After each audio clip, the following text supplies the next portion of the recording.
She realized that the wall behind him seemed to be some sort of rock. Had he taken shelter in a cave for some reason? She had overheard someone saying that he lived with the first family and the Brotherhood. Why would he be alone in the wilderness? Was he in danger? "The angel is wrong," she said roughly. "I am not the gift of light." The book clapped again and did not stop, the urgency of the two sides impacting and falling back like a military drummer's beat. She thought of the portrait of the king, consumed by evil, and the two males she did not recognize. Then Lassiter. Their destinies are all connected. When there was no reply, she looked over with even more dread. "Tell me." Before there was a reply, Robin was already getting to her feet. "Where do I find?" The collection of letters flooded forth and made another drawing out of the scramble. But what was shown to her made no sense at all. "The Golden Arches?" she said with confusion. Chapter 4. Caldwell Insurance Building. 13th and Trade Streets. Downtown Caldwell. The demon Davina shot up off her satin pillows with a scream trapped in her throat. As she panted in the dim glow of her lair, she put her hand to her heart. Behind her sternum, the pounding was so heavy, she felt like a 50s cartoon who was in love. Thumpa thumpa thumpa. Where the fuck was he? Instantly, she was calmed. Against the backdrop of her racks of haute couture clothes, standing tall, proud, and incredibly naked, her one true love was facing away from her and focused on the display of her Birkin collection. As usual, the ass view of him was every bit as delicious as the full frontal. His blonde hair gleaming under the subdued ceiling lights, his shoulders marked with bright red claw marks from her nails, his tight little tuchus a perfect set of buns fresh out of the oven, and just as delicious, which explained her teeth marks on the golden globe to the left. Just a dream. It had only been a dream, she thought as she eased back against the headboard and pulled the covers off her bare breasts.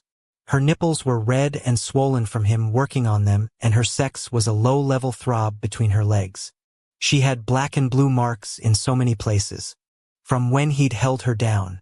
He was a demon lover, for sure, and not just in descriptive title.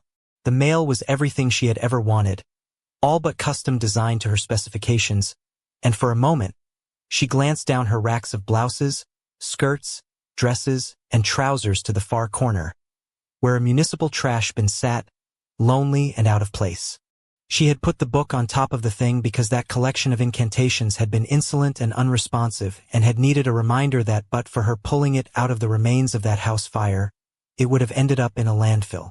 Goddamn, that entity had been a pain in the ass. But she'd needed it.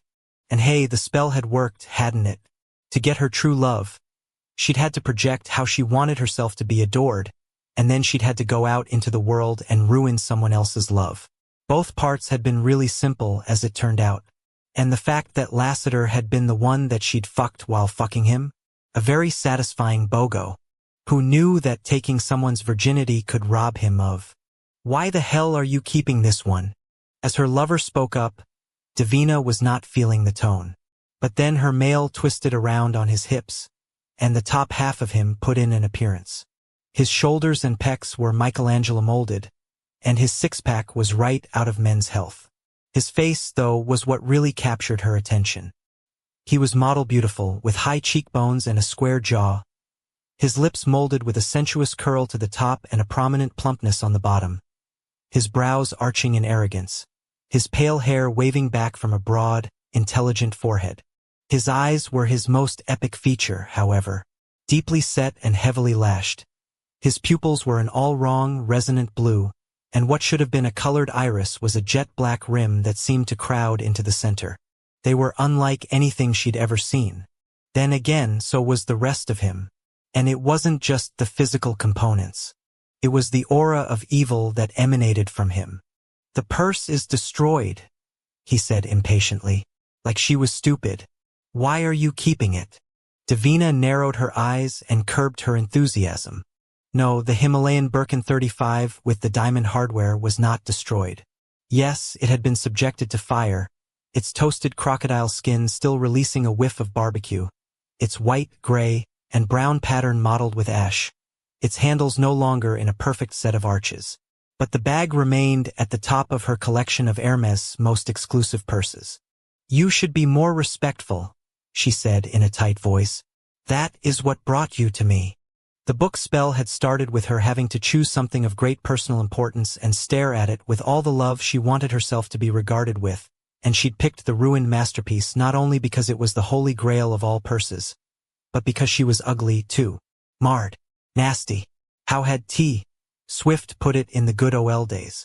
A nightmare dressed like a daydream, and all of the other men and males she'd ever wanted had known it. So yes, the Birkin had been her object, and she trained her eyes on everything that was ruined, and let her heart fly with the soul-defining emotion she'd been cheated of. "You should throw this out." As a flicker of fury tickled her urge to murder, she had to smile. Of course her one true love would have to have a set of balls, and not just anatomically. Spice was the antidote to boredom, and conflict kept her interested. Up to a fucking point. "Do you even know what that bag is?" she drawled. Like he was stupid. Those unusual eyes shot over to her. "My mommin had a collection of them." Even before Sarah Jessica Parker carried a Birkin on HBO in 2002. Utterly stunned, Davina could only blurt, according to a Vogue article, that blue one was a fake. "My mommin's weren't. She was on the list." A bloom went through Davina's entire body, and it was sexual. Even though he wasn't touching her or talking about body parts and what he wanted to do to them or with them. That he knew about the list? From back when there was one, and Sex and the City? Dear God, he really was the perfect male. "I will never throw that bag away." She ran a hand through her luxurious brunette hair. "There is more value to it than its blemishes suggest." "How did it get burned?" "I had a prisoner here." She tried to break out by lighting it on fire and triggering the building's alarm. He glanced up at the ceiling. "I would have thought humans were no match for you." "The bitch's plan didn't work," she lied. His head turned back to her and his eyes narrowed. Something about the way he stared at her made her nervous. So she threw the covers completely off herself and rubbed her thighs together. "Come here," she commanded. Her lover pivoted toward her, but he didn't move. Well, didn't come over to the bedding platform. His cock moved, for sure, the length hardening as he stared at her. "I want to watch you touch yourself," he said, "and I want you to do all the work." As she arched back, her body slid slowly down the slick sheets until her head was on the pillow again. Looking over her taut breasts, she put her fingers in her mouth and started sucking the lengths in and out, the rhythm lazy, the intent anything but. With her legs sawing back and forth, and her nipples going even tighter, she stared across the distance between them. He was trying so hard not to come over to her. She could tell. And when his hand reached down to his hips and he palmed the enormous erection that had made such a spectacular appearance, she realized she had everything she had ever wanted. Her collection of designer clothing and accessories. All of it cherry-picked over time from the best of the best, her lair with its safety provisions that kept her insulated from the world at large, and this male who was never going to leave her and would always love her even though she was only beautiful on the outside. As her lover began to stroke himself in sync with the penetrations of her fingers breaching her lips and re-emerging, a cresting pleasure shot through her with such force that her eyes rolled back and her body exploded with an orgasm so great, she felt as though surely she might shatter. And he wasn't even touching her.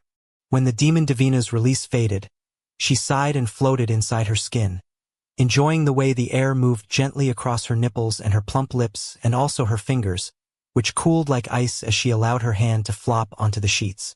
In between her legs, she was swollen and slick, ready for him even as she remained sore. She could will the pain away if she chose. She did not. Lying there with her eyes closed, she imagined her male's stare on her glorious nakedness as he continued to pump himself off. He hadn't come, and she was touched by his forbearance. That he was willing to forego his own pleasure so that he could enter her and fill her up?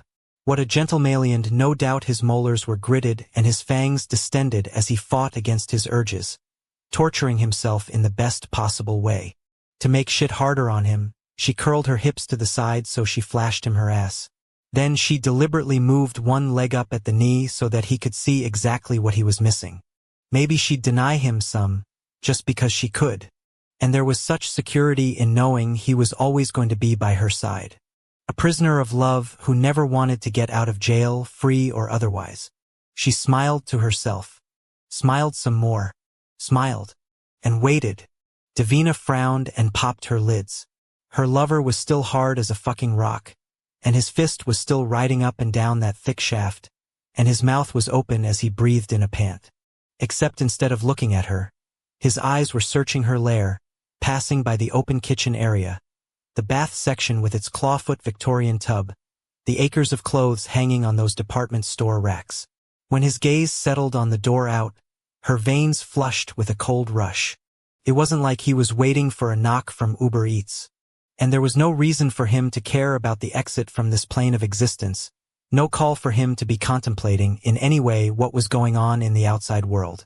She was his universe, and wherever she said they were, he was gonna fucking stay.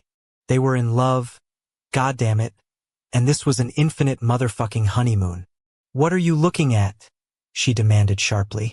Once again, he took his own sweet time meeting her eyes, and what do you know? The defiance was not sexy. "Nothing," he murmured. Fuck. For all her infinite days and nights of existence, going back to the split second of her summoning out of the ether by the Creator, she had been a conduit of unfathomable destruction, carnage, and suffering. And if somebody were to bundle every one of her evil deeds, culminate all of the pain she had caused all of the living things she had destroyed, toyed with, or exploited, it wouldn't come close to what it would do to her if he left. "You're going nowhere," she growled. "You're mine." "Did I say I wanted to leave?" he drawled. Davina sat up and pulled the sheet back over to cover her breasts. "It doesn't matter if you do." She pointed across to the door with her red-polished forefinger. "That is forever closed. And what's more, you love me with all that you are. So you aren't going to want to leave." The silence between them was the kind of thing that turned thin air into solid wall. And with each passing moment, the coil of fear deep in her gut cranked tighter and tighter. Even though she knew of the book's power and had seen what it could affect, she became paralyzed that for some reason, in her case, that which had been conjured at its direction, all settled and set in stone, would fly away. Her male took a step forward, and another, and then he was prowling up the foot of the bed, his arms bowed out, his malevolent stare lit like fire, his long fangs dropping even farther down, his erect sex hanging and bobbing, ready to fuck her.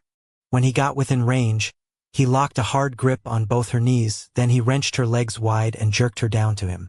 Splaying her as if he were going to field dress her like a deer. He angled his head down and stared at her glistening core.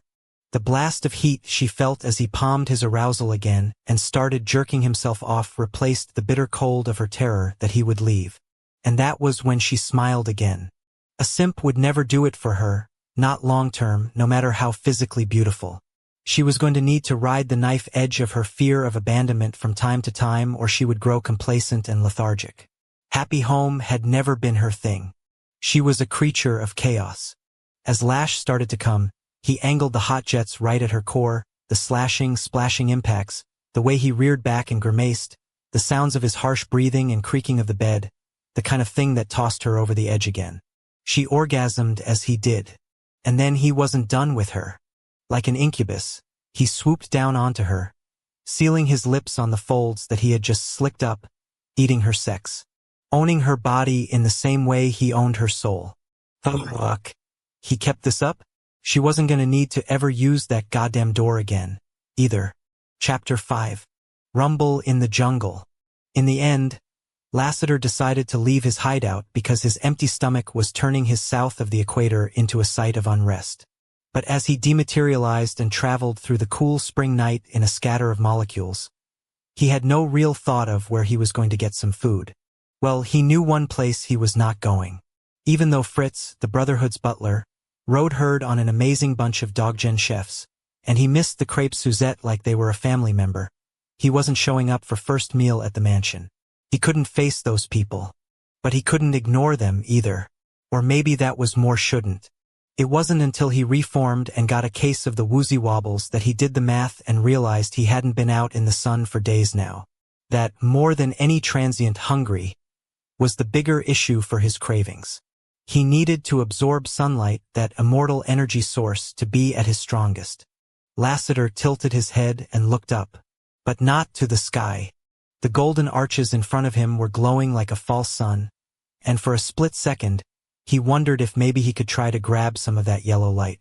It seemed more appetizing than the Big Mac he was going to try to choke down. What the hell are you doing? Waiting for your brain to show up? At the ripping horn and the shooting scorn, he jumped out of the way of a truck entering the drive-through lane. The big as a house F-150 had been murdered, everything blacked out from the windows to the rims to the bumpers and the body paint, and the guy behind the wheel was as midnight-accured as his ride. His black hair and goatee paired with black clothes, his dark, nasty attitude like an antisocial projection so that everything was Battis uniform. "Sorry," Lassiter murmured. "Yeah, whatever." With an engine roar, the truck sped off to crush the order window, and Lassiter watched it go with a feeling of nostalgia. He missed Vishouse, even though the brother never had a nice word to say. Actually, that was the most endearing part of the guy, his constant parboil of irritation, a low barrier to achievement. That twitchy son of a bitch was easier to tee up than a golf ball. As another car went by, this time a Volvo station wagon, he looked through the restaurant's windows. Inside the well-lit interior, there were all kinds of humans milling around, the place kind of busy given the late hour and the remote location. Holy crap. This was the McDonald's where he'd gotten Tor's food 3 years ago. Then again, his little land of the Lost Cave was right around the corner from where he'd found the guy, relatively speaking. Feeling like full circle was the name of the game tonight. Whether he liked it or not, he went over and pulled open the door, catching a whiff of hot oil. As he once again took a shot at remembering what he'd bought Tor, he looked around and didn't approve of the renovations or the change in business practices. A bank of self-serve soda machines took up the wall next to the opposite exit, and gone was the lineup of open-air cash registers, with their uniformed attendants and trays. Now there were ATM-like order stations with people touchscreening their meals in, and the folks working with the food were fewer and farther between. It all seemed so digital and impersonal, although if he was looking for companionship as he ordered his happy meal, that was pretty pathetic. Making his choices and manifesting a Visa card to pay for them, he turned to the pickup monitor mounted at the ceiling to check where he was in the queue.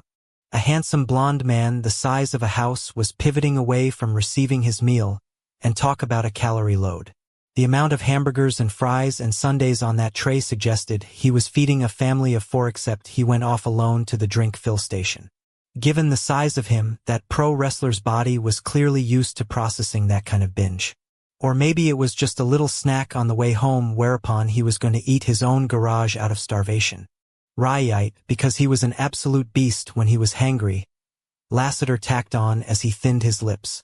It was when a guy with a mane of long, streaked blonde hair sauntered in with a buddy who had a skull trim that the angel sent a glare up to the ceiling. If the ghost of Peter frickin' Steele walks through that door next, I'm leaving.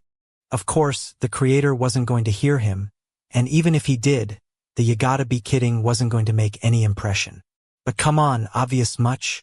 And Vishouse would never drive a truck, he muttered as his number popped up in the come and get it screen's pole position.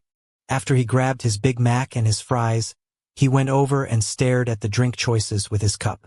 He picked Coke because he felt like death, and surely caffeine and sugar would perk him up. There were plenty of seats to choose from, and he headed for a table with a pair of benches in the front windows because it was far away from Not Real Rachel was unwrapping and woofing back his chicken sandwiches and his quarter-pounders like he was chasing after high cholesterol and a heart attack. Outside, cars went in and out of the drive-thrus of the Wendy's and the Arby's across the street, and that's when he remembered this side of the highway conglomeration of fast food joints and gas stations was crammed in tight to the exits on either side of an overpass. Which explained all the people at the late hour well, the ones not force-fed to him, at any rate. If he remembered correctly, this was one of the last stop-offs before the Northway started hauling it through the big mountains toward Canada, so people needed to get their grub and their fuel or hold their peace for 50 miles. What the hell had he bought Tor when he'd been here? The food tasted really pretty good, and the Coke did juice him up, and as he sat by his little lonesome, he watched the folks come and go. An old man in a black suit with his white hair precisely tended to and his eyes bright in spite of his age. A woman with a long black braid down her back and a body that suggested she could meet a full-grown male more than halfway in a ground game fight. An English-looking gentleman in tweed and a cravat on the heavy arm of a bounty-worthy lumberjack. A pair of guys, one with dark hair and a goth vibe, the other a redhead who was dressed like James Spader ca Pretty in Pink. "Where's the dually baby carriage?" he said under his breath. "You're slacking." As a couple consisting of a dark-haired man in a very nice jacket and tie and a blonde woman who was dressed like she was going to the opera waltzed in, he tossed his napkin and crossed his arms over his chest. Given that the creator was capable of great and grandiose things, why in the hell was he wasting his time corralling all these doppelgangers to a Mickey D's at the side of the Northway in upstate New York on a random? What day of the week was it? He couldn't immediately remember, and as part of his brain churned over the calendar, he shook his head at the vastness of hours ahead of and behind him, and then extrapolated the same for the 8 billion people on the earth. So many lives being lived minute by minute, all of the cycles of birth and death churning in a constant consumption and release of energy on a rock ball hurtling through space. Reduced to its granular details, existence really was just a bunch of biology in a fruit salad of physics calculations, wasn't it? Utterly pointless in the grand scheme of things. Except then there was love. Love was life to the dead, and make no mistake about it, a person could be a corpse even if they had a heartbeat. Even if they were immortal. When a fine fellow well met with a mohawk and an amethyst silk suit pimped into McDaggercon, Lassiter pulled a fuck it and got to his feet. And the reason for the leave-in was as ridiculous as this display of almost theirs. Then again, he should be glad a nearly Robin wasn't opening any doors and ordering a McFlurry. He was liable to break in half. It was a Big Mac. Just what you're eating the now. Lassiter froze in a crouch of bench evacuation. That voice. That unforgettable voice. Closing his eyes, he breathed in and smelled meadow flowers. And as he braced himself to look over, he couldn't decide whether the creator was merely being cruel or if Destiny's ultimate navigator was just going to make it fucking impossible for him to go black hole on the job he'd taken from the scribe virgin. "How do you know what I ordered him?" he asked roughly. "Perhaps I should not have come," she whispered in response. Feeling like he was moving through quicksand, Lassiter twisted around and lost the ability to speak. The female who was never far from his mind was really in front of him. No doppelganger this. No almost there. No nearly her. As their eyes met over the single hamburger and empty cup on her tray, their connections snapped into place. No gaps in any seams, no rough edges, no bad angles. Even though he knew they could never truly be together. And God, if she'd been exquisite in his memory, she was heart-stopping in her actuality. Her silver eyes wide as she stared up at him, her delicate face glowing, her platinum hair down over her shoulders in a waterfall of waves. She made the world go away for him, and he was struck by an urge to speak his truth. "Would you like fries with that?" he blurted as he stared down at his one and only love. "Wake up." Lash's eyes flipped open, and he threw a hand out not toward the female who was sleeping next to him, but down the side of the bed, to the seam between the mattress and the box spring. For his gun. A knife. A baseball bat. It was a reflexive move, the kind of thing he had done countless times.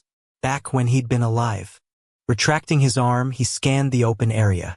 Nothing was out of place in and among the racks of couture, and there were no intruders popping from behind the privacy screen in the bathroom area or the white leather sofa in the center of the space, also no sounds or scents from out in the hall beyond. Then again, the voice had sounded like his own. He rotated his head on the satin pillow. The female next to him was in a deep sleep, one breast exposed by the ripple of sheets, her naturally red lips parted, her brunette hair glowing with copper highlights across her own pillow. She was a fucking smoke show, a total dime. But all you needed were hair extensions and a good plastic surgeon and you could replicate her looks. So what the hell had she done to him? That was the question he'd been asking himself ever since he'd been called out of his father's dund. Brought back to Caldwell and delivered to her, like he'd been conjured out of thin air by the female, dial-a-date style. And he was beginning to suspect that was what had happened. She wasn't a vampire, and she certainly wasn't human, and sometimes, when he deliberately refused her, the way her eyes narrowed and turned into pits of murder, he was pretty fucking sure he knew what he was fucking. She was a demon. As the word reoccurred in his brain, he focused on her breast. She wore a suit of skin just like he did, and what do you know? He was in no hurry to find out what she really looked like underneath the window dressing. Yes, his lover was a demon, and she was compelling him to be with her. That had to be it, because lurking behind this made-no-sense obsession he had for her, he remained his true self. The hunter, the killer, the destroyer, all the essentials of who he was were still there. He just couldn't seem to access his motivations or power. Go. You're free. Lash snapped his head back toward the lair's steel-reinforced door. As his upper lip peeled off his fangs, he waited for the voice to come again. But that was stupid. It was his own. Go now. You're free. Lash sat up slowly, rising from the hips like an OG vampire coming off the tufted quilt of his coffin. After checking to make sure the demon was still asleep, he shifted his legs out of the satin sheets. Under his bare feet, the floor was cold through the plush rug, and when he stood up, the air seemed to swirl around him to the point where he looked down at himself. A fine mist had formed around his ankles, and as it made like a tiny hurricane, it doubled and redoubled in size, the fog ascending up his calves, his knees, his pelvis. Go now, you're free. Hurry. He didn't intend on fighting the order, but as his free will surged, a flood of intention and planning momentarily blinded him, and he didn't realize he was in movement. In fact, he was floating toward the door on a wave of that mist, sure as if it were a conveyor belt. As he reached the steel barrier of the lair, his fangs tingled and his body throbbed with aggression. Just as he began to penetrate through the door's molecules, he glanced back at the bed. The female was still asleep, but she was twitching, her long, smooth legs kicking underneath the sheeting, her hand clawing at the pillow. Then her head flipped over and she looked right at him. Or would have looked at him if she could have. Her eyes were closed, her beautiful face twisted into a grimace. As he remembered what she tasted like, a stir of sexual instinct made him pause. She'll be here, he thought, any time he wanted. Turning back to the door, he passed through and hated the acidic, clingy sensation, but compared to the tortures of Dund, it was nothing he couldn't endure. And then he was on the other side. The basement corridor was a straight shot of concrete in both directions. All kinds of closed doors with corporate logos offering nothing of interest. He chose left for no particular reason, because either way would take him to the outside world. The security guard came sauntering around the corner down at the far end, his cell phone up in his hands, the soft squawk suggesting he was listening to a game. Uniformed, dark-haired, in his early 20s and out to fucking lunch. The whistled tune that percolated up from him, a little ditty that was discordant and disorganized with an unreliable beat, suggested he was lax about more than just doing his rounds properly. The dumb shit was about to walk right into an intruder. As the mist that had carried Lash through the door dissipated from his naked body, the scent of the human became very apparent, and with proximity also came an assessment of the potential for a good fight. There was none. The kid was fit in the manner of youth rather than activitino paunch yet, but the shoulders were unremarkable and so were the pecs. Not that that would matter. When Lash was done with him. Chapter 6. What the hell? As the words on Eddie's mind were spoken out loud, he himself leaned in closer to the windshield, which was not hard to do. The Mini had all of the vertical loft of a Converse All-Star, and forget about legroom. He was wearing his knees as earrings and bent into a crouch. If the airbag ever went off, his nose was going to get punched through the back of his skull. Are you seeing that? Adrian demanded as he took his foot off the gas, and then, like it wasn't perfectly clear what he was talking about, the other angel jabbed his forefinger forward. That. Yeah, I do. The glowing line going down the out in the Bunas road ahead of them was the kind of thing you couldn't miss, and no, it didn't have anything to do with the yellow stuff painted in the middle. This stripe was on their side of the divider, the phosphorescent trail continuing into the distance until it appeared to make the upcoming corner and keep going. Eddie looked back at the Northway exit they'd just gotten off. The direction of Great Bear Mountain had been all well and good, but as it turned out, it was like telling someone to go find a guy named Mike in Minnesota. The mountain's footprint covered a massive territory, and for the last however many hours, they'd just been driving around aimlessly, poking into trailheads and pit stops, diners, drive-ins and dives, straightaways and stop signs. No Lassiter. Nothing even vaguely Lassiter-like. Which, considering the guy was a mushroom cloud waiting to happen, was a good thing from a public safety standpoint. Given their mission, it was just more frustration. "I guess we follow it," Eddie said as he tried to see around the bend. "Maybe this is the compass we need." Ad rocked the gearshift back and forth in neutral. Then he flipped things into first, released the clutch, and eased in the gas. The Mini crept forward, as if the car were hesitant. "Or maybe we just quit this shit." Ad glanced over with annoyance. "Lassiter isn't anywhere around here. And you know this how? You think you're gonna get cable or internet this far out in the fucking boondocks? No way he's going without TV. What else do we have to do? We might as well see where it takes us. This is a wild goose chase. The last 3 years have been AF." Eddie stopped himself before he ucked after the FFF. "This whole frickin' thing's a goose chase. So why not bloodhound after whatever this glow is? It's fuck." Ad gave them some more speed. "And I don't get this clean living act with your vocabulary." As they puttered around the turn in the lane, a thicket of roadside emporiums appeared, stars in the pavement's Milky Way. "Do you need gas?" Eddie asked as they approached a Shell station. "We're doing okay-o." "Hey, it's a McDonald's, you want to eat?" "No, just keep going. In case the stuff has a half-life." "The fries?" "No, dummy. The glow." As they went by the golden arches, Ad looked across the seats with a yearning that suggested his sodium nitrate levels were low. But he continued on, and so did the weird illumination. "Taco Bell?" the other angel said with optimism. "Come on. I need a chalupa and so do you." "No way. I'm immortal. But there are limits to what my digestive tract will handle." "Plop plop, fizz fizz. That is not your slogan." Ad laughed even though they were passing the Purple Bell logo. "I love Carter Anderson." A quarter of a mile later and the brief conglomeration of fast food was over. After that, all they had was more forest. The thick tree line and arbored fence, like Mother Nature didn't want any trespassers killing her vibe. And the phosphorescent strip was still going strong. What dimmed were Eddie's convictions. Maybe Ad was right, and what he'd thought was a sign was just like the Great Bear thing, a nothing burger. The glow disappeared. And not just as in ended. As in extinguished completely, nothing more ahead, nothing at all behind them. "Well," Ad announced, "this was really great." "Stop!" As the angel hit the brakes, they both jerked into their seatbelts, and Eddie pointed to the right. "There's a dirt lane. See? Let's go in there." His best friend looked through the side window, his seat groaning from the shift of position. "I've always wondered whether Bigfoot is real," the angel muttered as he spun the wheel and punched the gas. "Maybe tonight's the night I find out." "You wear a size 14. I'd say that's prima facie evidence right there. You're no fun." As the headlights swung around, the nearly imperceptible break in the lineup of trunks and branches became more visible, but only marginally so. And as they bumped off the road onto a pair of dirt grooves, the trees seemed to crowd in. There was something else, too. About 10 yards in, the forest started to not look right, the landscape indistinct in a way that wasn't tied to fog or weather. He didn't know what the hell the buffering was. Ad rubbed the heel of his hand in a circle on the windshield.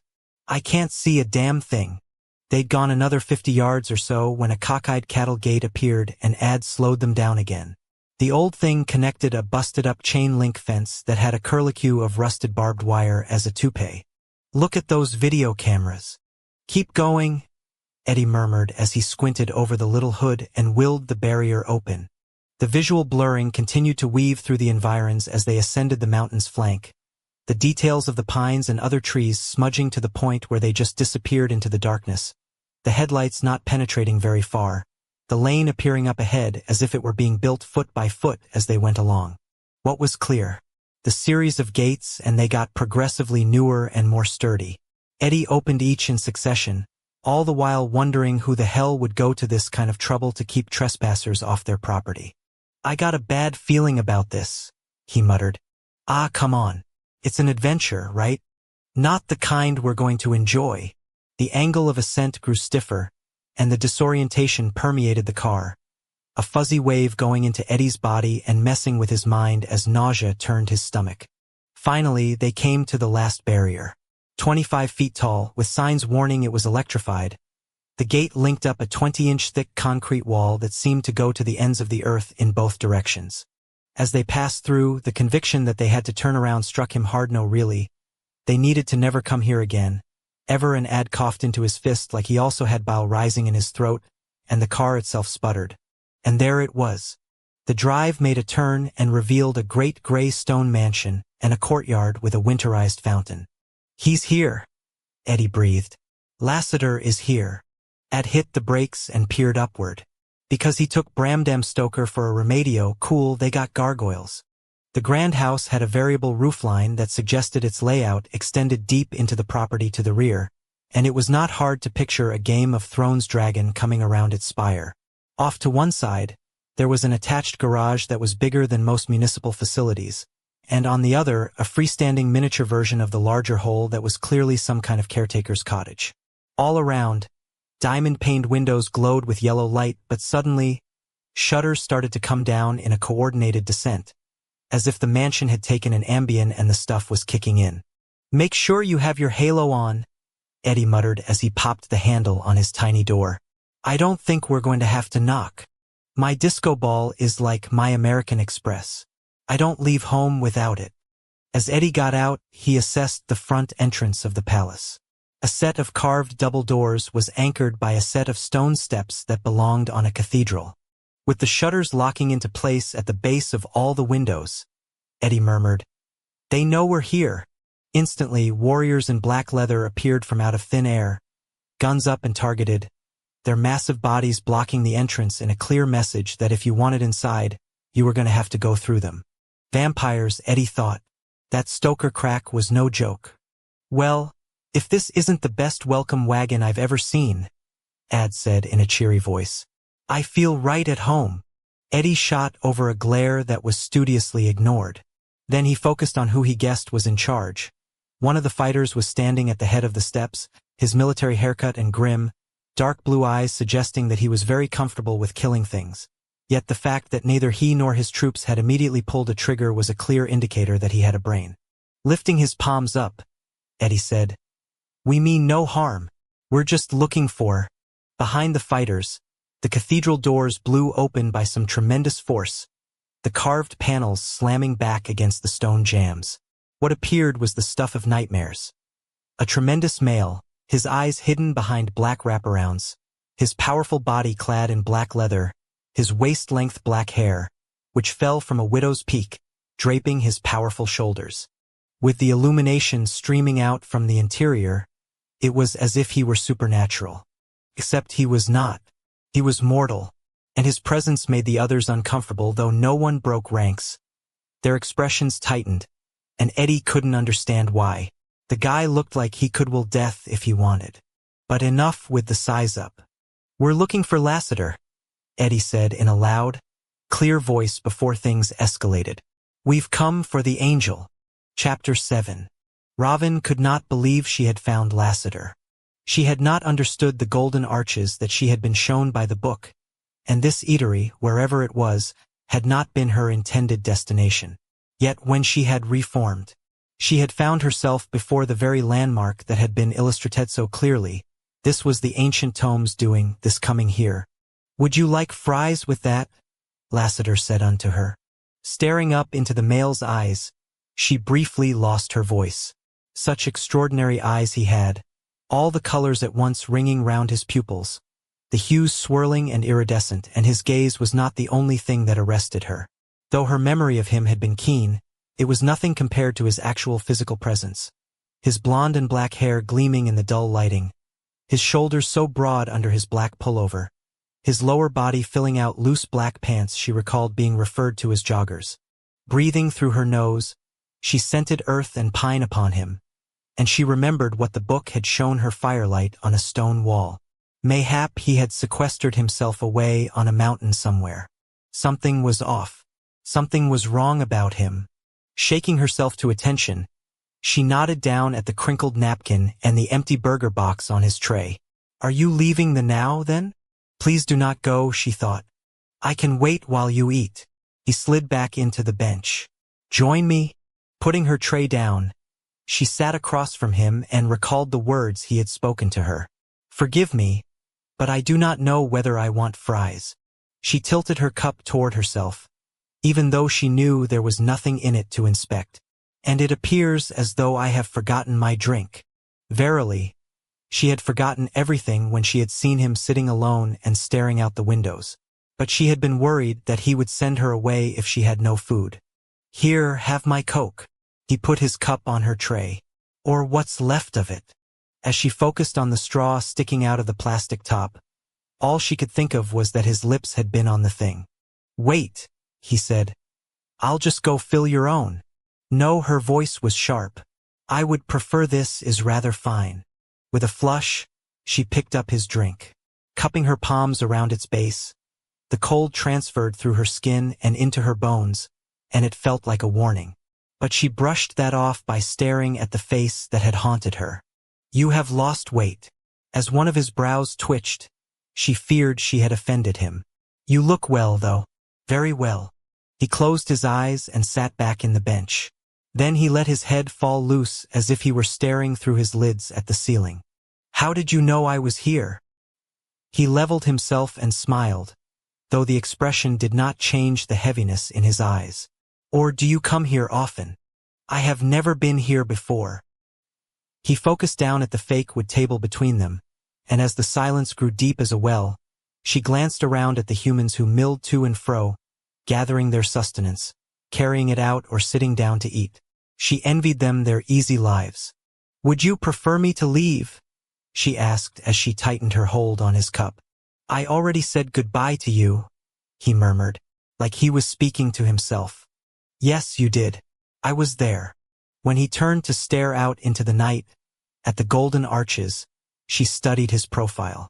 He had a fine nose, straight and true, and a jaw that was flexing and relaxing as if he were grinding his molars. TCK, TCK. She looked toward the sound. Over at the bank of self-serve soda machines, a man was putting his cup under a green tab that read Sprite. Nothing was coming out, but he kept trying the little lever the TCK released anew each time. If you've never been here before, how did you know where to find me? Or was this just a McDonald's lottery you happened to enter? I should not have come. Robin went to put his cup back on his tray, but it caught the lip and started to fall. Lassiter snatched the drink before it tipped over, but the force of his grip popped the top and Coke went everywhere in slow motion, the explosion shooting up a cascade of brownish liquid. Except suddenly, between one blink and the next, it was not soda. It was blood in the air, red as a ruby and thick as syrup. The smell of burned flesh and chemical smoke flooded her nose, spearing into her, as she saw the portrait of the king in the book, a black tide rushing in toward him from all four corners. Death. Robin screamed and jumped up in the bench, her legs getting caught under the table, her arms paddling and flipping her tray, the burger, still tightly wrapped in its paper, going the way of the soda. The blood. Abruptly, she was lurching as well, off balance and falling, too. As her vision swung in a wild arc, she saw the ceiling Lassiter had not stared at, and next came the hard landing as she hit the floor. With her breath kicked out of her, her head rang like a bell, confusion and panic tangling her thoughts.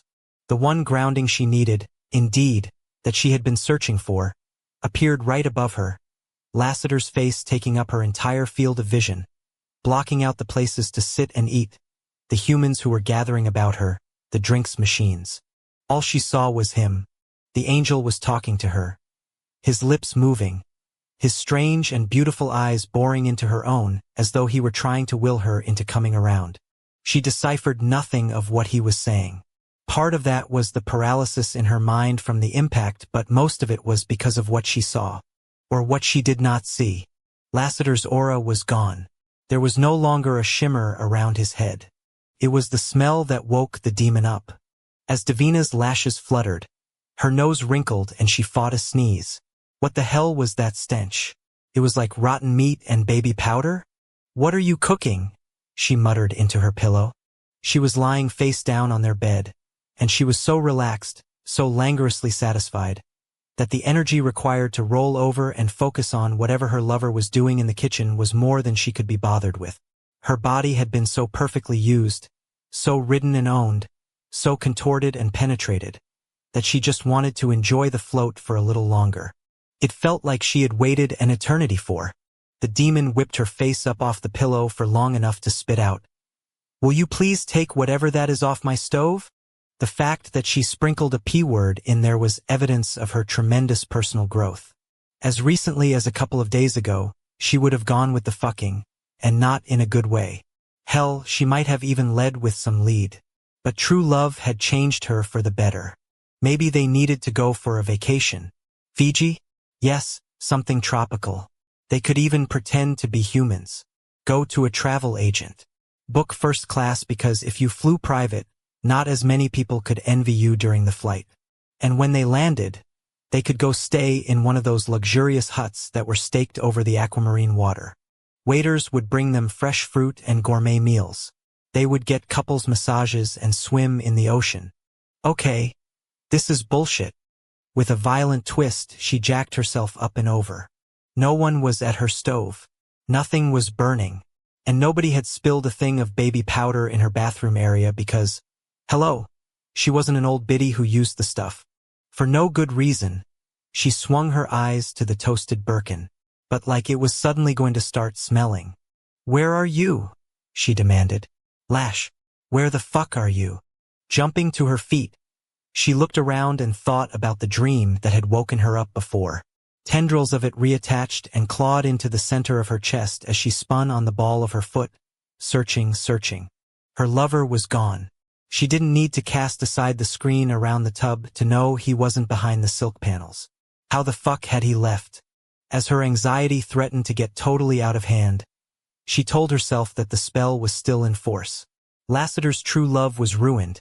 She had her mail. All was good. Her taking a quick crash nap after a marathon sex fest was not going to change any of that. So this was part of the dance. The push and pull. Maybe he'd gone out to buy her something. She glared at the door. How the fuck had he gotten out? Prowling over to the steel panel, she clothed herself, wrapping her body in a second skin of black leather, popping her arches tall with a pair of stilettos, sweeping her hair up in a twist. When she arrived at the exit, she put her hand on the cool metal. He should not have been able to leave, and not because of any physical lock. Glancing over her shoulder, she eyed the rows of clothing racks, some of which were 6 feet tall, all of which were stuffed with hanging clothes. But what was the likelihood he was playing hide-and-seek in her Chanel? No, she'd sense him if he were here. Back to the door. She'd worry about how he got out of the damn thing later. Right now, she had to find him. And as she stepped through the portal and re-entered the physical world of Caldwell, she felt the shimmy of the transition. Oh God! The stench was so bad. She put the crook of her elbow up to her mouth and nose.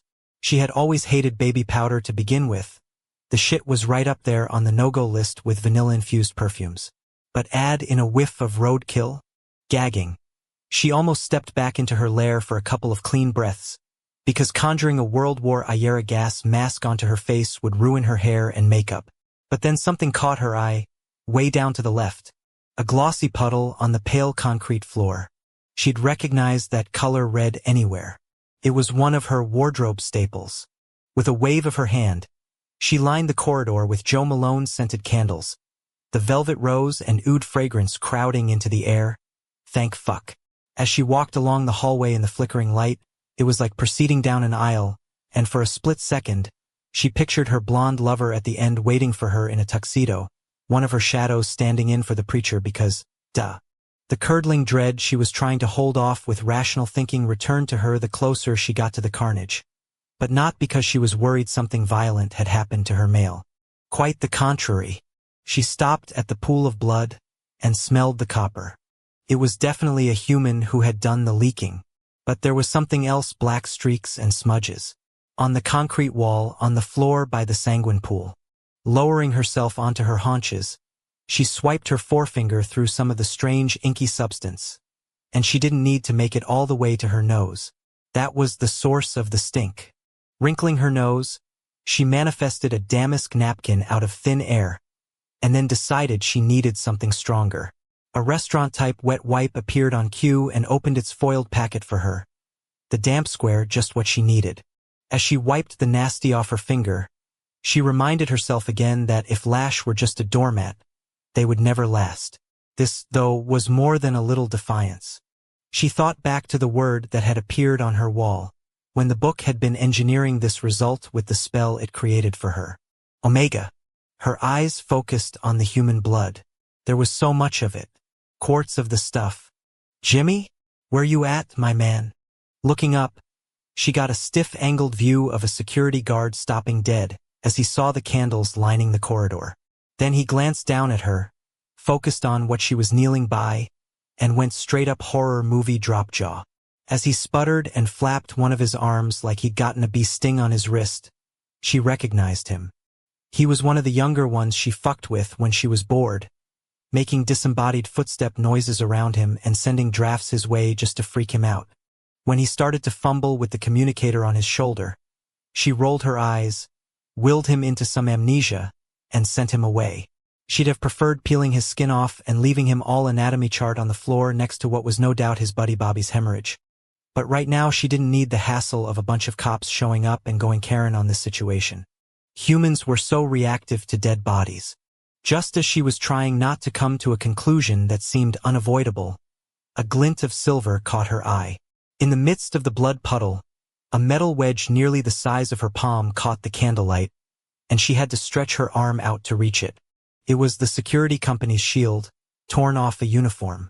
As she wiped the blood off with her thumb, she shook her head, and then she tossed the thing over her shoulder. The lessening society had never interested her. That shit had been between the Omega and the vampires, the war that had waged for centuries having nothing to do with her shit. Still, from time to time, she had run across the undead, soulless soldiers who had been initiated into the order. That was the sickly sweet smell. She just hadn't recognized it at first. And this was where one had been inducted. Davina rose to her full height. Then she closed her eyes and put out her hand. When a tickle registered on her palm, she popped her lids. The lock of blonde hair was tied with a tiny black satin bow. She'd cut it from her lover's head when he'd been sleeping, and as she'd done the snip-snip, she'd had a flare of conscience, not because she'd arguably violated his privacy, but because the spirit of the spell was being tainted by her insecurity. After all, if this was her true love, why would he ever leave her?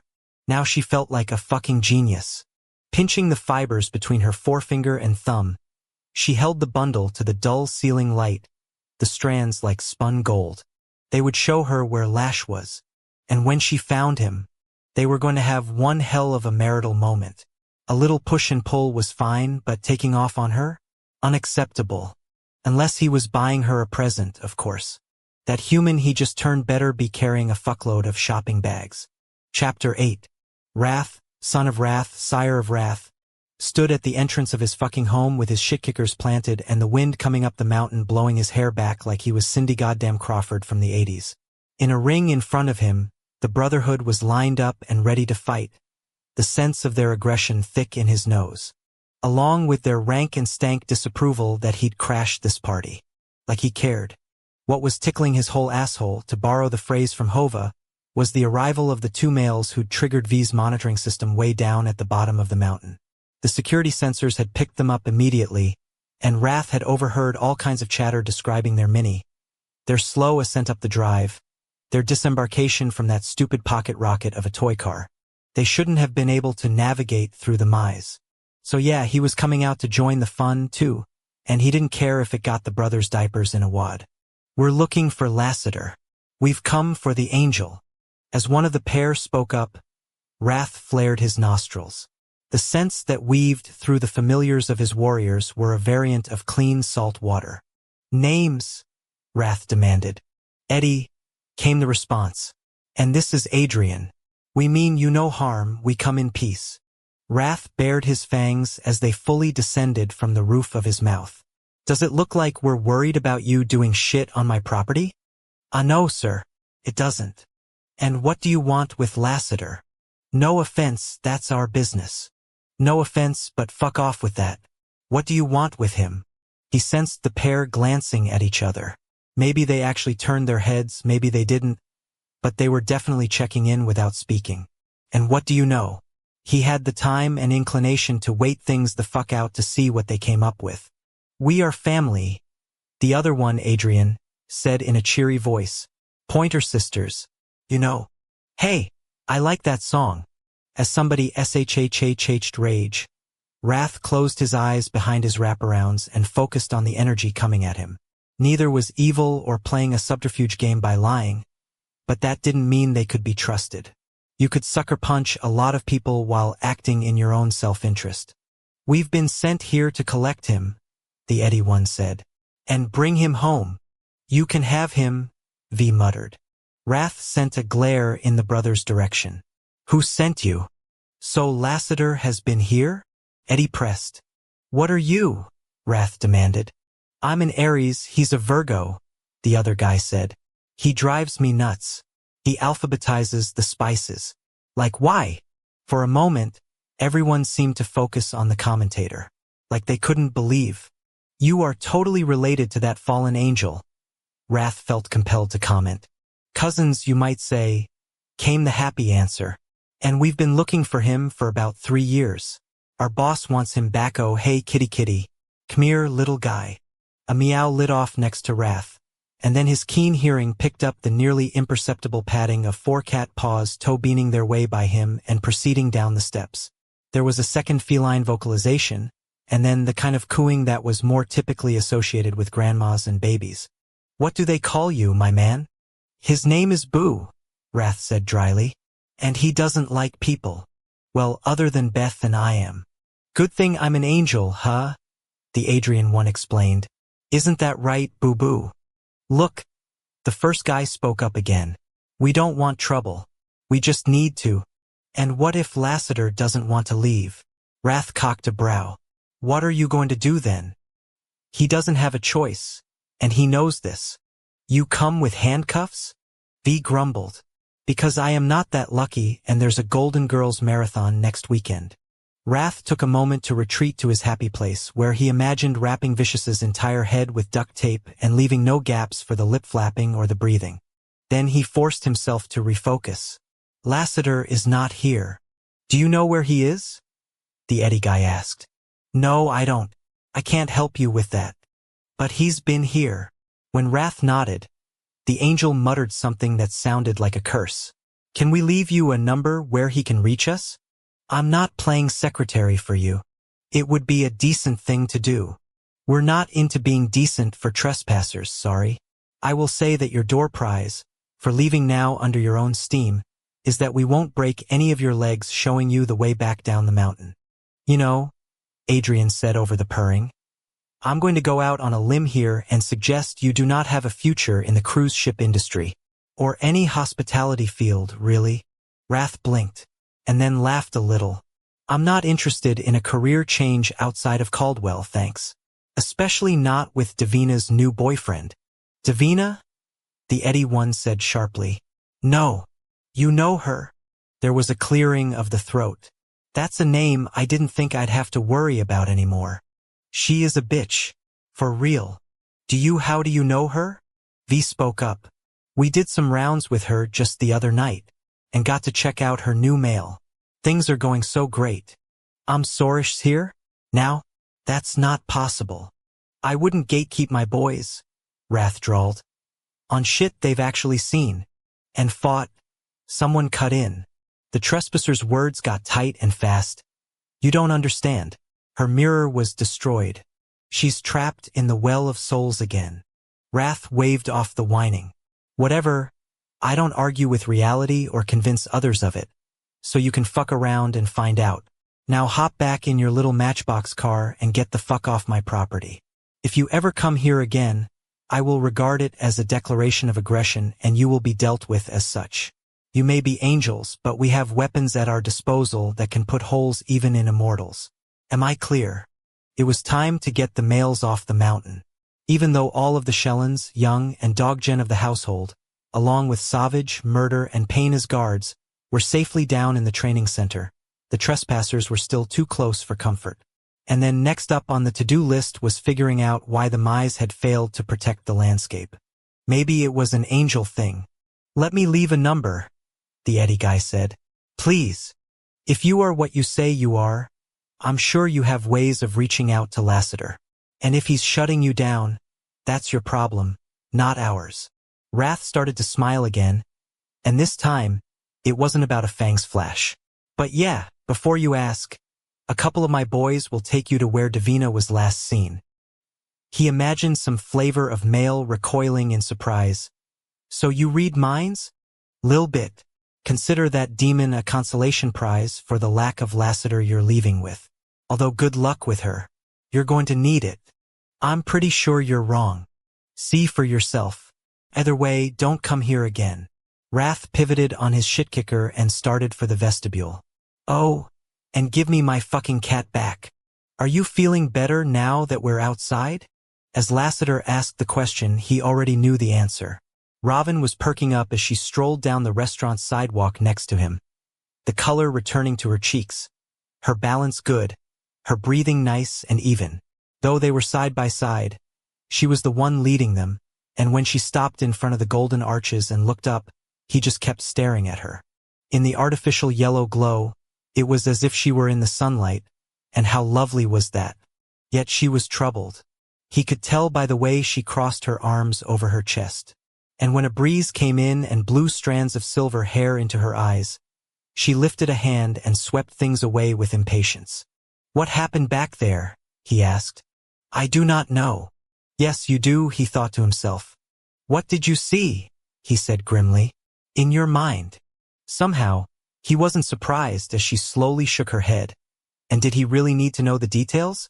She had been terrified as she had shot out of that bench seat. Sure as if the Grim Reaper had rushed up to their table with his scythe and a Diet Coke. Why did you leave me back in that meadow full of flowers? She asked in a low voice. When he didn't reply, because he had no intention of telling her a goddamn thing about his time with Davina, she lifted her chin. 'Tis all right, you can keep your privacy. Just tell me that is why you say nothing the now. That is all I ask. No lies between us. Ever. As her eyes shifted over and met his own, he blocked all of his thoughts. I have no privacy to protect. A sadness crossed her expression. Lassiter. He put his hands up and backed away. I'm sorry. We can't do this. Why? There's no harm in talking. But that was the problem, wasn't it? As he stared at her, he didn't want to talk. He wanted to pull her in close and hold her. He wanted to stroke her silken hair. He wanted to breathe in the scent of her arousal, and ease her head back and stare into her eyes as he dropped his mouth to hers, and an image of Davina rammed into his brain. He saw the demon straddling him, her breasts bobbing as she fucked him, her eyes boring into his with the kind of evil glee that came when a person enjoyed cruelty. Why was it that even though that female had been the thief, he felt the guilt of having stolen something? It was as if the void created by her lack of conscience had been filled with his shame. Hell of a way to maintain the essential balance of things. Lassiter, say something. As he tried to figure out what kind of syllable salad he could toss her, a little car went by out on the road and his eyes shifted over to it because he couldn't bear the tension, except then they stayed on the Mini. Just as the pocket-sized pod passed by the street lamp at the McDonald's entrance, the illumination penetrated the driver's side window. It was just a flash, a mere instant where the profile registered, but the identity was concrete and conclusive. Adrian, what the hell was that fallen angel doing back on the planet? And this far upstate? As implications started to swirl, Lassiter wanted to groan. Like his life couldn't get any more complicated? Reaching up to the nape of his neck, he tried to massage some of his WTF away. Ah, Robin, look. I'm sorry. I have to go now. Instantly, her face became a mask of composure and she bowed a little. But of course, do what you will. He glanced at the golden arches. How did you know I was here? Just tell me. I merely had a feeling. In the silence that followed, Lassiter reached out to brush her cheek but dropped his arm before he made contact. Who's lying now? Before she could argue, he put his palm up. If you want only the truth between us, it's a two-way street. And please don't come looking for me again. You have to stay away from me. Why? Defiance carved into her features. If that is what you want, You will have to tell me why. It's not safe. He searched her face. You can't be around me. I'm contaminated, and you're the one thing that I care most about. I can live with just about any hell except for hurting you. Her eyes, those lovely silver eyes, widened, and her mouth fell open a little. Take care of yourself, he whispered, and by extension, my heart.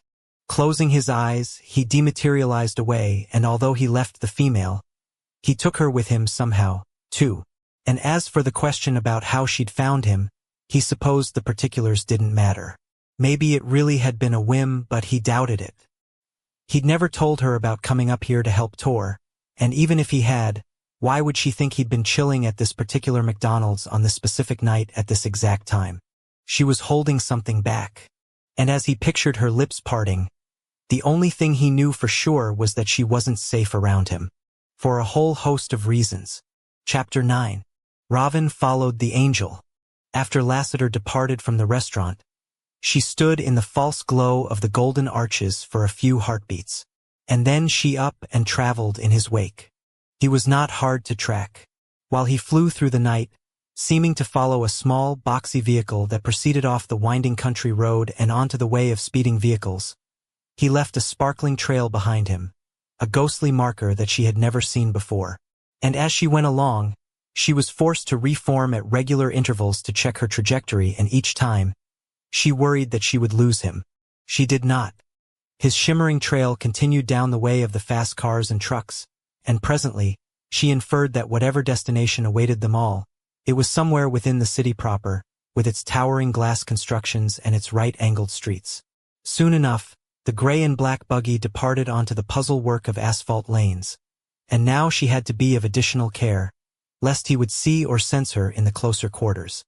Meanwhile, the car moved without confidence along the one-ways, as if the driver were searching for the correct route, perhaps because he or she were being given incompetent directions or because they could not properly translate the dictates of whatever navigational device or program was being utilized. It was hard to pinpoint when the ringing recognition hit her. She was very much distracted by not losing sight of Lassiter's trail, yet as they penetrated the density of buildings, an awareness prickled upon her, traveling down all her nerve endings until she was painfully alert, and she had a thought that it was better to remain of the air as much as she could. Danger was upon them all. Just as she reformed at the corner of an older building, the little car slowed, blinked one of its taillights and turned and out of sight, the glowing trail following like a flag. Ravin looked about. There were no humans close by, either on foot or in vehicle, and she jogged silently forth, having to fight a choking sense of doom. Slowing as she reached the lane that had been utilized, she cautiously leaned around the building's cold, mortared foundation. A broad swath of pavement was marked by a pattern of many yellow lines, and the little car crossed the vacant expanse as Lassiter discreetly reformed himself. He was very careful in choosing his spot, staying downwind and tucking his sizable body in the eaves of a neighboring building's roofline. And then the true character of the sojourn became apparent. Members of the Black Dagger Brotherhood stepped free of the shadows at ground level. Zadist with his scarred face. Rage with his preternatural fair beauty. Vishouse with his goatee. The trio were dressed in black leather, and she was well aware that they were fully armed, their open jackets revealing the black blades strapped, handles down, to their powerful chests. Her heart began to pound. This was what the book had showed her in portrait form. This was why it had sent her away, not just for Lassiter but for these brave, strong males. And wrath. Further confirmation came with what emerged from the diminutive vehicle. Two tall males straightened unto their full heights, one with a long dark braid down his back, the other with a shaved head and piercings in his ears. These were the pair of males the book had shown her, the ones she had not known. And they were not vampires, she thought. They were something else. They had halos just as Lassiter had once had. They were of his kind, and yet he did not reveal himself unto them. He recognized them, however. From his perch, he stared at them as if their appearance was a shock, and not in a good way. But would not he greet them, especially if they were with the brothers? Double-checking on him once again, she took a deep breath and heard his voice in her head. Take care of yourself and by extension my heart. She needed to leave. She had no business being even on the periphery of what was clearly a military exercise of infiltration. Instead, she closed her eyes and concentrated on the texture, color, and arrangement of the stones that formed the 6-foot-high decorative frieze around the base of the building that sheltered her presence. When nothing altered of her body, she worried her pounding heart was going to prevent the shifting, but then she felt the orientation of her molecules ripple themselves into a new alignment. What was her physical form now assuming the appearance of the creamy stone and pale gray mortar? When she was certain the transmutation was complete, she reopened her lids and moved her position, progressing down the building so she could close in on the clutch of males. "We go in this way," the brother Vishouse announced. Through the mailroom. The brother turned to a series of broad doors that were lined up at waist height off the ground. They were the kind of thing she had seen located off to the side of houses, and she remembered Nate working on the ones out at Luch's house. He had explained the ancillary structure was a garage. But how would they get a car inside these? There was no ramp? This was the least of her concerns. Evil. The building the warriors were going to enter was steeped in darkness, stained with it, though there was nothing showing upon its exterior. Surely the brothers sensed the threat, too, and Lassiter could not only be her. With a lithe shift, Vishouse jumped up to the lip of one of the garage doors, and after manipulating something down at the base, he hoisted the metal panels up on tracks, rolling them into the ceiling above. Dim lights glowed in some kind of barren interior, and she glanced back at Lassiter's position. He was still up there on the roof next door, watching everything. But he was not going to stay where he was. In the ambient glow of the city, his face was drawn in tight, grim lines, as if he were in a kind of intense inner debate, and she was certain he was going to follow at a careful distance. Knowing this, Ravin ghosted into the building herself, flying over the heads of the other brothers and the angels as they propelled themselves off the pavement with powerful lunges and landed in the open area in near silence. Unsure what they were going to do next, she chose a temporary perch hovering in the far corner by a reinforced panel she assumed opened into the structure at large, and indeed, after Vishouse shut them all in, he focused on that door which opened on its own as if he had willed it so. Ravin wafted herself in front of the group, weaving her essence over the polished concrete floor, continuing along with them as they proceeded down the corridor. At another steel door, which Vishouse also opened, she was the first to descend a set of stairs. As she emerged upon the lowest level, the foreboding she felt was so intense, she nearly lost the concentration necessary to keep herself camouflaged against the environment. "Does anybody else smell that?" one of the angels hissed. She could sense nothing olfactorily in her current incarnation, but as the brothers traded glances and promptly unsheathed their daggers, she knew exactly what they were going to say, and she hated being right. "Yup, that's a lesser," one of them replied grimly. "Fucking hell, the war is back on." Of course, Eddie and Adrian were back. As Lassiter watched the fallen angels disappear into the loading dock of the older skyscraper, the confluences of the night were wearing him the fuck out. First, all those humans cosplaying the people he lived with. Then Ravin showing up. Now the creator's Frick and Frack henchmen. And what the hell were they doing here with the brothers? Davina. Oh shit. Maybe they'd come for the demon and not him? Because this was the seat of her lair, assuming they could penetrate her metaphysical camouflage. As the implications of it all fell on his head, he had a momentary paralysis. Off in the distance, he heard the thumping bass of a club's sound system, some tires screeching, a cop car's siren. All around, the downtown was doing its night thing, festering addictions and law violations, humans racking up stupid score points and winning stupid prizes. Meanwhile, his past and present were colliding over the airfield of a sadistic bitch who was capable of everything. And the solution for him? Go up to the sanctuary and sit around like a house cat. Yeah, 'cause that was going to help this situation. Looking down at the pavement, he measured the 5-story drop and then let his weight free fall.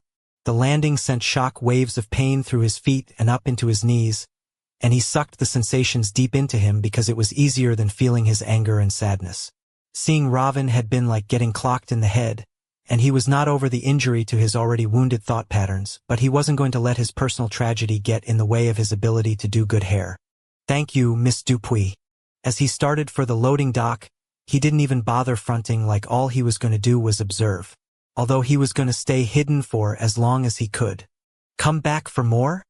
At the intrusion of the female voice, Lassiter closed his eyes as every inch of his skin tightened like he'd been lashed.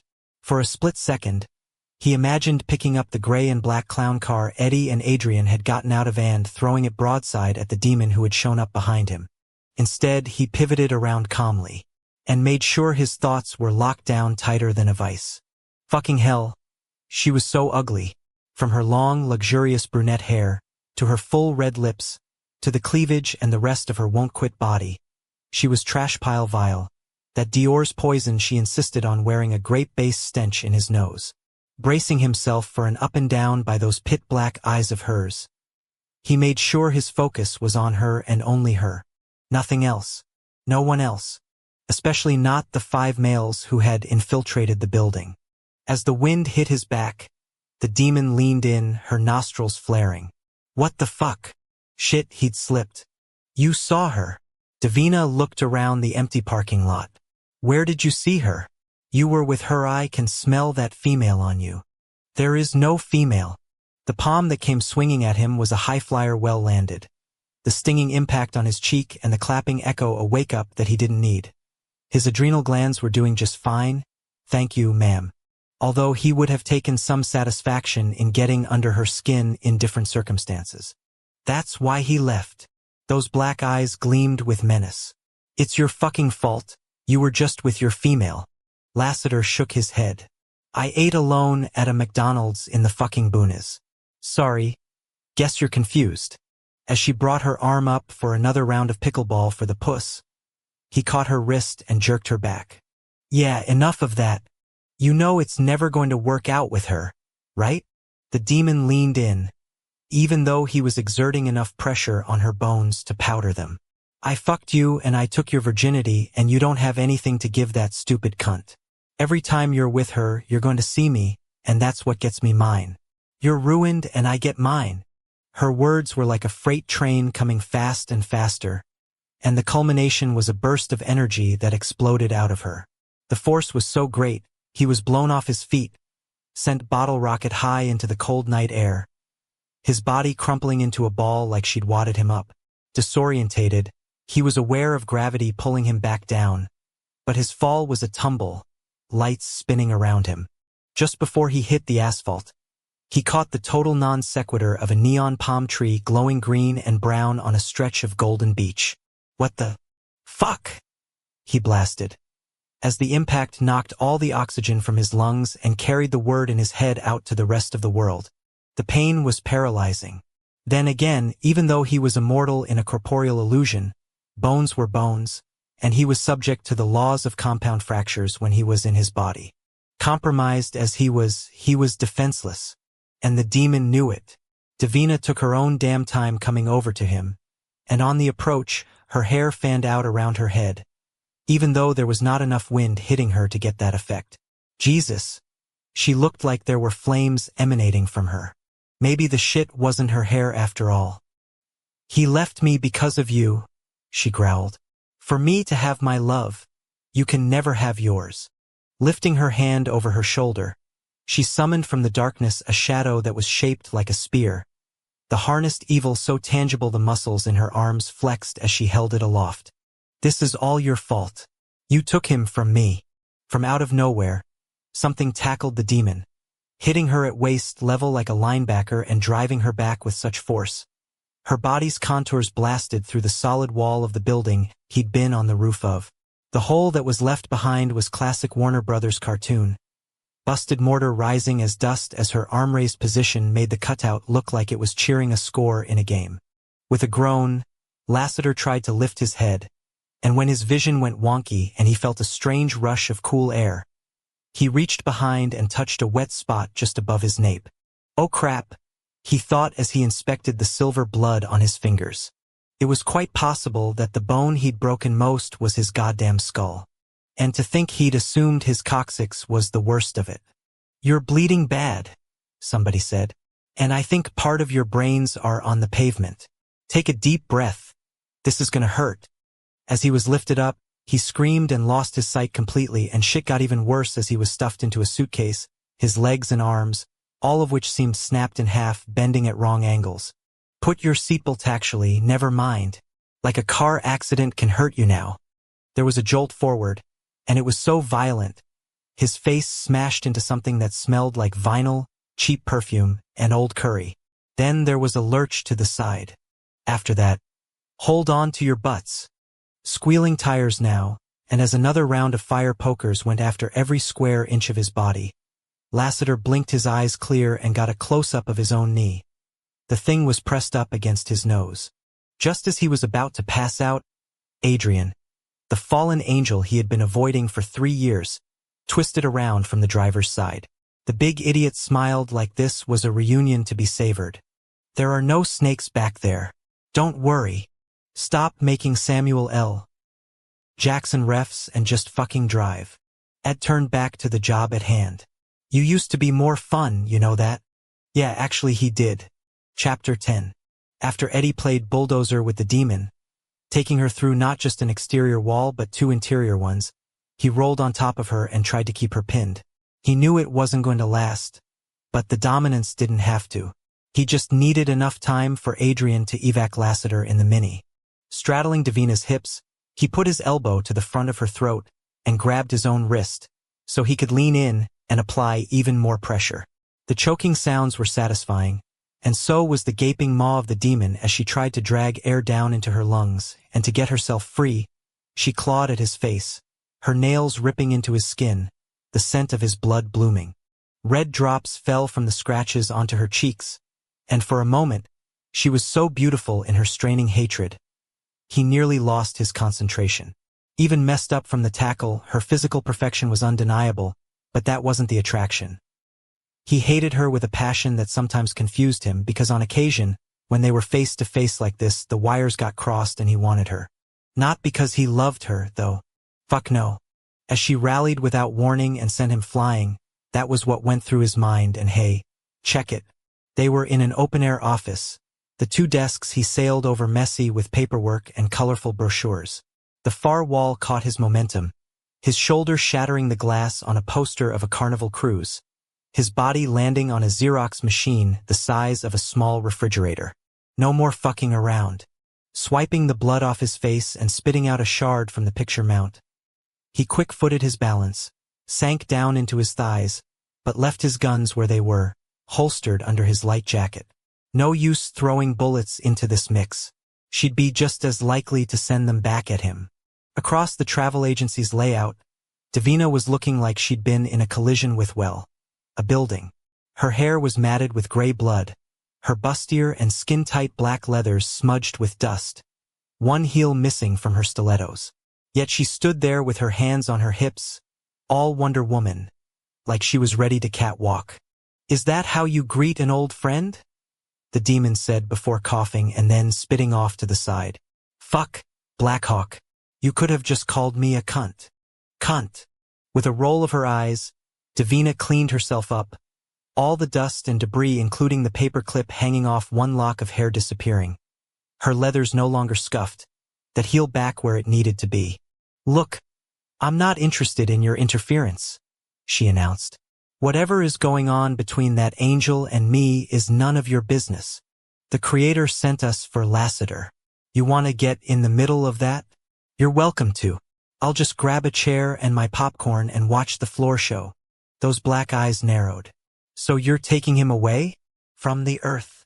Eddie was not an angel who ordinarily shared intel with the enemy, but something about the way she'd gone suddenly still made him inclined to chat. Yup, we're here to collect him. Crossing her arms over her breasts, she seemed to get lost in thought. Fair enough. Have him, he's yours, but just so we're clear, when you leave with him, he'll be gone. Like out of commission forever. The end result's not up to me. I'm just the messenger with the summons.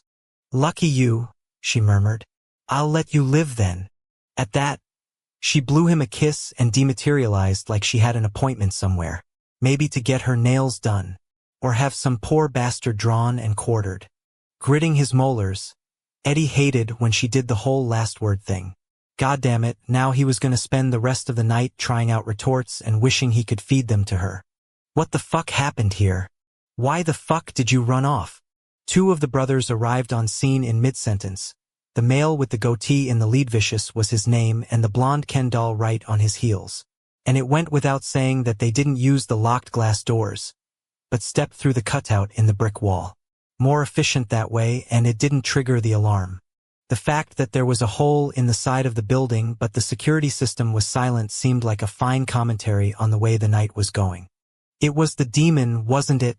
This house said. And that's Lassiter's blood on the pavement out there, isn't it? I didn't have time to explain back in the basement. Eddie shot back as he brushed dust off his jeans. But yeah, she just took off. The blonde brother, the one with the bright blue eyes, lowered his black dagger as he looked around. You know, I like the way you redecorate. It's whimsical, with just a hint of wrecking ball. I was inspired, Eddie muttered. What can I say? You're bleeding. I'm fine. Over at the hole in the outer wall, the scarred brother stepped in and announced, loudly and clearly, your friend drove off with Lassiter, and you're going to take us to them now. Says who? So you're kidnapping the angel, then? Eddie tilted his head. Are we going to have a problem here? Yeah, I think we are. The brother's yellow stare flipped to black, those eyes narrowing. But it's not going to be a big one. You've lost a shit ton of blood, so you're not going to be a lot of trouble, and we can prisoner swap you for our angel if we have to. Or the other guy can really just keep him, this house intoned. I mean, let's look at all the options, shall we? As Eddie opened his mouth to respond, the world went for a little spinny spin, and he threw out a hand, hoping to save himself from another Xerox-related recline. The copier was saved, however. The big blonde one swooped in and, like the lead in a dance pair, did a waist and nape grab that made Eddie the girl in the dip. The brother smiled as he looked down, flashing bright white fangs. Tootsie Pop. Waha! Eddie mumbled. Something in a purple wrapper appeared in his face. I think your blood sugar's low. A whiff of grape was the last thing Eddie was aware of before he went library book and checked the hell out.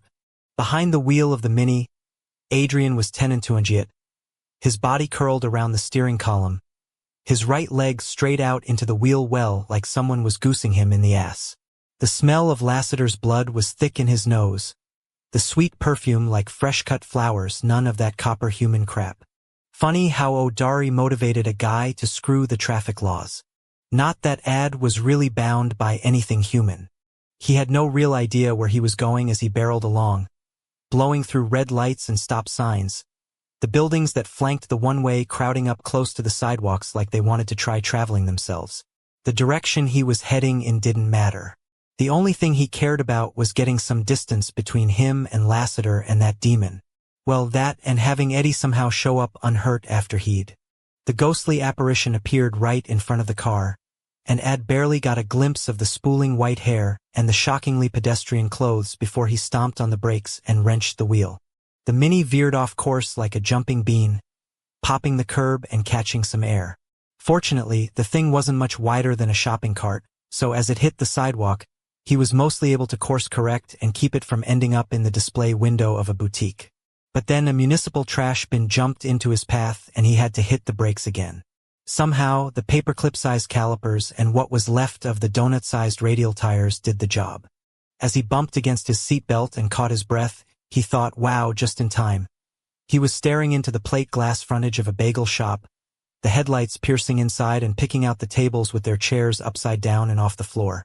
What the hell was that? He asked no one in particular. And I wonder how good the locks is.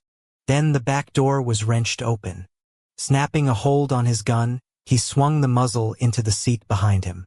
It was the apparition. Let me help him, please, a soft voice said. I beg of you. Ad lowered his weapon. The female was not of the world, but nor was she an angel. He didn't know what the fuck she was. What he was clear on, though, was the heartbroken way she was looking at Lassiter. Ged, Ad heard himself say. She couldn't kill him after all. At least she shouldn't be able to. And Lassiter did need help. He was crumpled in the rear, crammed in, creamed from the careening, and there was silver blood all over the black seat. Just as Ad was about to offer to get the angel outer shit, he didn't know what the female extended her hands and closed her eyes. As cold night air weaved through the Mini's interior, ushering out the bouquet of an immortal's blood spilled, she started to hum. No, that wasn't her. That was what was coming out of her. Glowing light pooled all around Lassiter, its vibrational waves creating the sound, and Ad knew without any doubt that the energy was from the font of the Creator. Instantly, the injured angel's body eased. A shuddering exhale released as pain clearly drained out of him. "Who are you?" Ad whispered. He didn't get a reply. The female was concentrating solely on the summoning and delivery of salvation, her delicate face fierce in her endeavor. As the theme from Star Wars lit off, Ad jumped and wondered what the hell John Williams was doing conducting an orchestra in the middle of downtown Caldwell. Except then he realized that it was his phone. Fumbling around in the pocket of his leather jacket, he answered without checking the screen. Then again, there was only one person who had the number. "Where are you?" "I have Lassiter." "Well, that's just great. We have your boy Eddie." Ed closed his eyes. "I'd ask how a vampire got this number. You're Eddie's only favorite in the phone log thingy. This is Rage, by the way." "Rage, how are you?" "Good, fine, yup." "Oh, hey. Good news, Eddie's alive." There was a pause, and then the brother said in a wry way, "I mean, I don't think he can be dead, can he? It looks like he's having a little nap. Anywho, you have our fallen angel, we have your buddy. How about turning this into a one-for-one tradesy situation?" Ad refocused on whatever was happening in the back seat. "Lassiter's a little busy right now." "Why? Because you have a TV?" "No, I think a female with silver hair is playing auto mechanic with his proverbial engine." "Robin."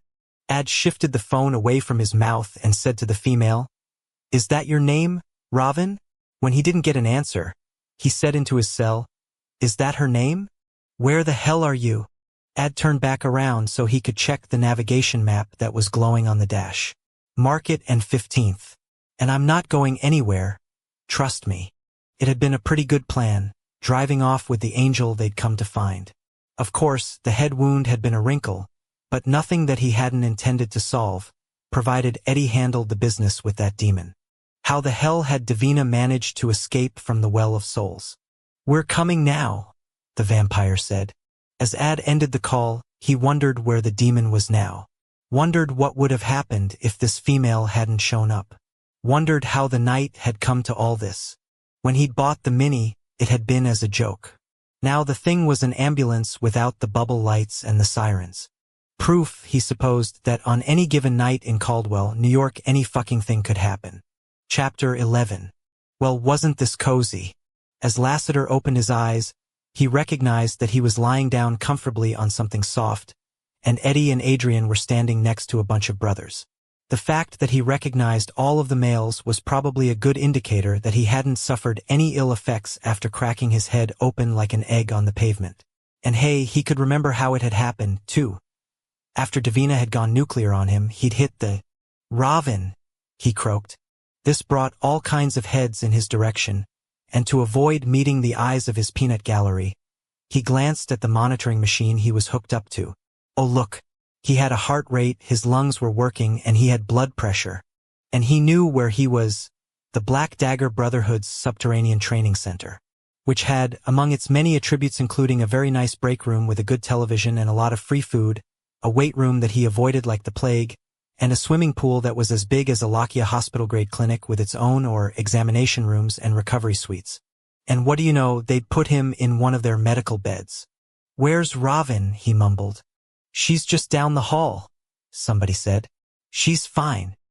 He wasn't sure who was speaking, which suggested that though his memory was fine, his faculties were maybe not as A-okay as he was hoping. "Can I see her?" No, that wasn't forceful enough. "I will see her now." Someone stepped forward out of the gathered fighters. It was Vishouse, and of course, the guy was a wet frickin' blanket. "Not yet. You've got some talking to do." For a split second, Lassiter thought of all of those Dr. Soaps he'd watched in the 70s and 80s. Marcus Welby, MD St. Elsewhere. Fine, ER was in the 90s. Inevitably, there had always been some poor schlub in a hospital bed, people surrounding them, a dire prognosis saved by the brilliance of the medical staff except when the show had needed a bad outcome so it could seem real. And on the staff, there'd always been one brilliant, cynical son of a bitch everyone loved to hate. As Lassiter's vision sharpened a little further, he thought, and here we are, Caldy style. V was like Hugh Laurie in House, except smarter and better looking. And for once, the brother wasn't smoking a Turkish hand-rolled. The rest of him was right, however. The goatee, the tats on the side of the face, the black hair, the black leather all over the body, and the expression of irritation and hauteur. Like a Nobel Prize winner who'd been asked to read a grocery list. "Where the hell have you been?" came the demand. Lassiter glanced at the other brothers, and then the fallen angels. All of them were also waiting for an answer, just being less judgy about it, as if they might have recognized that sometimes people had a right to take a couple of nights off. "You have no right to flake out on us," V snapped. "You don't want my mommin's goddamn job, fine. But don't take up space if you're not going to do shit." "Fuck you," Lassiter cut in. And then he went on a roll, rising off the bed as his voice rose in volume. "I fucked that demon so Balthazar could have his female, and I kept Davina occupied tonight while you all went into her lair, and I've done a dozen other stupid fucking things I shouldn't have, to make sure none of you get hurt or disappointed as you live your lives. So excuse me if I need a goddamn break every once in a while." By the end of it, he was yelling, and when he finished, he flopped back down and hit the back of his tender head again. "Fuck!" he barked as he put a hand up there. As he felt around and got no sense of wetness, he thought, well, at least he wasn't leaking anymore. Abruptly, Rage leaned out of the group. "You want a Tootsie Pop?" "Eddie rudely turned me down back at the travel agency he assaulted, so I have an extra one." "To be fair, I passed out," the angel muttered. "That's not rude." "Yes, fuck, I want one," Lassiter bitched as he put his hand out. "And can you unwrap it?" Rage played an excellent Fritz the Butler, just without the wrinkles and the penguin suit. Split second later, there was a purple globe on a white stick front and center, and you know what? Tasted fan-fucking-tastic. Man, thank God he wasn't human. Or immortal. He'd be dead or hooked up to a ventilator while they debated on when to pull the plug. Instead, he was going to be all right in another hour or two. Tops. All because in the back of that Mini, Robin had helped the healing process along immensely. She'd followed him. The sneak. He thought of her standing in front of him in the lee of that golden glow at the Mickey D's. So resplendently beautiful, more lovely than he remembered. Her eyes on his as she leaned forward as if, "He left me because of you. For me to have my love. You can never have yours." As Davina's voice barged in, Lassiter bolted up again, and immediately, the brothers and the angels leaned away, like they expected him to exorcist it and start golf-sprinkling pea soup. He looked at Vishouse because, hey, if anyone could figure out anything, it was him. "Davina is in love, right?" V took out a hand-rolled. As he put it to his lips, somebody pointed out, "There's oxygen in here." "Yeah, there is, unless you think we're breathing water?" The male lit up, exhaled, and motioned to the far side of Lassiter's bed. "That cylinder over there isn't hooked up, relax. And as for the demon, it's true. She's got herself a little boyfriend and we've got problems. Lash is back, and fully functional. We found evidence that he inducted a lesser outside her crib, and the two of them shacking up is bad news for us." The cursing behind the guy was low and ominous and peppered with F-bombs. "She conjured him," Lassiter heard himself say. "From the book." "Excuse me." "Huh. Wait, what?" Gesturing with his lollipop, which was already dwindling in diameter, he said, "The Omega is gone. Far as we know." V nodded with deference at his roommate. "Butch. The destroyer prophecy was lived and breathed thanks to the cop. And the son was dead. Yeah, Donzo. Indunned." Rage lifted up his forefinger. "Which would make it Dunhudzo, actually." As V glared at the brother, Lassiter remembered the details. In a bid to finally end the war on vampires, the Omega had gone back in time and planted a Trojan offspring in Caldwell, one that had been absorbed into an aristocratic family. The truth about the sire being evil hadn't even been known by the male himself, and the young had matured unaware of his lineage. After entering the Black Dagger Brotherhood training program, Lash had survived his transition, and then had come the big reveal. The male had taken the news so well. He'd slaughtered the family he'd thought was his own, and then taken a squadron of Lassiters around to all the grand estates he'd been to as a member of the Glimmerah, killing those bloodlines also. Following the raids, which had been the single greatest success for the Lessening Society, Lash had set about enjoying his forelesser status, in classic Nepo baby fashion. It hadn't lasted. Like all the others before him, his favor had faded and the Omega had chosen someone else to lead. The son had been given no more slack than the strangers. Then again, loyalty had never been one of his daddy's attributes.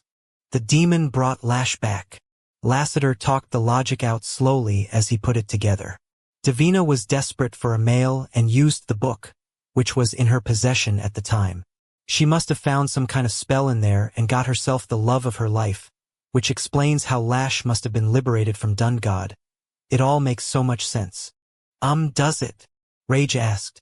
I'm not following. I think someone should get this angel a whiteboard and a marker. One of the other brothers chimed in. So he can write penis on it with a Sharpie like you did, and give himself a heart attack when it doesn't erase? Hey, that was supposed to be a good joke. Yeah, just not one you could rub off. Well, it was a piss-poor penis, what can I say? Can we not do this right now? V snapped at the pair. In the pause that followed, Eddie cut in. I still want to know how Davina ended up free from the Well of Souls. Lassiter waved his hands to get everybody's attention again. For me to have my love, you can never have yours. That's what she said to me. Clearly, there are conditions on Lash being with her, so how else could you explain it all? She must have conjured him. He pictured that demon with the wind in her face, her hair moving like black vipers. And if Lash is starting to rebuild the Lessening Society, we need to make sure they stay broken up. Nothing is going to make her more psychotic than being denied what she wants, and she'll go after him. Hound him and get in his way.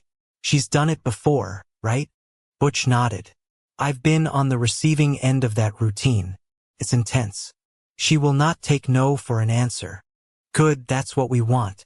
The pair of them must be kept apart, and I can make sure that happens. He looked over at Eddie and Adrian.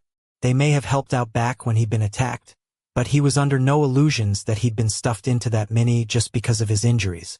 They'd intended to take him to the Creator. Still did. Abruptly, Vishouse tilted forward on his hips and moved his lit stick back and forth between them. I'm sorry, you're gonna need to back this up for me a little. You're in love. Whilst Robin sat in the training center's break room, she was hungry, and yet the displays of fresh fruit, snacks, and drinks held no appeal.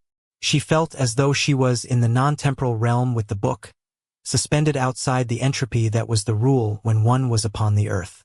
As she looked around at the vacant tables, empty chairs, and lonely couch, she thought about the last time she had been down here in the Brotherhood's clinic. Not unlike this evening, things had started out on an unexceptional note and proceeded into territories of fraught emotion and danger. As with tonight, it had been a male of worth who had been injured. Unlike tonight, it had been a mortal, and Nate had died of a gunshot wound directly before her. The mourning of his parents, and the pleading of her cousin, Savage, had been a call to action that she had ultimately heeded, though she had known what she was doing was against the laws of the Creator's universe. She had used powers she could marshal, but had never understood, and pulled the young male out of the continuum of life and death, setting him aside on a protected shelf that insulated him from the grasp of the grave. Furthermore, an unholy outcome for a righteous reason. The short-term effect had been positive, with only her and perhaps Savage, the first and only other she had saved, thusly knowing the grim reality that eternal life was merely the cessation of physical mortality. All other aspects of the soul, the heart, the mind, remained subject to the battering and erosion of experience. Such endurance was a curse, especially when you were going to watch others around you, those whom you valued, whom you loved and relied upon, leave you behind. Closing her eyes, she covered her face with her hands, as if she could shield herself from the assault of her conscience. But it was too late for that, and what was worse, She had deserted Nate to his fate. Saving the book and securing it in her mental netherworld had been an excuse to remove herself from the departure of Lassiter and the ramifications of her being a savior when she should not have been. It had not been the right thing to do with regard to the young male. "I think you saved him." She dropped her hands. The fallen angel with the braid down his back nearly had to duck his head as he came through the doorway, and he paused to look around at the vending and soda machines, as well as the hot buffet which was currently closed down except for bowls of apples, oranges, and bananas. Raven was not fooled. He had come for her, not sustenance. "He would have recovered," she said roughly. "I merely endeavored to ease his pain." The angel went over to the machine where bags of chips and pretzels were lined up in rows and separated by corkscrews. "Hey, these are free? The dollar bill slot is blocked." She recalled sitting here with Nate at this very table, conversating with him about weighty matters but also lighter ones, which had included him explaining the names of the dispensing facilities and their operations. "Yes, they are free." "Sweet." The angel began pushing all kinds of buttons, little parcels dropping down into the well, his selection as he punched into the number pad seemingly random. And when he bent to retrieve what he'd chosen, he had a quiet joy on his face, as if the fact that this was not costing him a dime was a lottery win. Proof that even immortals could be enchanted by simple pleasures. Yet she was not fooled by the surface gloss upon his mood. Darkness abounded within him. "Mind if I join you?" he asked on the way over. He set his parcels of calories down on the table without waiting for her reply, and then paused and looked at her with eyes the color of red wine viewed through candlelight. "Please do," she said remotely. "Not feeling company, huh?" Dropping into a seat, the heft of him dwarfed the table that had seemed quite appropriately sized with her upon it, and she watched his large hands rifle through the colorful bags. He chose Cheetos, a snack she remembered the staff at Lucha's house eating from time to time. "I don't blame you," he said in a casual fashion, "for taking a breather. I needed a break too. Lot of brothers in your boys' room." "He is not mine." "Oh, right." He tilted the open neck of the bag to her. "Want some?" "Ah, no. Thank you." She looked away, her eyes going over the other tables with their empty chairs. So many alternate places he could have been sitting, and she began to construct excuses for her departure as she turned in her seat and focused on the TV that was mounted up on the far wall. The local news was doing a story on the damage to the travel agency, building next to where Lassiter had been attacked by the demon. A reporter standing as close as he could to a police barricade, the flashing lights strobing him as well as the uniformed officers who milled around. "You are the one who saved him," she said stiffly, "when the demon attacked. So you were watching us. I thought I sensed something." She did not look away from the images upon the television.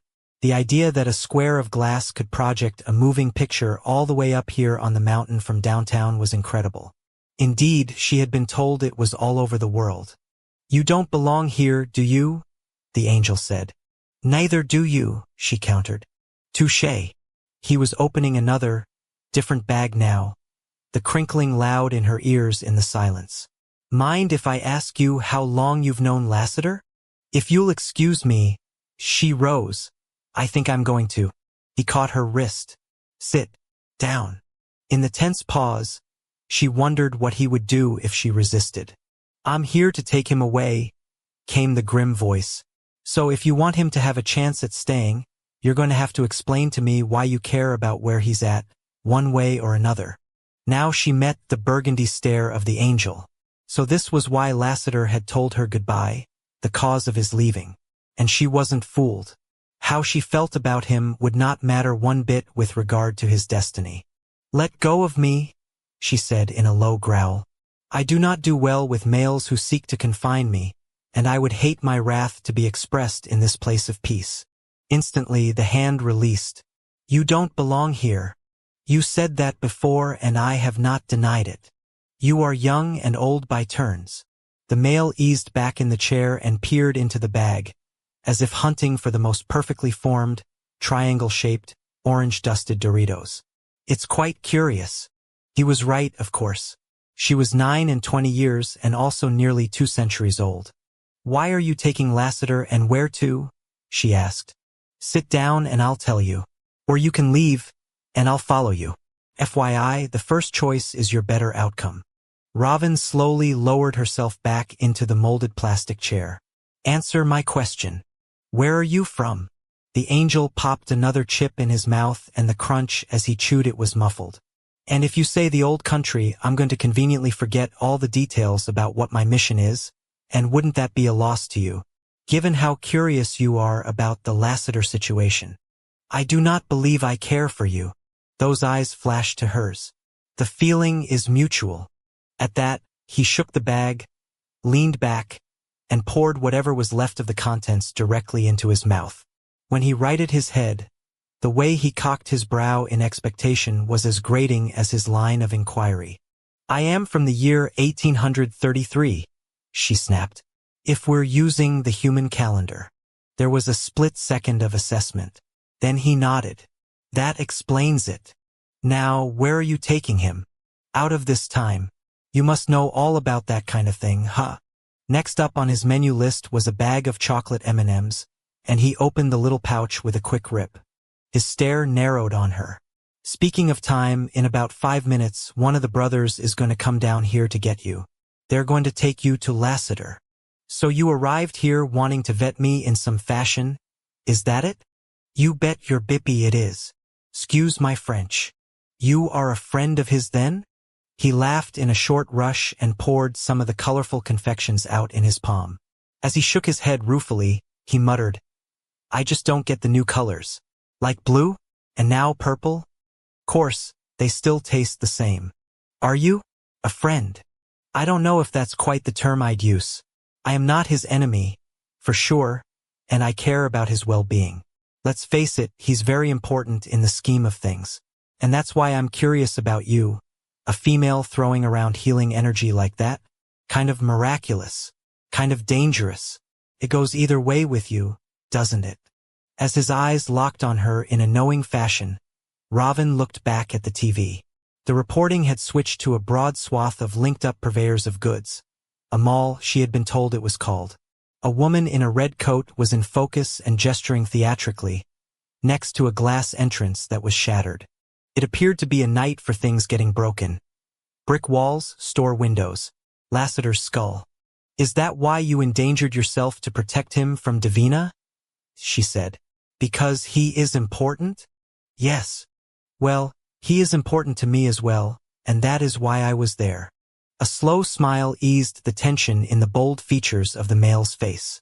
For two people who don't like each other, I guess we have him in common. It appears as though that is true. The door to the break room opened, and in its jams, Vishouse, son of the bloodletter, stood without apology.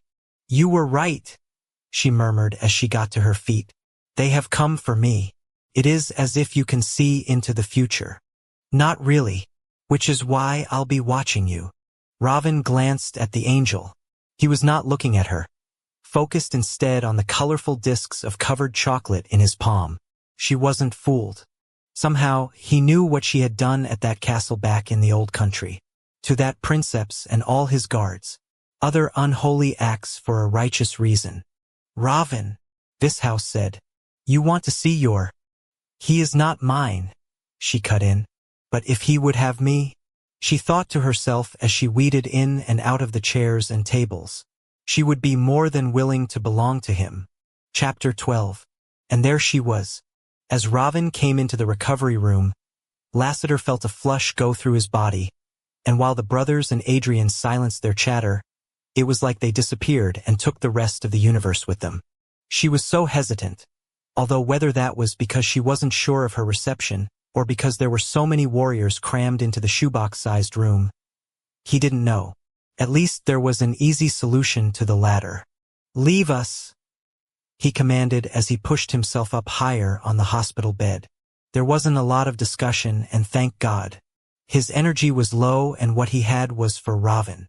As the door eased shut behind the peanut gallery, he motioned with his hand. Can you come here? You're very far away. She seemed to float over to him, although she was walking, yes, her feet were on the floor. When she stopped at the base of the bed, he motioned for her to get even closer. All he got was one more step forward. Her hair gleamed in the dull fluorescent ceiling lights, the platinum fall split over her shoulders. She seemed pale, her lips blending into her face, and her eyes stayed lowered from his own. "Are you leaving tonight?" "I'm glad you're here." They both fell silent. For a split second, he was back in the cave, resolved to rot out there on the mountain, caught in the limbo between annihilation and existence. But now Eddie and Adrian had showed up, and he'd figured out Davina's angle. So the question posed by the clash was answered. He did not want to go. Not now. His purpose was this female. Maybe it always had been, and he'd just been too terrified by that, especially after the shit with the demon. "I'm sorry," he blurted. "I know I've been walking away from you. My reasons were what they were, but now." "You are not leaving?" "Not if he could help it." "No, I'm not." "What has changed?" she whispered. He thought of the big reasons he had been determined to keep away from her. The danger of Davina. His shame over what he had let happen to his body. His sense that Ravin needed someone less complicated. If he was honest with himself, he knew he would not be able to overcome any of the deficits alone, much less as a trio. But now he had a motivation that gave him permission. Maybe that was the word. To get the fuck over himself. He would be with Ravin, in spite of his unworthiness. Because he had to. If he had his true love, Davina would not have Herson that would keep her and Lash apart and the demon busy. And if the bitch decided to come after him to try to split him and Ravin up, then he was going to take care of business while the Brotherhood took care of Ravin. How fucking ironic that duty was getting him what he ultimately wanted. Which was this female. Aware Ravin was waiting for a response, he didn't know what to say. The last thing she needed was to get tangled in the ugliness, and he was going to have to protect her on a lot of levels. "Thank you for your help tonight," he hedged. Her long exhale told him his dodge disappointed her. "I'm sorry I followed you. I'm sorry I put you in a position of having to." He smiled a little. "Look at us, apologizing left and right. Are you well?" She motioned over her head. "Your injury was quite severe." Lassiter banged on his skull with a fist. "Right as rain." She put her hands out. "Do not hurt yourself further. You know, you might have a point." He rubbed the spot as his head pounded a little. "Seriously, though, I'm okay." Ravin finally came all the way up to him. And when he reached out his palm, she hesitated but then took what he offered in a firm grip. "I am very sorry," he whispered. As the words came out of his mouth, he was aware that only he knew their full significance. Only he knew he was apologizing for being a coward, for being ashamed, for needing an external impetus to act on his heart's desire. "For what do you apologize?" she said. "Running from you, and himself. I'd like to stop running. That's why I'm not going anywhere. That's what's changed." Funny, that demon had robbed him of so much, but she'd given him a kind of gift as well. If allowing himself to fully fall for Ravin got them all where they needed to be with Davina, then yes, he did feel as though he had permission to be selfish and express his emotions, let himself go. Kind of a fucked up way to heal, wasn't it? Ravin leaned her hip against the mattress. "What about the others?" "You mean Eddie and Adrian?" As her face tightened, he switched his grip and stroked the inside of her wrist. "I'm not worried about them, and neither should you. I'll take care of it." "All right," she said as she nodded. A strange sensation uncoiled in his chest, warm and loose, and he went with it. "I think it's time for me to get out of this bed." With a groan, he sat all the way up and started shifting his legs out from under the thin sheets. Things were going great until his bare feet hit the floor and he realized he was naked. He glanced around. Clothes. Oh! The flush that hit Ravin's face put color back in her cheeks, and he had to fight not to reach up and touch her hair, and then his eyes lingered on her lips. He wanted to kiss her. He always wanted to kiss her. Except even as an anticipation thickened his blood, memories of Davina came between them, sure as if the images and echoed sensations were bricks that were tangible. His revulsion the mortar that made solid that which was all in his mind. "Fuck you, Davina," he thought. "Can I take you somewhere beautiful?" he said hoarsely. Squaring her shoulders, Ravin cleared her throat. "You do not have to be nice to me just because I tried to help." That's not why I'm being nice to you. Robin opened her mouth, then closed it again. When she crossed her arms over her chest, he could feel the distance return. Indeed, I am more accustomed to your departures than your presence, she said roughly. Therefore you will understand my hesitation. The only thing more painful than your leaving is the prospect of getting further attached only to have you disappear once more. Further? He prompted. I have made no secret of my. When she shook her head sharply, he hung on, hoping to hear the words he wanted her to speak. That was such bullshit, though. She was right. He had been more reliable for his absences than a male who deserved her inner thoughts. I haven't stopped thinking of you, he said. I might have been gone, but I took you with me. She looked up.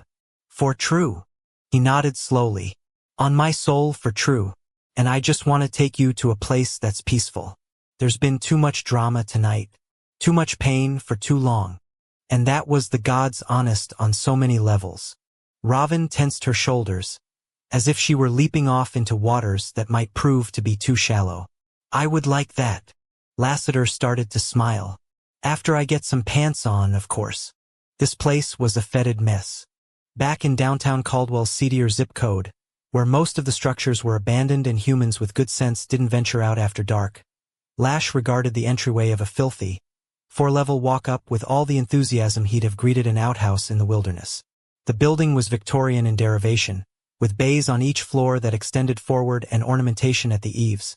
But the shithole showed every bit of its age. City sludge striping down its facade, chips out of its stone steps, slates missing from its roof. As a cold breeze weaved around his legs, a woman screamed an obscenity somewhere behind him and there was a crash. Then the wind changed direction and he caught a whiff of human urine and rotten food. Imagining that stench in August, he reflected on how he had grown up, in a mansion full of dog-gen, every need anticipated and tended to, the decor gleaming of generational wealth, the voices in the grand rooms soft and accented with the proper lilt that only came with distilled knowledge and privilege. A blaring horn cut through his replay of things long past, and then a vehicle barreled around a corner a couple of blocks down and headed in their direction. I want that SUV, he ordered his subordinate. Get it. What? For a split second, he nearly slapped the dumb bastard security guard he'd turned outside Davina's version of Bergdorf's. But both his hands were busy with his duffel bags of stolen weapons and gear. The Dick's Sporting Goods they'd broken into and five-finger discounted had dressed them both properly and given them some basic armaments. It hadn't done shit for the raw material that was not in the dipshit beside him. Get that SUV. How do I? Oh, for fuck's sake. Drop your haul and stop the fucking thing. The command was followed with all the gumption of a teenager, a muted metal clanging chiming on both sides of the moron, after which Lash's one and only inductee into the lessening society loafed out into the middle of the road. As the slayer put both hands up and winced, like he was trying to bring a baby buggy to a standstill and worried about his fucking shins, Lash wondered how, in a city of 2 million plus humans, he'd managed to recruit such a total waste of space. But the lame ass got the job done. The blacked-out Suburban hit its brakes, and there was no moment of confusion for its driver and passenger. Without missing a beat, two men put down their windows, stuck their guns out and opened fire, the pop-pop-pop echoing around the decrepit Grand Canyon of the street. Now that is more like it, Lash thought. His slayer was hit in the chest too many times to count, a 3D torso target getting practiced on by a pair of experts. And talk about cinematic. Spotlit by the headlights, the security guard now Lesser's arms raised up as he jerked to the rhythm of the impacts, the assault salsa driving him back until he fell over onto the pavement. As the stinging aroma of gunpowder and we'd replaced the neighborhood's piss scent, laughter bubbled out of those open windows. When Lash dropped his duffels, the driver looked over at the clanking, and a pair of dark eyes narrowed in a way that suggested a new target had been isolated and identified. It was not possible to assess the man's height, but the shoulders were thick and so was the tattooed neck. More than that, the cunning stare and the way the guy was so comfortable using his firearm affirmed value. You owe me, Lash said. The human shifted the muzzle of his autoloader over so that it was pointed toward Lash's torso. You want some? Yes, Lash drawled. I do. There was a moment of pause, as if the response was a surprise. And then the human began to empty what was left in his clip. Walking forward, Lash put out his palm and collected the slugs one by one, their trajectories shifting as they were called home by the center of his hand, the jingling sweet and soft as the projectiles collected in a little lead puppy pile. The trigger finger that had been so busy eased off, and as a swill of gaseous emissions curled up from the tip of the gun, Lash closed a grip around the payload. What the fuck, the human breathed. On the far side of the driver, the passenger was pulling a poleaxe too, his stare wide in the glow of the dash. Do you want to live forever? Lash said in a low voice. Get the fuck back, man. I asked you a question. Lash stopped at point-blank range, and to help things along, he positioned the human's arm so that the muzzle of the gun was precisely in the center of his own chest. What is your answer? Do you want to live forever? When the driver tried to yank the weapon away, Lash put his thumb on the forefinger that was wrapped around the trigger and forced the discharge of the last bullet in the magazine. The sound was loud at such close range, the impact such that Lash's entire body jerked. Ah yes, .45s packed quite a punch. He held those dark eyes the entire time, not even blinking. On the far side of the center console, the guy riding shotgun decided he was done. I'm out. As the man fumbled for the door release, Lash glanced over and willed the lock to hold tight.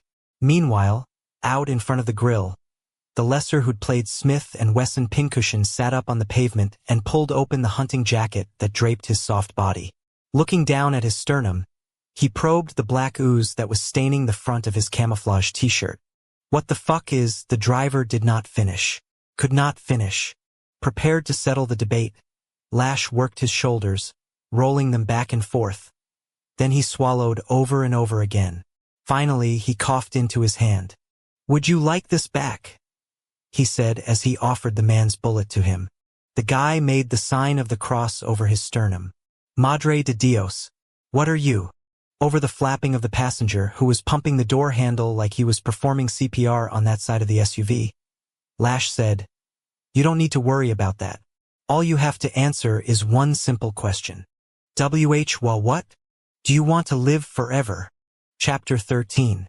It was around 10 a.m. the following morning that Beth, née Randall, mated of Wrath, son of Wrath, sire of Wrath, rushed down the subterranean tunnel to the back entrance into the training center. When she got to the reinforced steel door, she shifted her son onto her other hip so she could punch in a passcode. As the copper lock retracted, she glanced over her shoulder with a sickening feeling. We're here, she said to Wrath, even though he would already know that by the shifting sounds.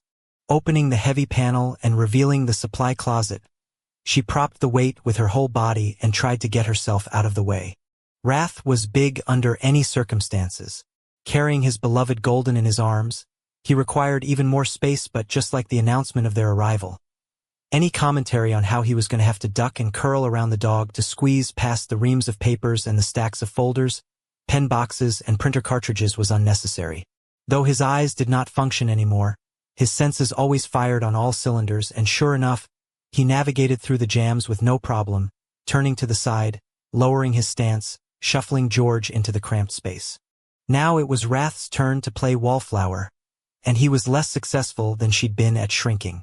As he pressed back against the shelving, she wedged by with LW and opened the way into the office. On the far side of Tor's administrative space, she did her duty for the last time with a glass panel, and the second they stepped into the concrete tunnel that ran the length of the facility, Doc Jane leaned out of one of the clinic's doorways. Down here, V's mate urged. Wrath led the way now, and Beth checked on how their son was doing because there was nothing she could do about any of this, and sometimes you needed to feel like you could help someone. Her son was rock solid.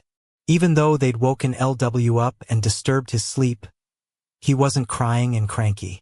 He was staring forward at his father and the dog with those grave, now green eyes of his expression that of an adult who recognized that something was very wrong with the dog, and if anything happened to George, his father, the king, was never going to get over. Stop it, she told herself. George was fine. The animal was young, only 5 years old?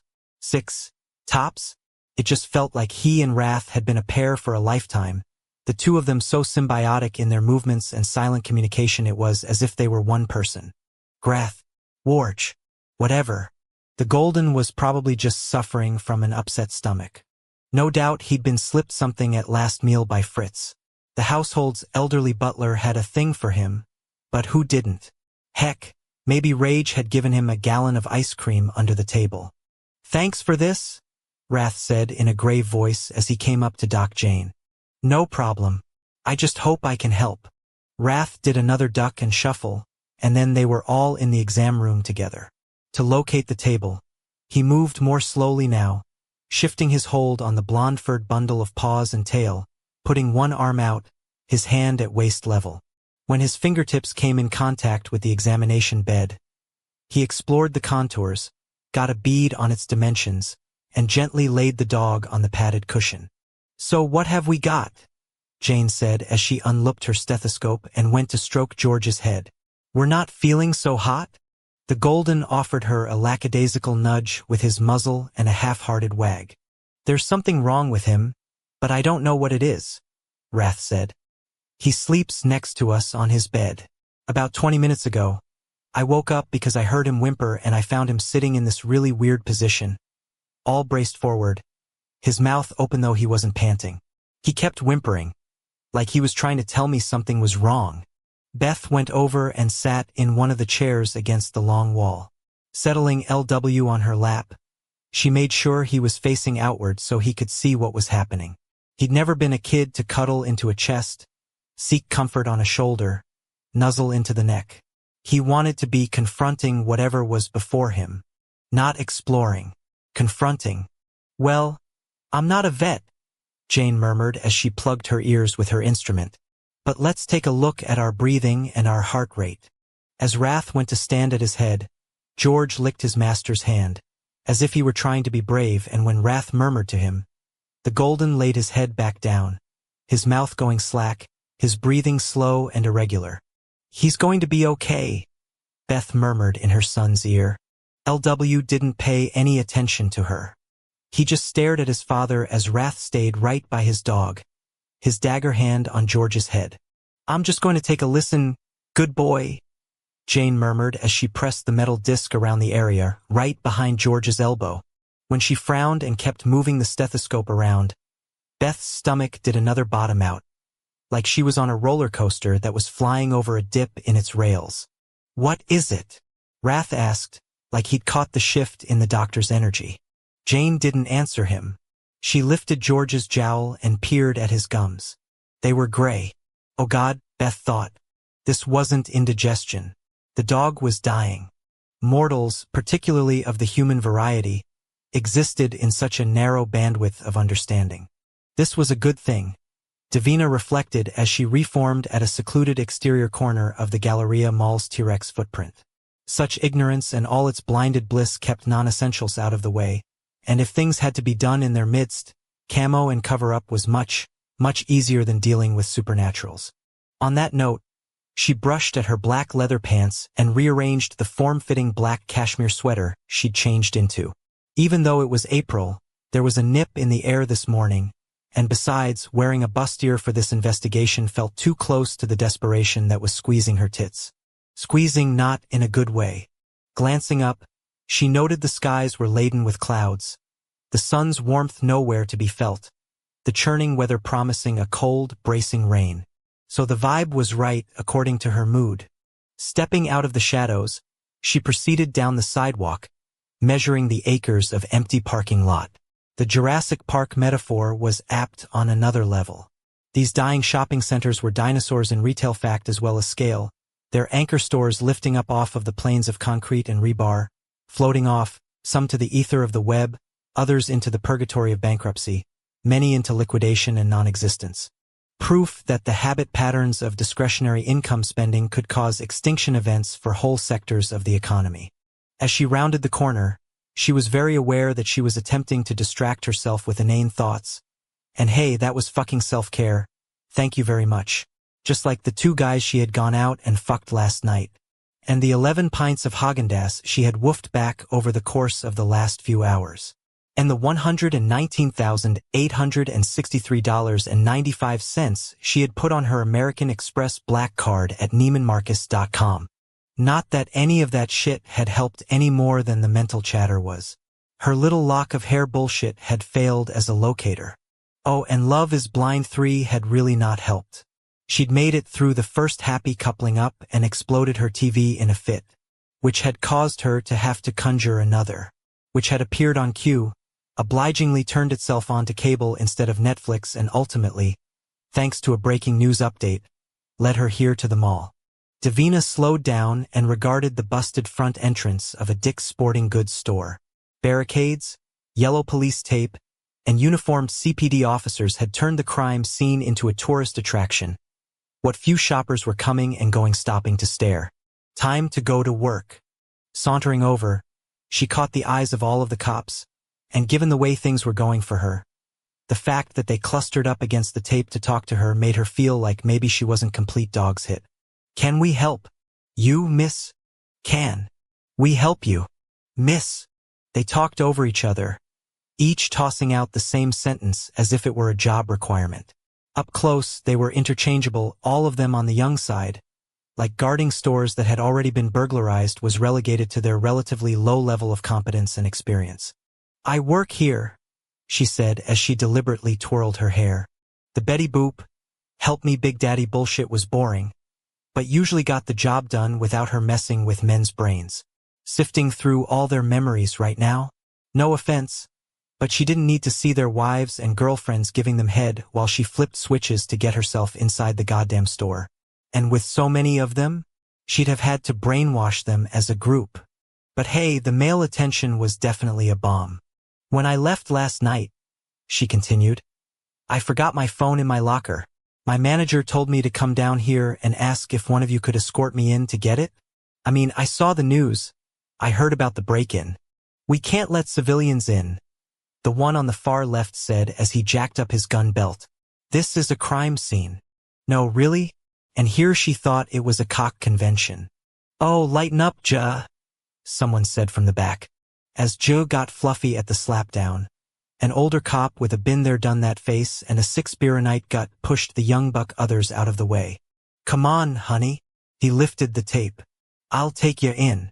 Oh, thank you. Ducking down, Davina was sure to give Joe a batted eye while she breached the barrier that was flimsy in substance, ironclad in boundary. On the far side, she followed the older cop, content to model walk in his wake over to one of the side doors that was still intact.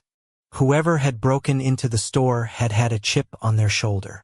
They'd smashed the revolving glass entry both coming and going, shards on the ground outside on the left and shards on the inside of the store on the right. It had to have been Lash, she thought, assuming the reports about what had been taken were accurate. And clearly, he was stealing instead of conjuring to conserve energy after his first induction. Lot of these new guys, the cops said as they walked into a cathedral of merchandise and equipment. Just gotta, what do they call it? Flex?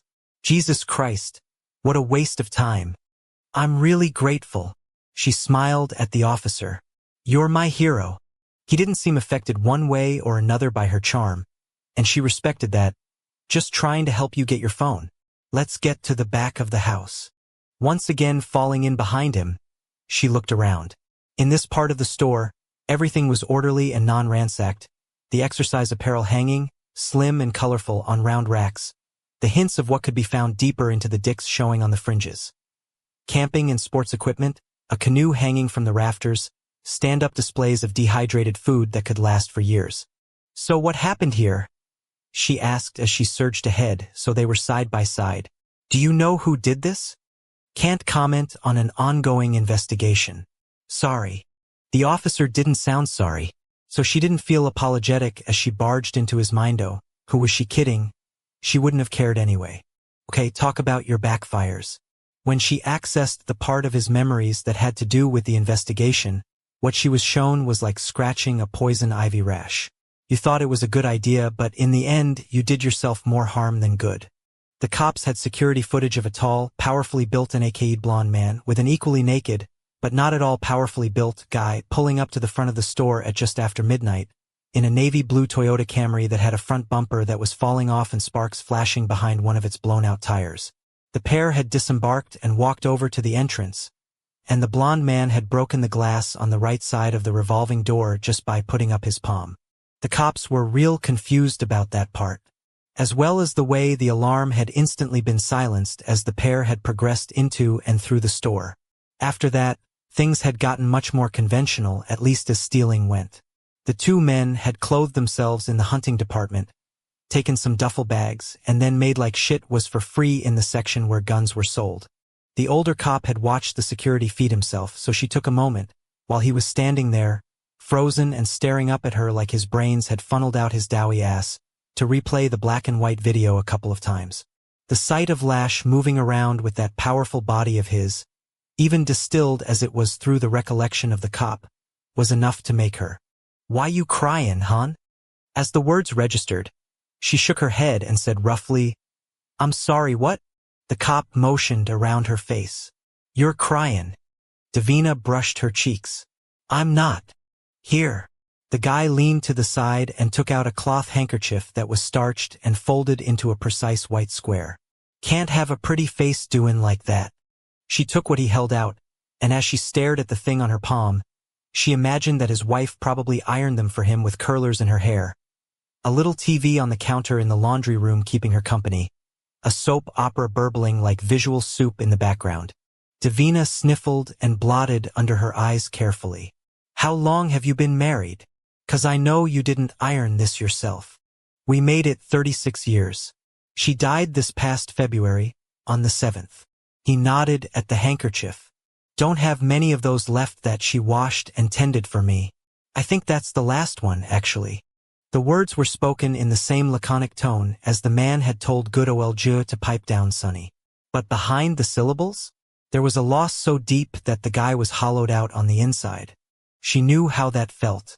"I'm sorry," Davina said. He shrugged. "What are you going to do?" The officer turned away, but she stopped him. "Is it true that you'd rather be dead?" He blinked like he had no idea what she was talking about. But that was a lie. His inner thoughts were bared before her, and she knew that underneath the daily duties he distracted himself with, he was yearning for a get out of jail. "Is it true?" she whispered. "Yeah." He cleared his throat. "I miss her that much. Kids are grown and busy. She was the one who kept them around. I sit at home alone at night. What is there for me, you know? It wasn't supposed to be like this. I'm supposed to retire next month. We were going to travel. I was going to buy her an RV and we were going to travel." The bleakness in him touched her in a way that seemed as shocking as her wasting any time at all on some human who was nothing in the grand scheme of things. "And you believe she's waiting for you?" Davina prompted. As he glanced around, she looked at the silver shield that was on his chest.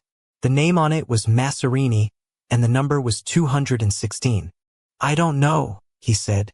"Maybe she's in heaven or maybe we're all worm food. Either way, I'm good because I'm not feeling like this anymore, or else I'm with her. Better end where I'm at." Funny how sadness could age someone. Though his features did not change, the folds that ran from the sides of his nose to the edges of his mouth seemed to gouge farther into his face, and the wrinkles by his eyes and across his forehead likewise deepened. The color seemed to fade out as well, everything draining, until he looked like he was 80. "You've been praying," she told him. "You want out." "Yeah, I do. It'll be a relief, goddamn. Why am I talking to you like this? I don't tell anybody this." He laughed awkwardly, the forced smile not lasting.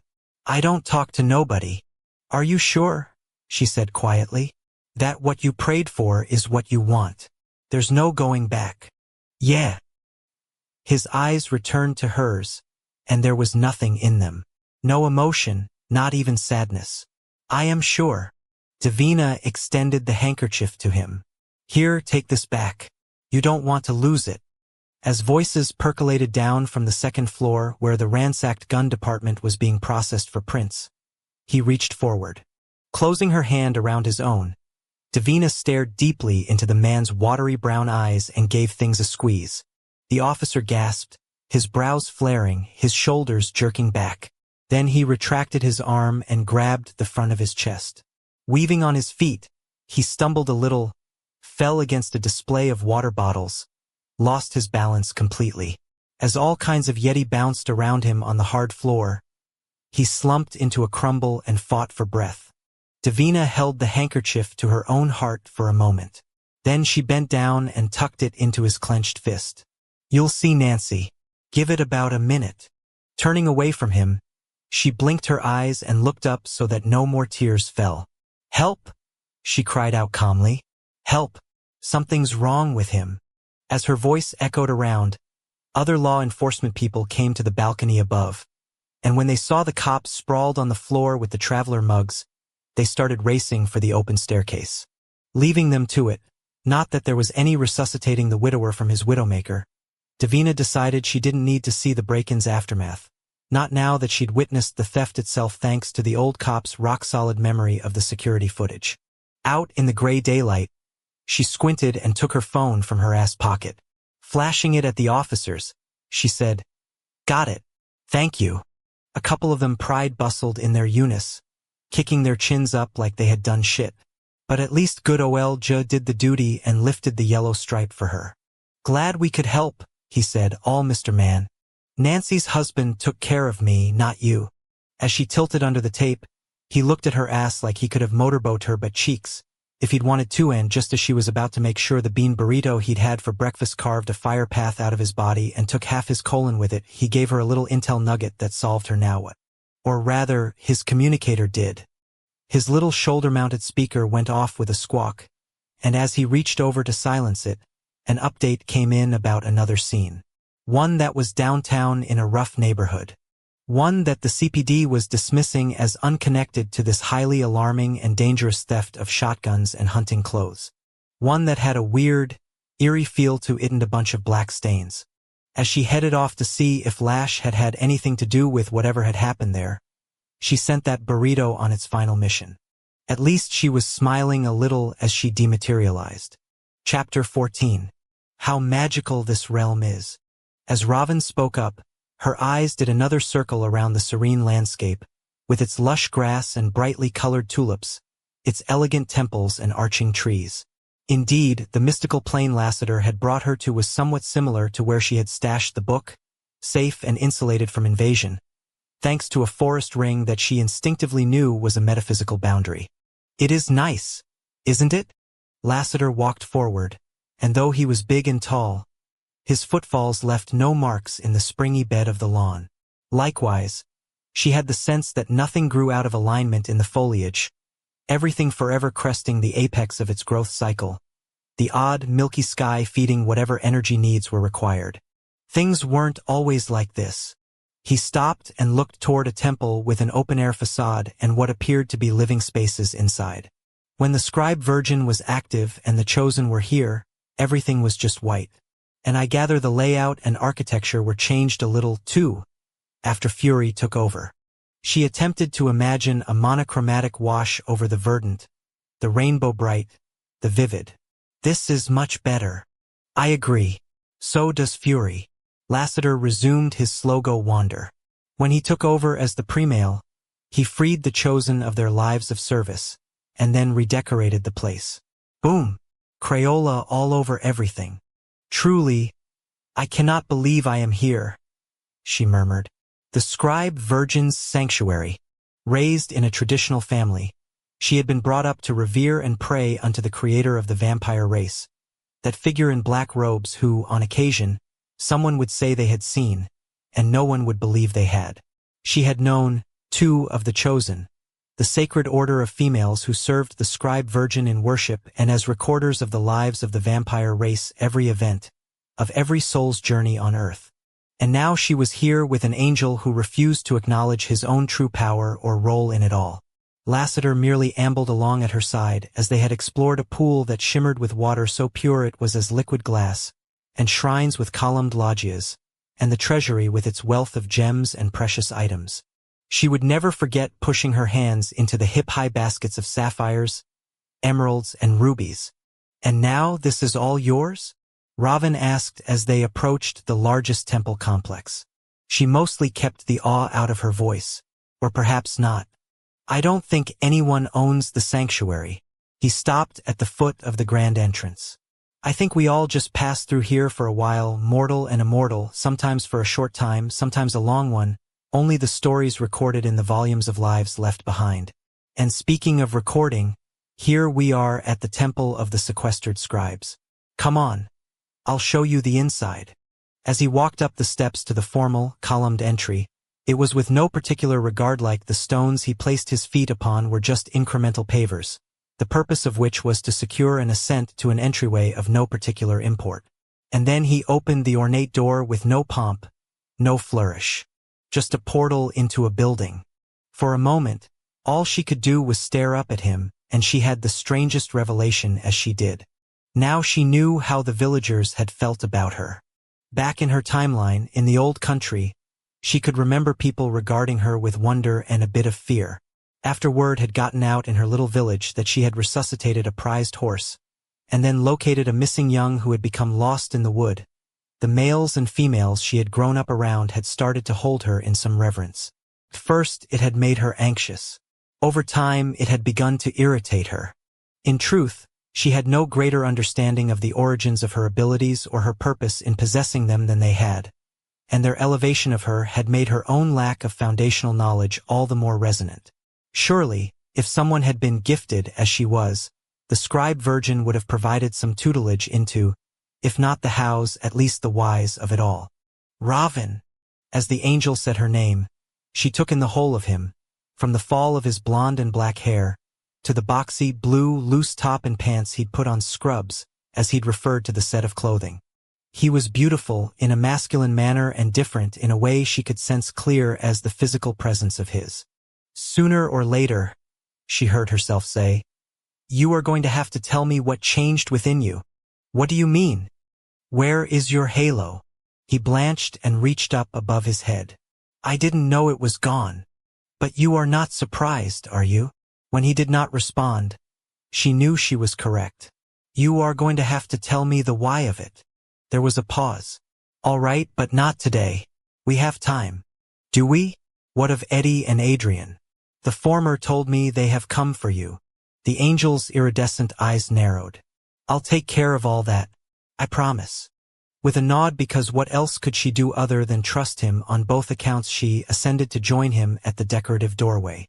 The fact that he assiduously stepped aside so there would be no contact of their bodies as she passed by stung a little. But the room they entered was so astounding, she let the minor rejection go. Under a soaring ceiling, set across an ancient stone floor, a series of desks were arranged in rows, and each of the stations was kitted out in identical fashion. Upon the hand-hewn tables rested a pot of sanguine ink, a feathered quill, and rolls of parchment tied with ribbons, as well as a crystal bowl that was so beautifully made, so finely blown, that the basin was as clear as the still water it contained. The scribing stations, she murmured in awe. For truth, I did not believe they actually existed. Walking forward, her hand lifted, as if she would touch any part of it, either the backless stools, the feathers, or the ink, and yet of course she would ne'er dare. This was the sacred space of the recorders of history, the chosen among the chosen, the most important deed performed in service to the Mammon of the species. Ravin glanced over her shoulder. I cannot believe I am here. Her words drifted as their eyes met. Lassiter was staring at her with an undisguised, naked yearning. His arms crossed over his chest as if he sought to confine himself and his emotions. His feet planted solidly as if he had ordered them to hold his body in place. His torso set in the stiff tension of self-control. Perhaps he had not desired the contact between them a moment ago because he desired such too much. Come check out the library, he said in a brisk voice, as if he were trying to divert himself.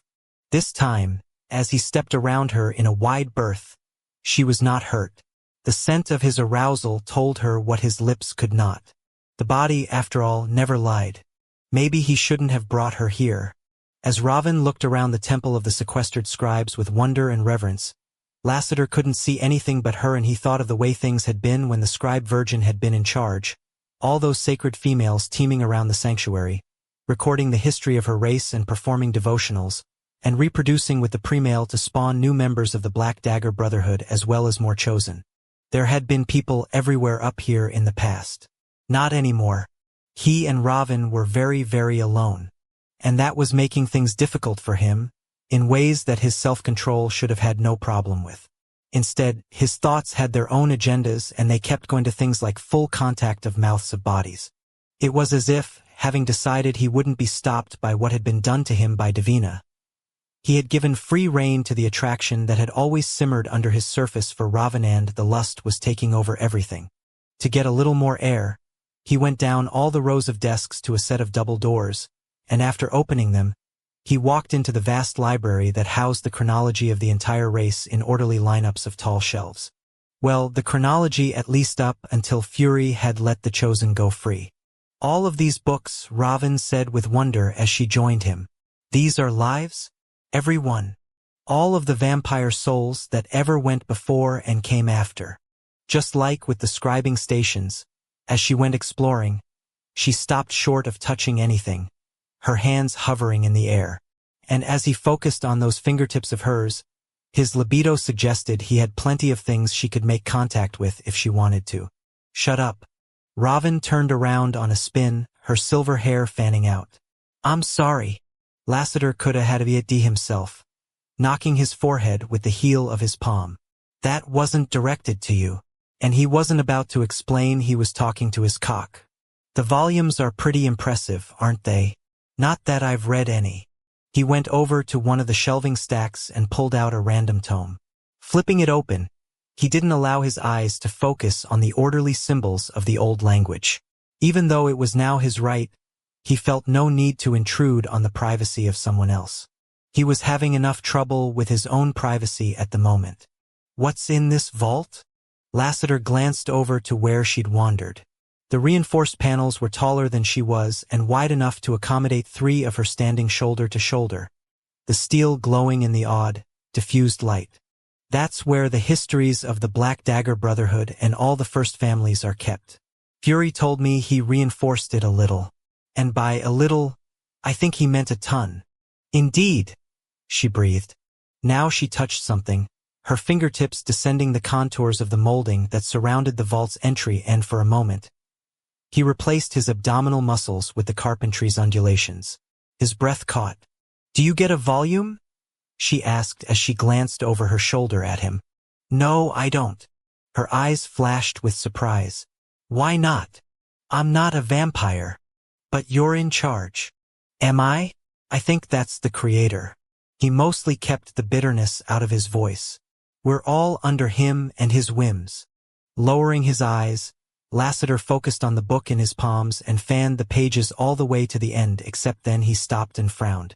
The blank sheets of parchment were marked with shadowy etchings that were not legible, and when he backtracked to the last of the ink that was properly, vividly present, he saw that the lines of symbols were filling themselves in, the shapes darkening on their own. He looked around at all the volumes, the thousands of volumes. Jesus, he thought, the histories are writing themselves now. And clearly, free will was not the bill of goods it had been sold as. But no one is writing anything down anymore. I don't think that's a problem. He clapped the book shut and shoved it back into its slot. Anyway, Ravin came over. Are you all right? Of course I am. Talk to me, Lassiter. You must tell me what is on your mind. As he stared down into her eyes, he felt a fucking maelstrom rise inside him, conflicts twisting and turning in his gut. And for all the reasons he should stay quiet, he found that he wanted to be truthful with her. Even if only in one way. I want to kiss you. That stare of hers flared and he nodded. It's a truth I've been trying to deny. For your sake. As he heard his words hit the airwaves, he pictured Eddie and Adrian dragging him off to the creator. Lassiter. Yes. Why are you so afraid of kissing me? Even though he knew it was Ravin in front of him, somehow Davina took her place. The brunette-haired demon, a barrier that was as tangible as that vault Ravin had just put her hand on. I do need to tell you something, he said in a halting voice. What? She whispered. And yet the words didn't come. Not direct ones, at any rate. When I came here to Caldwell, he hedged. And then when I started here, after the scribe virgin left, I didn't think I was going to get involved. But I learned that I couldn't help myself. Forgive me, I do not understand? He moved his hand around and then focused on the vault. All of these souls, I'm responsible for them. They are my reason for being these vampires. Their destinies are my own now. Unable to stay still, he broke off from her and stalked among the shelves. And as if she recognized he needed his freedom, she waited silently until he was back standing before her. I will do anything to help them. So I have done things I shouldn't have to help them. Do you understand what I'm saying? What kinds of things? She whispered. Oh, Raven, bad things. Crossing her arms over her chest, she shivered. Like what? Reaching out, he brushed her cheek and thought of how different this moment would have been if he hadn't willingly put himself in Davina's crosshairs. It would have been uncomplicated by the disgust that was clogging his throat, the self-loathing getting even worse as he focused on Raven's sweet mouth. I shouldn't have gotten involved as deeply as I am, he mumbled. Losing objectivity makes you do things you wouldn't ordinarily think of. Things that you couldn't ordinarily contemplate, things that you didn't want to do, would never do, but feel as though you have to. Wrong deeds for the right reasons, she intoned. Yes, I know what that is. She put her hand on his arm. Your heart is pure, though. Your intentions noble. Forgive yourself. That is what you must do. He thought of Davina and Lash, and then how much he loved the female in front of him. Even if I'm still doing it? Perhaps you should stop. Shaking his head, he said, I can't. At least not right now. Then my wish for you is that you make peace with your choices. Abruptly, her face tightened, as if she were in pain, deep pain. I know how you feel, and I do not relish your responsibility, but those under your care are very fortunate. He recalled what she had done to save Nate's life the night the kid had been shot. This was why she was the one, he thought. Nobody else could truly understand the situation he was in. Lassiter, she said tightly, I must confess something. About what? Her silver eyes drifted down to his mouth. I want to be saved. By you. A bracing electrical charge bolted through his body. Oh God, Raven. Are you sure? Yes, came her rock-solid reply. Please save me. As if he could tell her, among all mortals, no? Still, his reply was in slow motion, him taking one final step into her putting her small hands on his chest, the stillness of anticipation closing in on them, locking in on them. Slipping his hand under her platinum hair, he stroked the nape of her neck. I'm sorry. Why do you keep saying that? He cut her off by covering her lips with his own, the kiss gentle, the feeling in his blood volcanic. He told himself to stop as soon as the seal was made. He didn't. Tilting his head to the side, he deepened the contact, stroking her mouth, plying her. When he brought her up against his body, he made himself promise. He would stop, before things got to the point of no return. Wasn't that where he needed to take them both, though? Chapter 15. It was just a dog. As Wrath was caged in the exam room, that refrain was what was going around and around in his head, circulating like a vulture. He wanted to pace. He wasn't leaving George's side. Because this wasn't just a dog. Running his hand down George's flank, over and over again, he felt like this was not what was supposed to be happening. Nope, not now. Not today. George had been fine yesterday, and he was far too young for this. Goldens lived to be 12, right? His hand slipped onto the patch of fur on the belly that had been shaved to do the ultrasound. As that rib cage expanded and then shuddered on the exhale, he bent to the Golden's soft ear. It's okay, buddy. I've got you. When he stroked George's ruff, the dog nuzzled into his palm, and there was a lick as if even though the animal suffered, his love for his master was untempered by his pain. He was just less able to demonstrate his loyalty. Then everything went limp, and for a split second, Wrath thought it had happened. It was over. A hitched breath made a whistle in the jowls. And after that, George coughed. I'm not getting another fucking dog, he said bitterly. I am not going through this shit ever again. Wrath, we don't know what's going on. Do you really think he's walking away from this? The door opened, and Wrath's hypersensitive nose picked up Doc Jane's scent, and it had changed. She was scared now. What is it? He snapped. The female waited until the door closed on its own, his ears picking up the whisper-silent bump as the thing hit its jams. We've found something on the ultrasound. On his spleen. As Beth gasped, Wrath gripped the fur under his hand and had to force himself to relax his fist. And it is. I'm not a vet and neither is Manny. The mass should be biopsied for proper diagnosis, except we're not qualified or equipped to do that. We don't have what we need to safely put him under, and we really wouldn't be able to understand his vitals. You operate on humans and vampires. You're surgeons, that's what you do. It's not appropriate. Well, make it appropriate. As he got loud, he sensed Beth flinch over on the chair, and as she went SHH, he knew she was calming LW. Or calming herself by soothing the young whether or not he needed it. Doc Jane adopted a professionally calm routine that somehow was more dreadful than if she'd gotten emotional. We are not going to operate on this dog. We found a good vet, however. Fine. Send Fritz to go get him or her. Bring them here now. What do you think it could be? Beth asked roughly. The mass. I can't really say for sure. Tell me. Wrath cut in. When there was a stretch of silence, he figured the females were exchanging glances. It's my fucking dog. You're going to tell me what you think it is. Hemangiosarcoma. The word landed like a grenade that had been tossed at him and he'd caught in his bare hands. He's too young. It has to be something else. That's why we need a vet. Wrath angled his head down to George, as if his piece of shit eyes still worked, as if he could actually see what he could only create from memories of other golden retrievers that he'd encountered when he'd still had a little vision.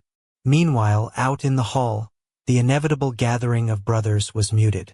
Goddamn, he didn't want to face them. He didn't want to talk about this because he didn't want to be living it in the first place, and though the fuckers meant well, he didn't have the energy to share his pain with them. Give us a minute, Beth murmured to Doc Jane. Will you? Yes, of course. Take all the time you need. We'll make arrangements for the vet. That door opened and then reshut, the fighters' voices flaring and cutting off sharply, as if the assembled expected some sort of report about how he was handling the bad news because they'd know the grim update already. They'd have read all the no doubt grim on Jane's face as she'd entered the room. Wrath dragged a hand through his long hair. They won't be able to do anything for him. I'm sorry. If that's what it is. Hemangiosarcoma isn't treatable. Like chemo doesn't work. They can remove the spleen, but it's a blood cancer. In the endothelial cells and the vessel walls. He might well have a tumor on his heart, too. It goes there. Wait. What? How do you know all that? You think I haven't been preparing myself for this? I researched the most common causes of death in Golden's about a month after he came into our lives. I just never thought it would be this soon. It's too soon. It's not right. It's too. When his words got choked off, he thought, nope, not doing this again, ever. Even if he spent the rest of his nights banging into walls and tripping over ottomans, even if he fell on his goddamn face and knocked every shin he ever had, it was better than this. Anything was better than this. Maybe you're wrong. Beth cleared her throat. Like Jane said, we need a vet, a good one, and then we'll see what they can tell us. He has been logy for the last week. Come to think of it, he didn't want to play ball the other night at the audience house. And Fritz said he didn't like his dinner. Let's not get ahead of ourselves. Wrath nodded, but not because he found any merit in the sensible advice. He nodded because he didn't want to be a total prick. I'll apologize to Jane, he muttered under his breath, for talking to her like that. You're upset. She'll understand. Bending back down, he put his mouth right next to George's ear. Papa loves you, he said softly. As George lifted his head and nuzzled Wrath's cheek, he thought maybe Beth was right. Just because he'd voice-commanded a load of shit into Google and listened to a bunch of things that killed golden retrievers didn't mean he'd manifested this. They had found something, though. Hadn't they? On the spleen. Silent killer.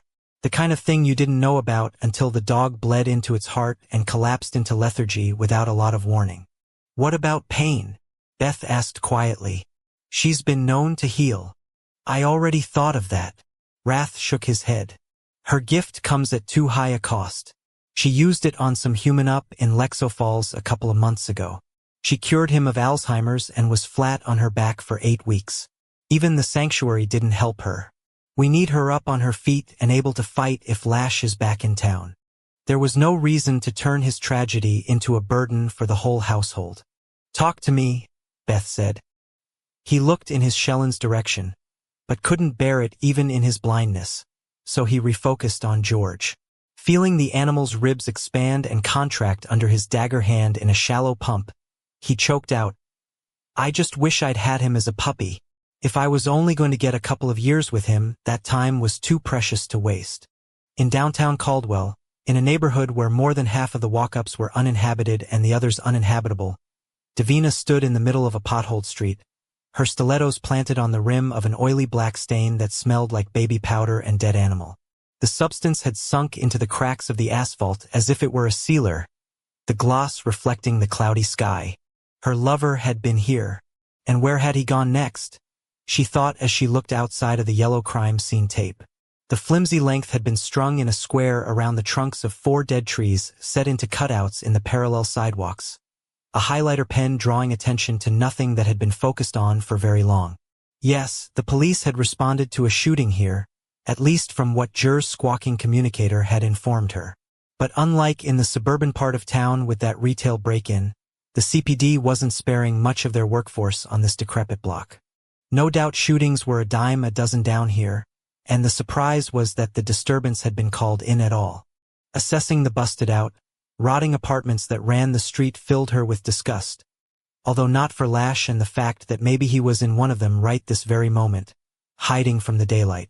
Shit, she wished she could feel that kind of haughty disdain for him. No, she hated the humans who had built this up, and the ones who had let it fail, even though none of that cast of characters had any bearing on the fact that her one true love had been in this shitty zip code, for a time, and had gone. She needed to hate somebody in all this, though. Glancing down at her Louboutins, she planted one in the mess and moved the toe of her stiletto back and forth in the viscous puddle, watching as the lesser blood gleamed like inky cum. It was the only way to feel connected to her lover. This 6 degrees of Kevin Bacon not even close, but all she had. Remnants of him left behind.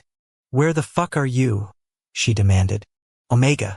Clear as day, she could see the letters crudely depicted on the wall of her lair, the book communicating to her what she had been too dense to understand until it was so obvious that it was, quite literally, right in front of her face. The truth of her lover's origins had tantalized her. They were also going to define his future. His goal, now that he'd broken free of her, was inevitable, and she told herself that it came with good news. He was going to stay in Caldwell, because that was where the vampires were.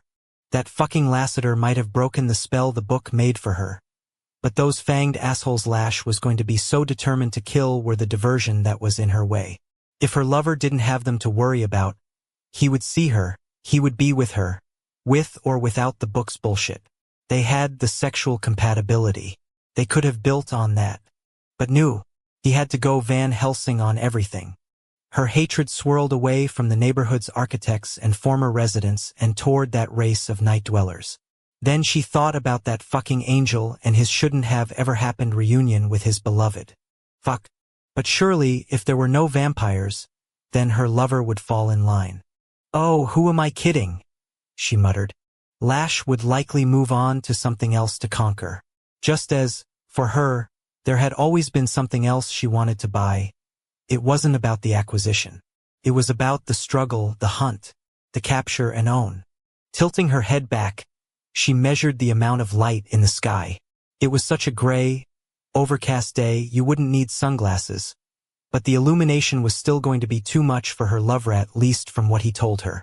There had been a time when he'd been able to withstand it. No longer, however. Where was he hiding? She needed to get to him, but again, that lock of hair hadn't worked. She was the one who had the tie to him, not the other way around, so she couldn't draw any energy from him and pinpoint his location. He was giving nothing to her now that he was gone. Fuck. If she could only find him, though, she could talk some fucking sense into the motherfuck. It was as she went to duck back under the tape, without having any concrete next destination in mind, that she caught sight of a gleam over on a stairway. So subtle, the reflection of light, the kind of thing that should have escaped her notice. Frowning, Davina walked to the set of steps. There were hunks out of the poured concrete contours and also a variety of stains and weathering on them, but she ignored all that. It was the drops that dotted the scuffed surface, so shiny in the dull daylight, so stinky. Leaning back, she looked up the facade of the Victorian four-level. Where was the yellow tape around the entrance? The cops had either missed the drips, or they'd cleared the building because they'd found nothing. Or maybe the inky stuff in the middle of the road was as far as they were willing to take things in this war-zone part of town. Either way, she was going inside. There had to be a basement. Had to. Chapter 16. When Lassiter pulled back from their kiss, Ravin could not breathe. Staring up into his beautiful, oddly colored eyes, her heart was hammering and she had no voice. Not that he was speaking either. The angel seemed as transformed as she was. His hand shook as he brushed a lock of her hair over her shoulder. "My first kiss," she whispered. He closed his eyes, and as his features tightened, she wished she had not spoken. The truth had to come out, however, and she imagined it was going to be hard for him to reconcile her fumbling with the fact that she was no virgin. Meanwhile, on her side, she was going to struggle with the aftereffects of the violence that had been wrought upon her 200 years ago by the calendar. But mere nights passed for her experience. Fortunately, here in this netherworld, with him all of what had been done unto her seemed far away. The challenge was going to be to keep it at such distance. With the way he just melded his own mouth with hers, and how she was feeling the now so hot and hungry, things were going to progress to places where making sure that she stayed where she was in this vital present, and not regress to where she had been in that castle, might become more difficult. Ravin! As he opened his lids and focused on her, the yearning in his voice was so intense, it was a physical caress, and she reclosed the distance that had bloomed between their bodies, fitting herself to him. When her hips came up against his, she felt the hard length there, and she cursed that sadistic aristocrat who had taken from her that which she would have chosen to gift Lassiter. But the cruelty shown to her had been the final key to her coming into her own. And that which had been forged in pain was stronger than what was nurtured, as it turned out. At least in her case. "Yes," she replied to the question he had not asked. "Not with words, at any rate. I need to be with you, and I have this troubling sense that time is running out." Just as he frowned and seemed prepared to argue the point, the double doors at the far end of the library opened, and what appeared, silhouetted against the pastoral landscape, seemed a threat, even though he was not one. Not in the conventional sense, at least. The brother Vishouse stepped inside and walked toward them, his heavy boots making a thunderous sound he did not bother to dim. With a shiver of anxiety, she heard the echoing beat as a countdown of whatever hours remained for her and Lassiter. "I'm here for Ravin," the brother announced. Lassiter stepped around, placing himself in front of her, blocking her with his body. Why? Except Ravin was not inclined to have anyone speak on her behalf, not even him. Moving out from under the lee of the angel, she focused on the brother's chest. No daggers, no weapons on the male at all, as it turned out. "Whatever may I do for you?" she said quietly. The icy eyes that bored into her made her feel so uncomfortable. She looked to the bookshelf she and Lassiter had come to stand before, to the tome he had taken out and flipped through. It was not precisely back in line with its ilk, and she had an odd thought that it would probably resettle itself, the perfection of arrangement in the library, in the sanctuary as a whole, as self-perpetuating as the flora. "Nate!" As the name reverberated up into the high ceiling, her eyes flipped back to the brothers. "Is he all right? Has something happened? What you did to him to bring him back?" Ravin immediately began shaking her head. "No, if you're asking me to do that to someone else. We need you." She put both her palms out. "Forgive me, but I will ne'er do that for anyone nor anything e'er again. It is a violation of the natural order and a curse more than a blessing. It's the miracle that we need right now." Before she got into a proper argument with the fighter, she glanced up at Lassiter for some assistance. He was staring at Vishouse as if he were attempting to read tea leaves, and after a moment, he put his hand to his face and passed it over his features with exhaustion. "I don't think you understand," Vishouse said, "how important this is or who it involves. It does not matter." She thought of Nate, her cousin, Savage, herself. Death can be cruel, but it is, along with birth, the basis of the Creator's construction, and ultimately, a blessing. Tampering with that is wrong and certainly not for me to undertake. I should not have done what I did. It's wrath. Abruptly, the portrait the book had shown her was all she could see. The image of the great blind king's face consumed by darkness, by evil, the tide rushing in, claiming. Lassiter looked down at her from his greater height. Then he said grimly in the old language, "Whither the king goes so goeth the species." A strange feeling of arrival cut through her anxiety. What if this was the reason for her powers, the mission she had always wondered about? All those times when she had lain awake, consumed by confusion as to why she had been gifted with so much she did not understand, when she had grappled with implications she could not comprehend, what if it all came down to this moment here? The book had certainly sent her back down here for a purpose. What if the Creator had been working through the ancient tome, just as he was working through her now by presenting her with this messenger of need? So many disparate instances suddenly stitched together, including the torture of her body by that aristocrat, when he had unleashed the evil within her, providing the balance required for her powers to be fully present. Yet the more she sought to construct her destiny, the more she returned to a core question that could not be skirted. Who was she to determine a king's fate? "It is not right," she said as she stared back at Lassiter. "You yourself just told me thus." Back down in Caldwell, in a cluttered, filthy storage room in the basement of the Victorian walk-up, Lash sat with his back against a rough stone wall. His legs stretched out before him and crossed at the ankles, the cold and clammy wrapping around him like a blanket just pulled out of a foul pond. With a hunting knife he'd stolen from that Dick's Sporting Goods store, he whittled a broom handle that he'd broken free of its shaggy head. The SHHT, SHHT, SHHT was loud in the silence, a beat that played contrapunto to a leak in the far corner. From time to time, a rat scampered across the dirt floor. Maybe it wasn't dirt as in earthen, but layers of dust packed into a solid over concrete slabs you'd have to dig down to find. Either way, to his sensitive ears, the rodent's patting of paws reminded him of dice rolling on a backgammon board. There was one other sound. When another groan hit the airwaves, he said without looking up, "Forget about him. How the fuck is he still alive?" a male voice asked. "That's the point. He's not." Lash glanced across the drafty darkness. His second and third inductees were sitting together on top of an old freezer that was a horizontal opener, their lower legs dangling at right angles, both sets of hands gripping the lip on either side of their knees as if they were about to get pushed off and prepared to fight the shove. "You already fell," Lash thought to himself as he resumed his even passes of the blade off the tip of the broom handle, little shavings flying free to join the loose pile by his thigh. "So this is it? This is all we gonna do?" Mr. Mouthy, who'd been the driver of the blacked-out Suburban, had had a rough time with the induction. Then again, his buddy had been the first to get his veins opened, so he'd gotten a gander at what was coming.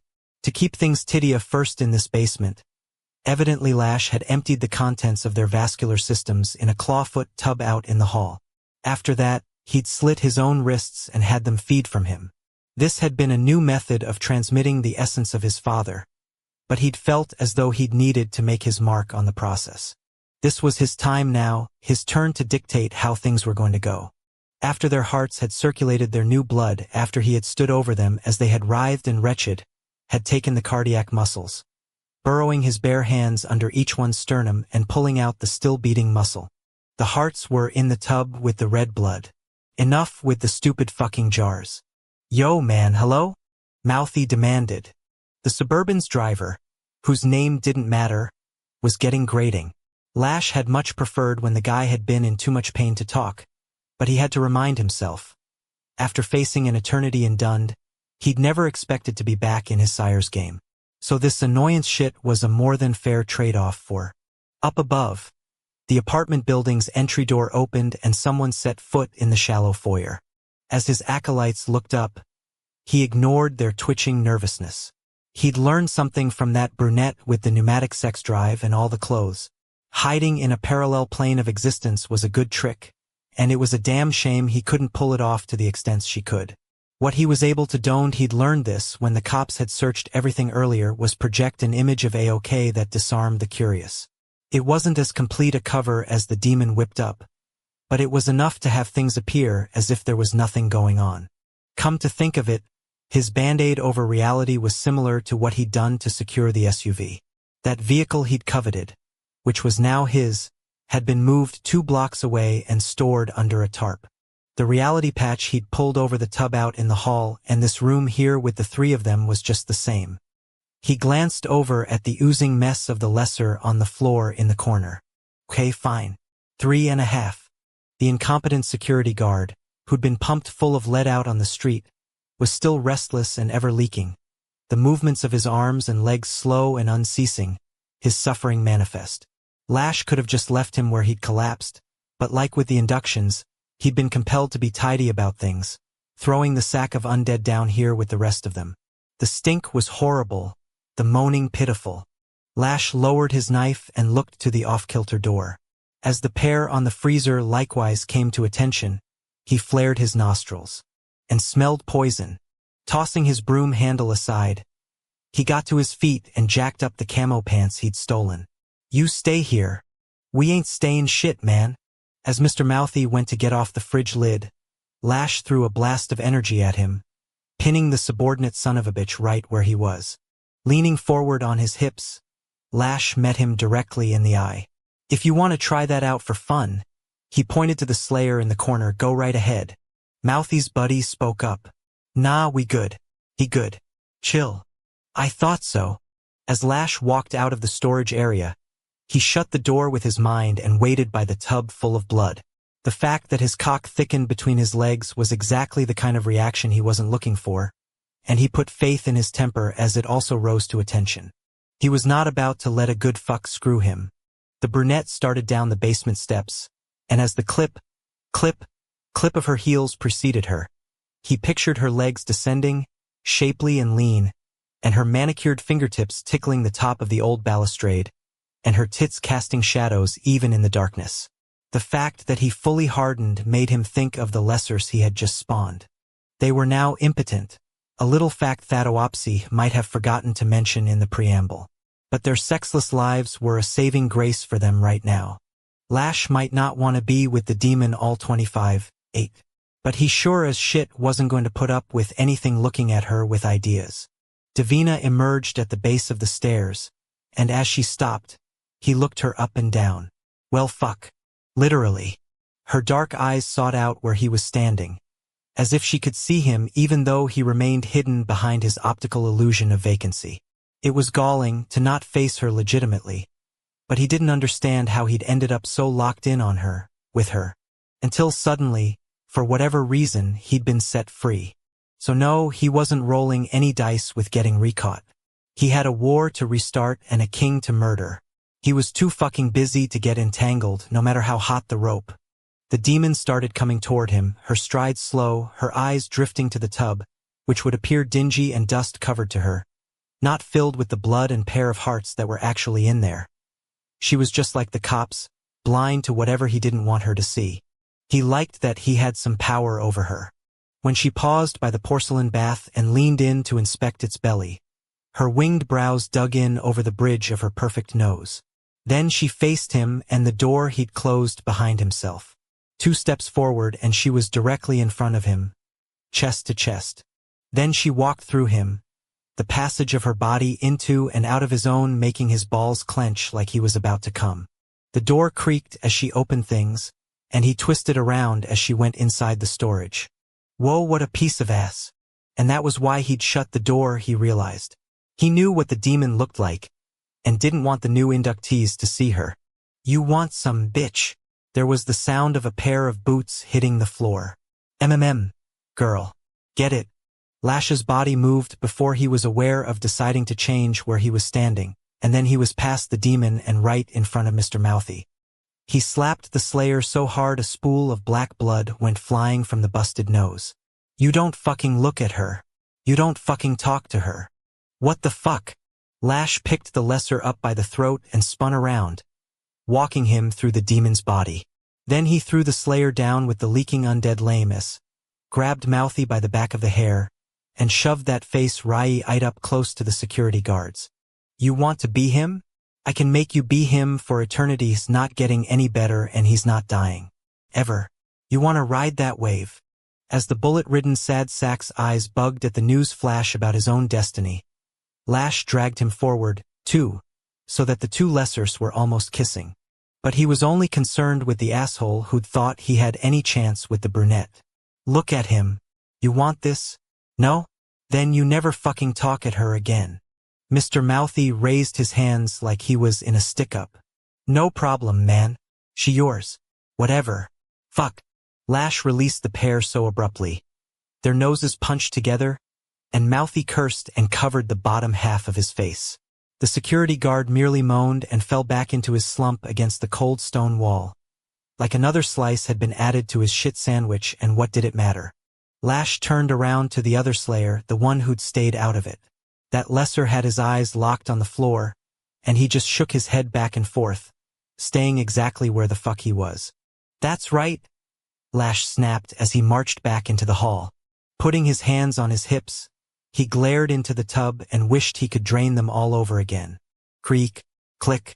He looked over his shoulder. The demon, who'd remained oblivious to the drama, had stepped back out of the storage room and was standing with her fine ass to the closed door, her hand still on the tarnished brass knob. Her eyes lifted and seemed to meet his own. I know you're here, she said softly. I don't know exactly where you are, but you're close. I bet you can even hear me.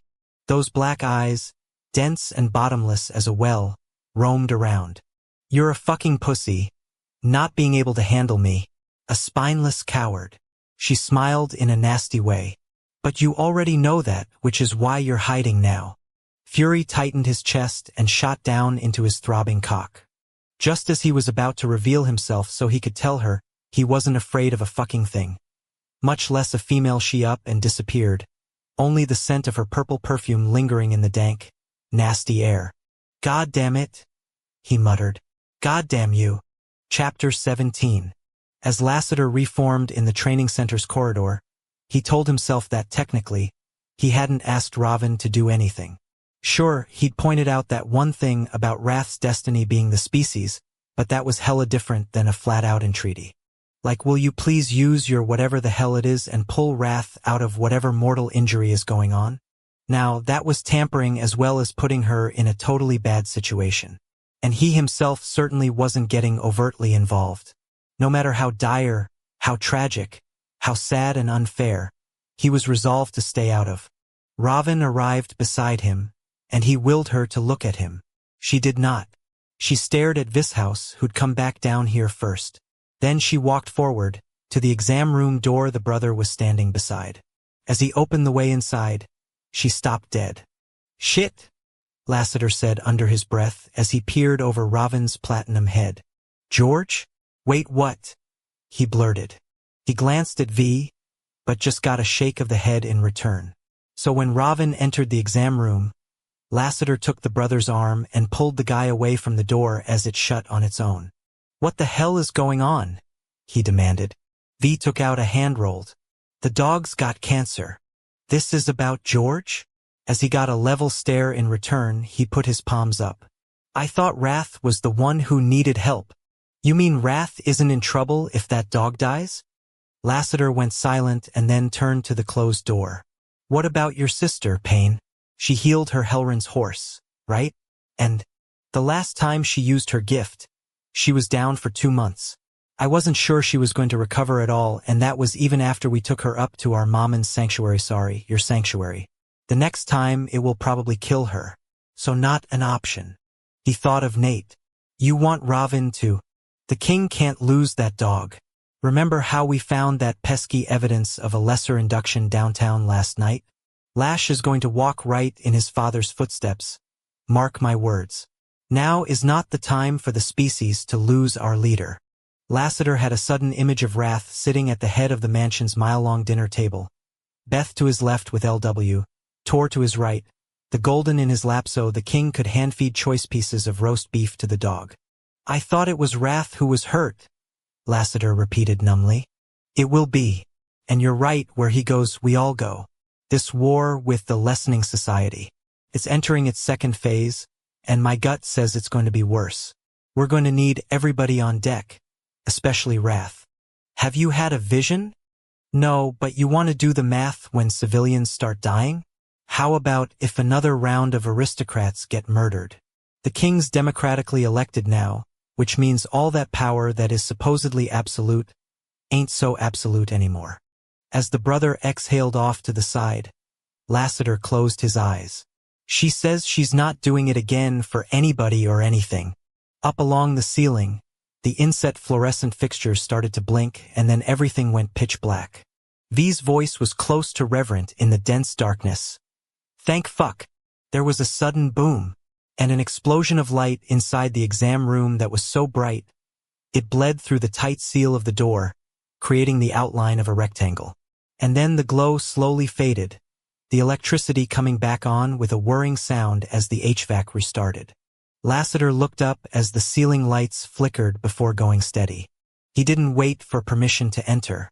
He shoved the door open and jumped inside. Robin was at the exam table in the center, her hands hovering over George, her eyes rolling back in her head as her body went loose. He lunged for her at the same time Wrath did, but the king retracted, and not because there was no way he could be sure where she was in space. He knew Lassiter was the one who should care for her.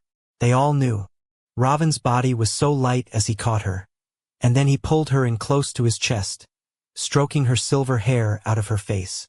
Her lids fluttered and her lips parted as she breathed wanly, and he wondered if he needed to scream for medical help. "Is she okay?" Lassiter looked over. As Wrath spoke, he was draped across his dog, that massive warrior body a blanket covering the golden. Meanwhile, George's head was up and moving around, and he was blinking as if in confusion but also wagging his tail. On the far side of them, Beth was brushing tears from her eyes and hugging her young on her hip. And it was the oddest thing. LW was staring at Robin, as if he understood somehow what she had done and why. Not that that was possible, of course. The kid was still, in the slow-grow manner of vampires, all but an infant. Lassiter refocused on the female in his arms and answered the king. "I don't know. I'm going to go lay her down somewhere." Wrath's long arm reached out and he locked a grip on Lassiter's shoulder. The wraparounds he always wore angled as if he were staring forward. "I'm going to come check on her. I owe your female."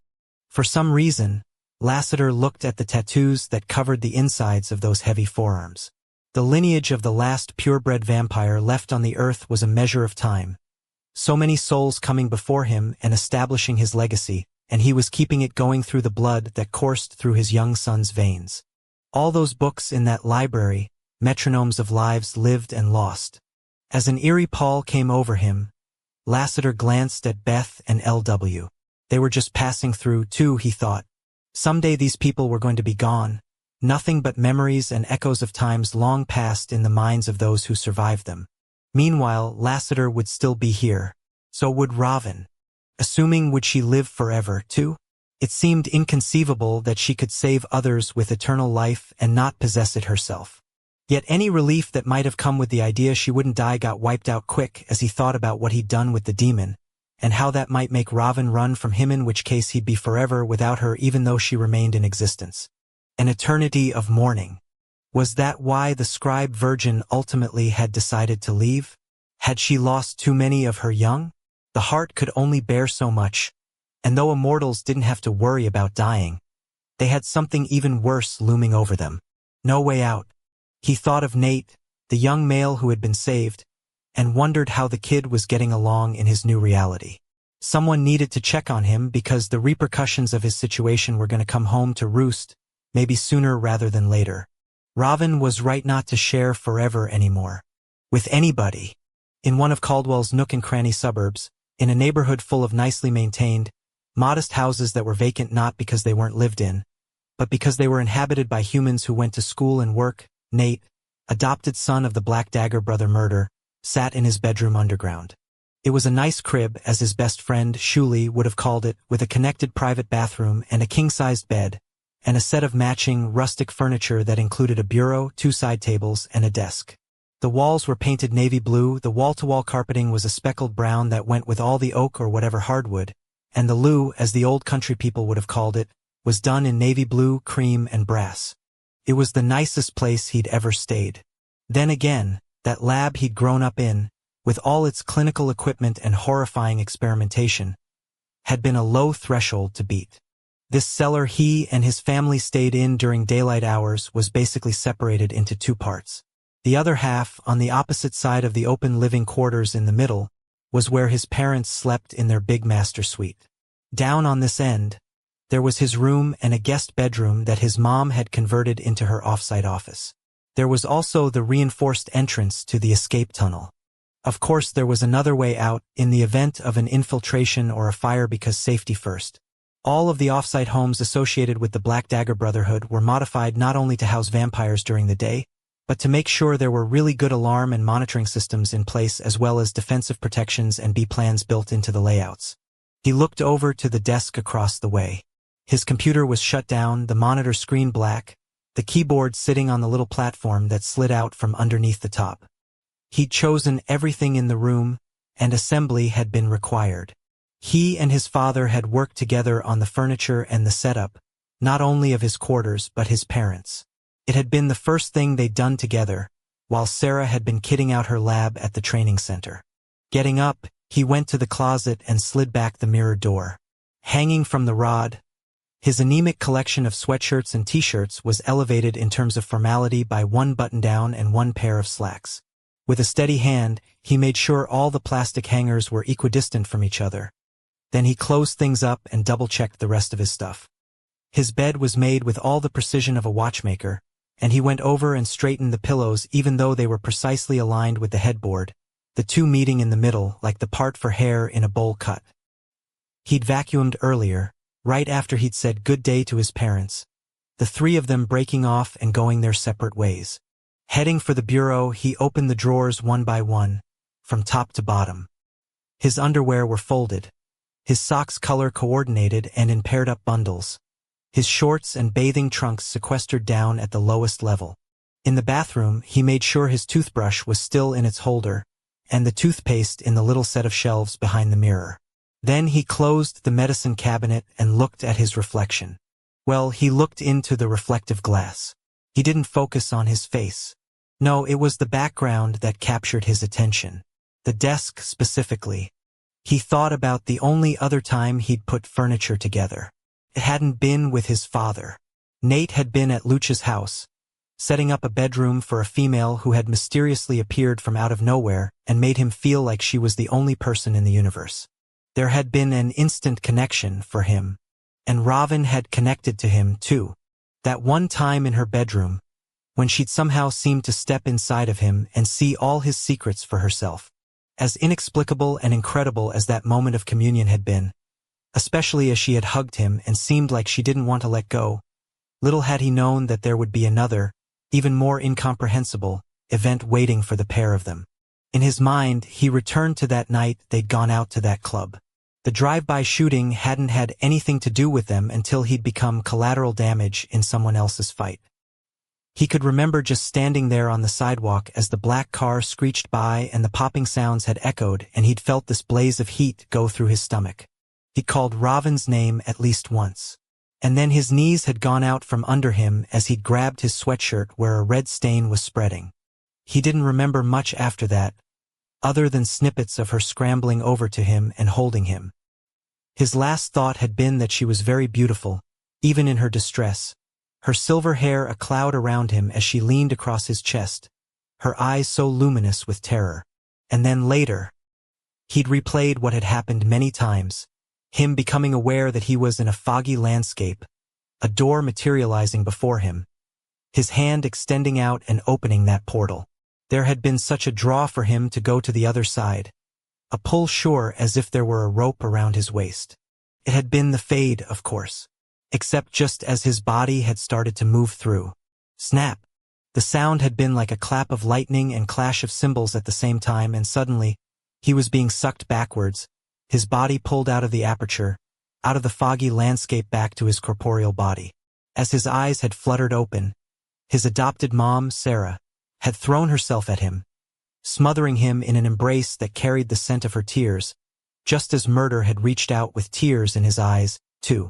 Nate had not immediately understood exactly how he had been saved or what it all meant. In the aftermath, when he'd finally been able to talk to Ravin, he had been confused and grateful, and a little afraid of the female, but she had been the same, beautiful and shy. How could he not fall in love with her? After being released from the training center's clinic, he had gone to the local supermarket and bought her a bouquet of flowers. He hadn't known what they were called and they weren't particularly expensive, but he'd liked them because he'd thought she would appreciate the yellows and pinks of the petals. He'd then gone out into the country to Lucha's house, where she was staying, his heart in his throat. He had always worried she'd be gone as abruptly as she'd arrived, his gut telling him that she was not long for Caldwell, New York, even though he'd known she was a kind of forever for him, no matter where she was.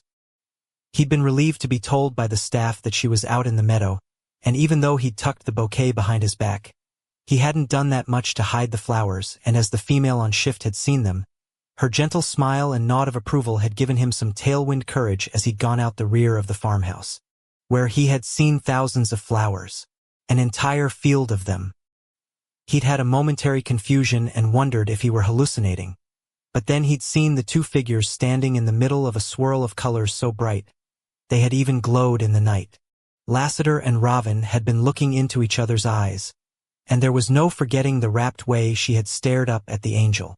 Nate had let his measly bouquet fall to the ground. He'd had to walk around the front of the farmhouse and out the lane quite some distance before he'd been able to dematerialize. Ravin had left him a voicemail the night after a couple nights afterward. He couldn't remember. Finally, she was leaving. And hey, that was her right, just like it was her right to be in love with Lassiter. No doubt the happy couple were going to go live on a cloud up in the heavens, passing eternity eating bonbons and staring into each other's eyes. Good for her. He was happy for her. As his cell phone started to vibrate on the bedside stand, he remembered how he'd always jumped before, hoping it was her calling. Now he let things go to voicemail without checking the screen. He already knew who it was, and a split second later, sure enough, Shuli called back again. Or at least he assumed it was Shuli. Who the hell else called him? Stretching his arm out, he didn't pick up the phone. He opened the narrow drawer of the stand and took out the 9mm Glock he'd tucked in there. As he sat down on the bed and put the weapon in his lap, he stared at its molded metal contours, felt the weight on his thigh, touched the textured grip. It was time to find out just how far this immortality thing went, and he hated the fact that he had to wait until the sun set and his parents left for work. But maybe Ravin was wrong. Maybe she'd only brought him back, like as in resuscitation rather than resurrection. Which was why he'd made sure his room was clean and tidy, and why he was going to wait until he was alone. The fact that he didn't care one way or another what the outcome was probably meant he was in a bad way. He couldn't give a shit about that either, however. Chapter 18. At the Brotherhood's training center, in the break room, Eddie was sitting across from his partner in time, watching Adrian work his way through a Hershey bar, when he sensed bad news had landed once again. As the ripple of warning went through him, he knew his buddy felt it, too, Ad's eyes leaving the TV and its episode of The Simpsons and focusing on the door across the way. Shit, Eddie muttered. Lassiter's female is back. I can feel her presence. When Ad just shrugged and broke off 2 more squares, he felt compelled to underscore the obvious. This is a fucking mess. With him, with her. Ad resumed watching Homer, in all his yellow, rotund glory, shove donuts in his face. We've got to split them up. Eddie waited for a response. We have a job to do for the Creator. Hello? All that chocolate gone to your brain. I've only had 4. Glancing to the guy's elbow, Eddie measured the collection of mangled plastic wrappers that looked more like 6 or 8 to him. I think we just contain him and drag him back to the big boss. Like throw a burlap sack over Lass's head? Ad cocked an eyebrow and didn't break focus as a commercial for Tums started rolling. We better use something a little stronger and we're going to need to duct tape. The The screaming and cursing will hurt my ears. You know how sensitive I am. Will you get real? Hey, do you remember?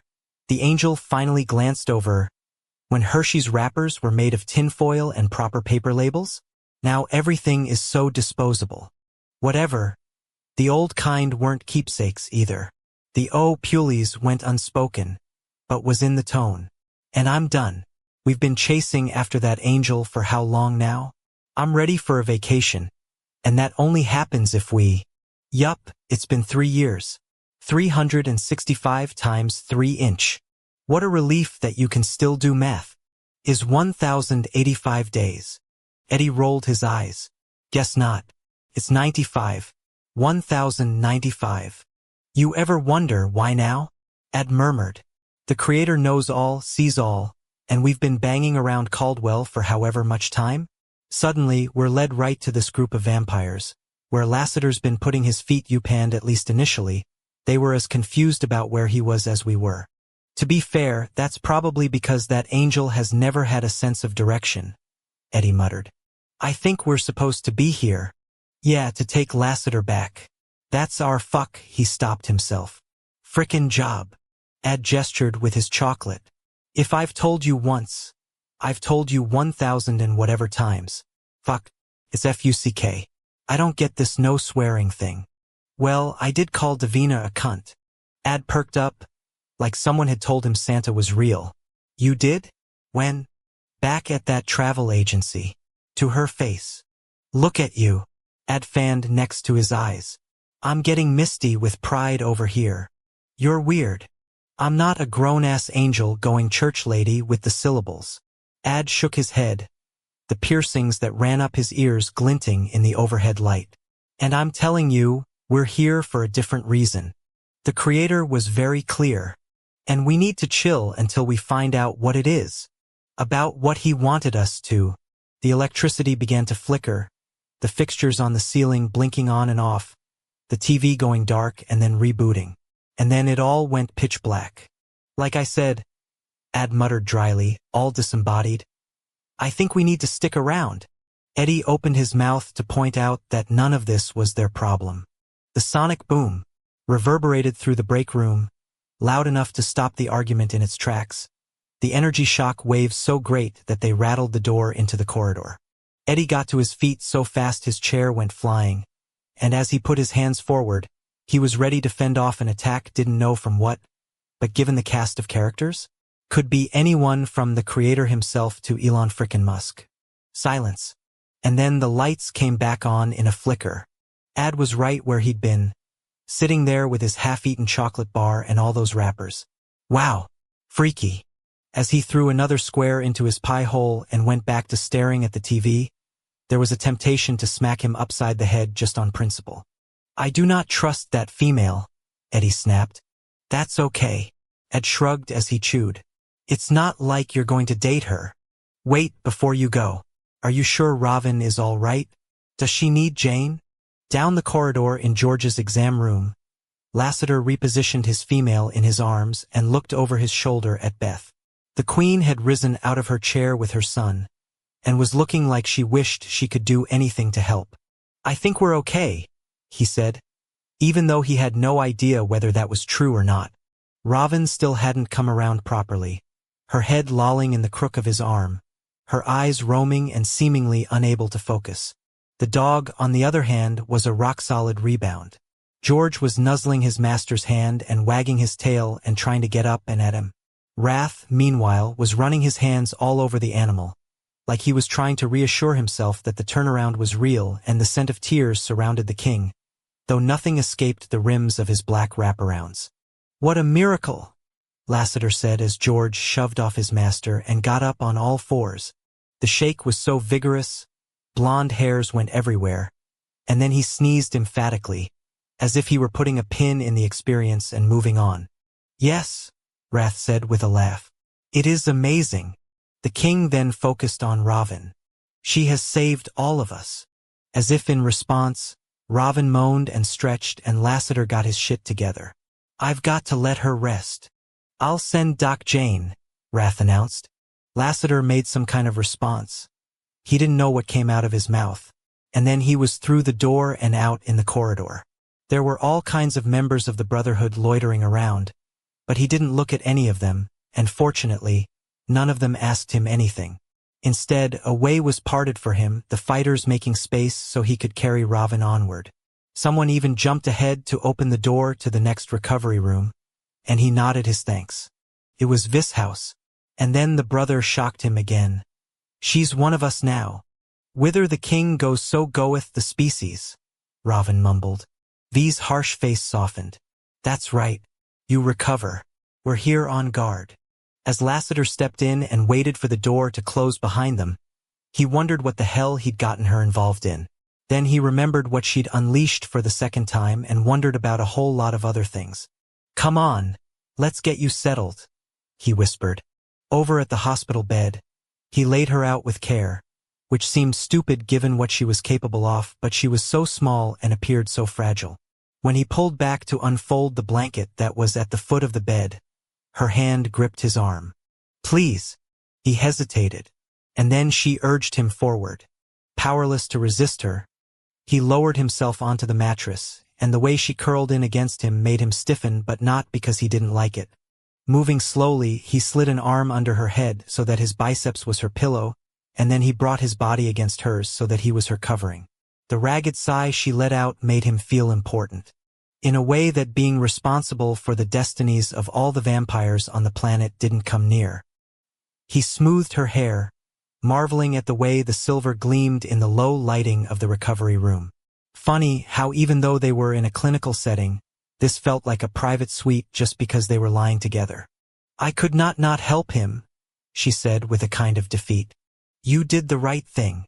She propped her head up and stared at a framed oil painting of a weeping willow beside a still pond. Her eyes were dead tired. "I did not know that it was a dog." She took a deep breath and exhaled slowly. "I had a rabbit once. I loved her. I called her Mally. I fed her fresh grass and made sure she had a soft nest to sleep in. She lived with me in my room. One night when I awoke, she was curled in the corner away from her bedding. She wouldn't drink, wouldn't eat. My parents were still alive then. There was nothing they could do. I'm so sorry." He reached out and squeezed her hand. "That must have been rough. I put her in a box. My father dug a deep hole. We buried her under the moonlight, behind the stable. Even my father cried. Animals have a way of being closer to our hearts than people, sometimes." Her pale eyes watered, becoming even more luminous. "Did you ever have a small animal who relied upon you for care and succor?" As she brushed at her tears, he wondered if she hadn't saved her own pet in that room next door. "No," he said. "I didn't." "Where did you grow up?" He hesitated. "I was begotten, not born. There was no growing up for me. No childhood or transition like you vampires go through." "You are wondrous," she breathed. "I am nothing compared to you. Do not say such things."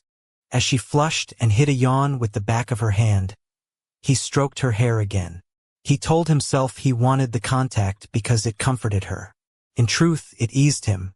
"You want to ask me," she said, "what that was that I did. We don't need to go through all that now." Raven nodded. There was a pause. "I am sorry you did not know the joys of a young who is loved. Not all that long ago I was taken in for a time by humans." As she seemed instantly aware, he shook his head.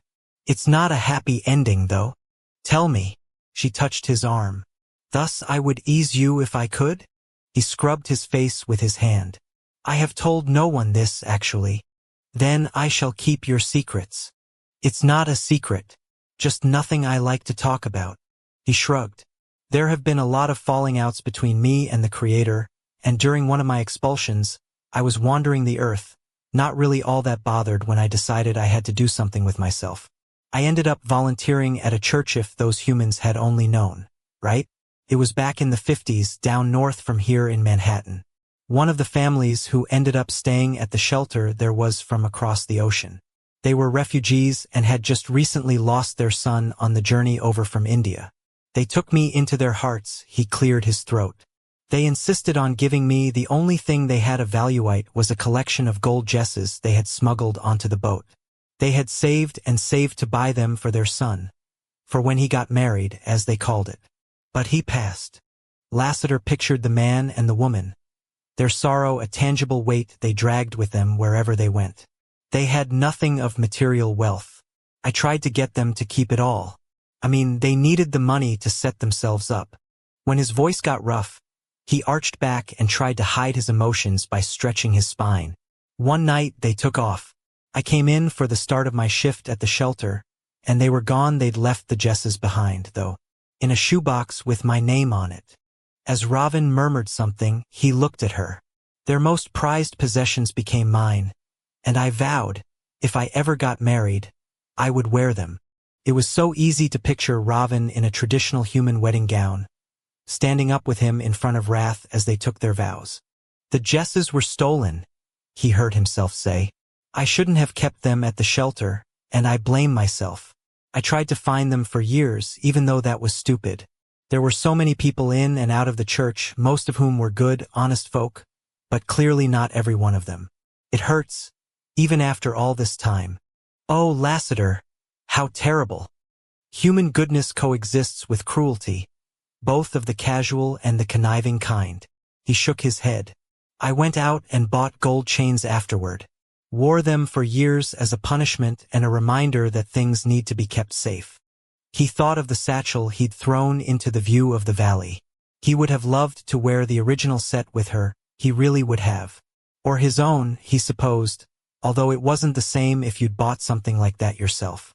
It was the gift from the man and woman, more than the intrinsic value of the gold, that had made the necklaces, bracelets, earrings, and chains so priceless. Anyway, enough of that. He forced a smile.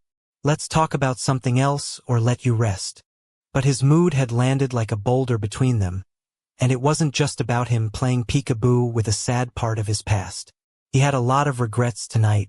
You did not ask me to help the king, Robin said abruptly. You should not feel as badly as you do. So you can read my mind, huh? He smiled a little, but not because he was about to yuck it up. It was more like how much worse could he feel?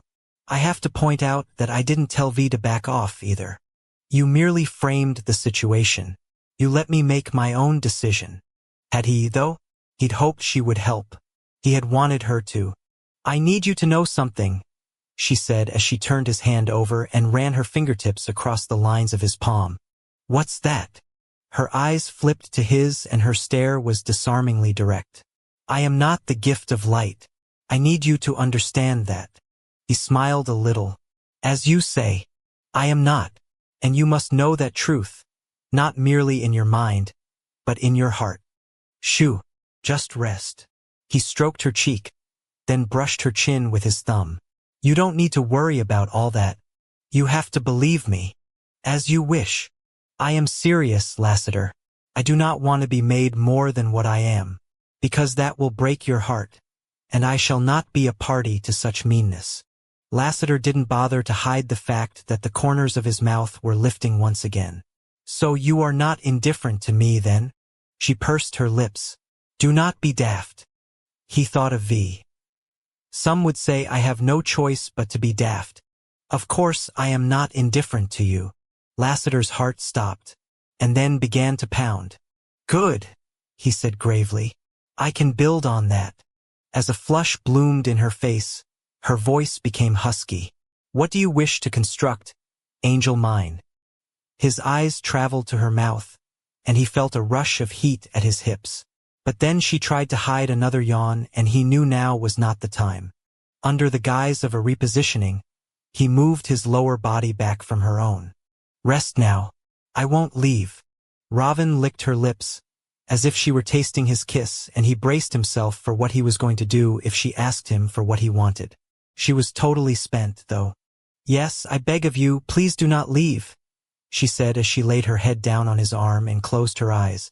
It was not long before she was breathing deeply, and it was only then that he mirrored her total recline. He didn't relax, though, and there was going to be no sleep for him. He had no idea why she was denying what she was.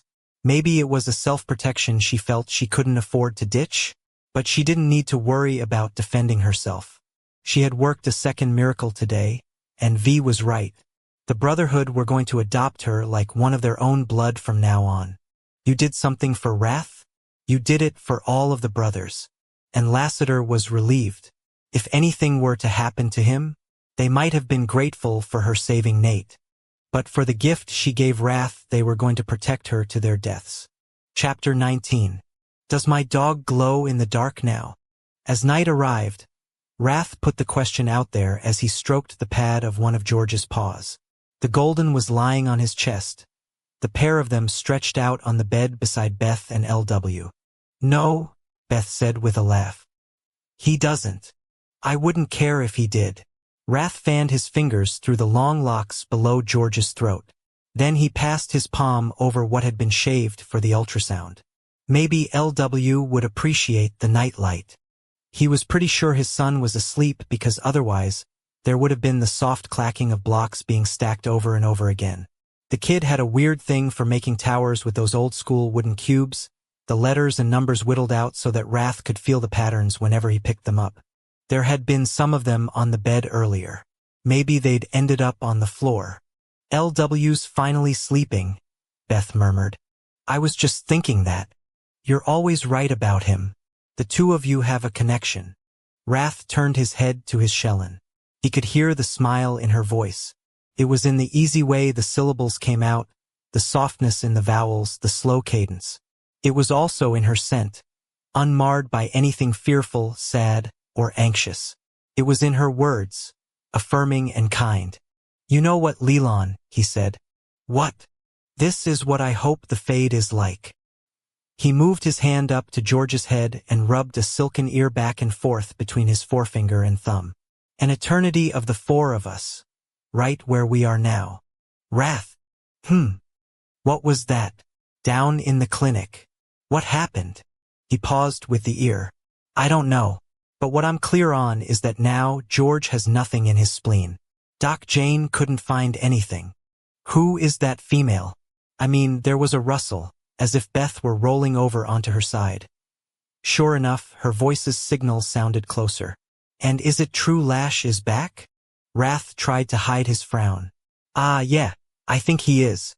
So is the war starting up again? Please don't do this, he thought. Not here, not now. Except how else was she going to get any information, given that she didn't attend Brotherhood meetings?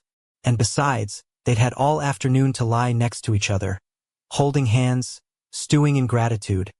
The release of stress so great he felt like he was buoyant inside his own skin. But like he'd just told her, he could have used an eternity of these hours, and maybe that was something he needed to think about. When was the last time they had done this? Dawdled, loafed, had a lion. The grind for him down at the audience house, as important as meeting with the civilians was, had become a suck zone of pressure and distraction to the point where even if he had been lying next to his mate, his mind was always partially somewhere else. Yes, he heard himself say. I think the war is restarting. Then we're lucky to have Raven. He thought of those angels showing up on the front lawn, looking for Lassiter. It did seem as though fate was beginning to swirl around, the cycling pulling things in, gathering them together. The demon, Lash, the book, Lassiter, Raven. Another era getting off the ground like a 747 barreling down a runway, gathering speed and rattling its bolts until, at long last, loft occurred and the journey began. But who the fuck knew how it was all going to go? I want to head down to Manhattan with you, Leland. Soon. The purr that came out of his mate was exactly what he was after. That bolt hole in the Big Apple was their private sanctuary, although he couldn't remember the last time they'd been there. Real life had intruded on their life and taken a hell of a lot of liberties. It shouldn't take a tragedy to remind him of how much he needed his family. Both those up on 2 legs and those who were on 4. I would love that, Helren mine. Wrath smiled to himself. Let's make it happen. And I don't want you to worry about the war or me. I've made it how long? I'm good for another 900 years if you can put up with my charming personality?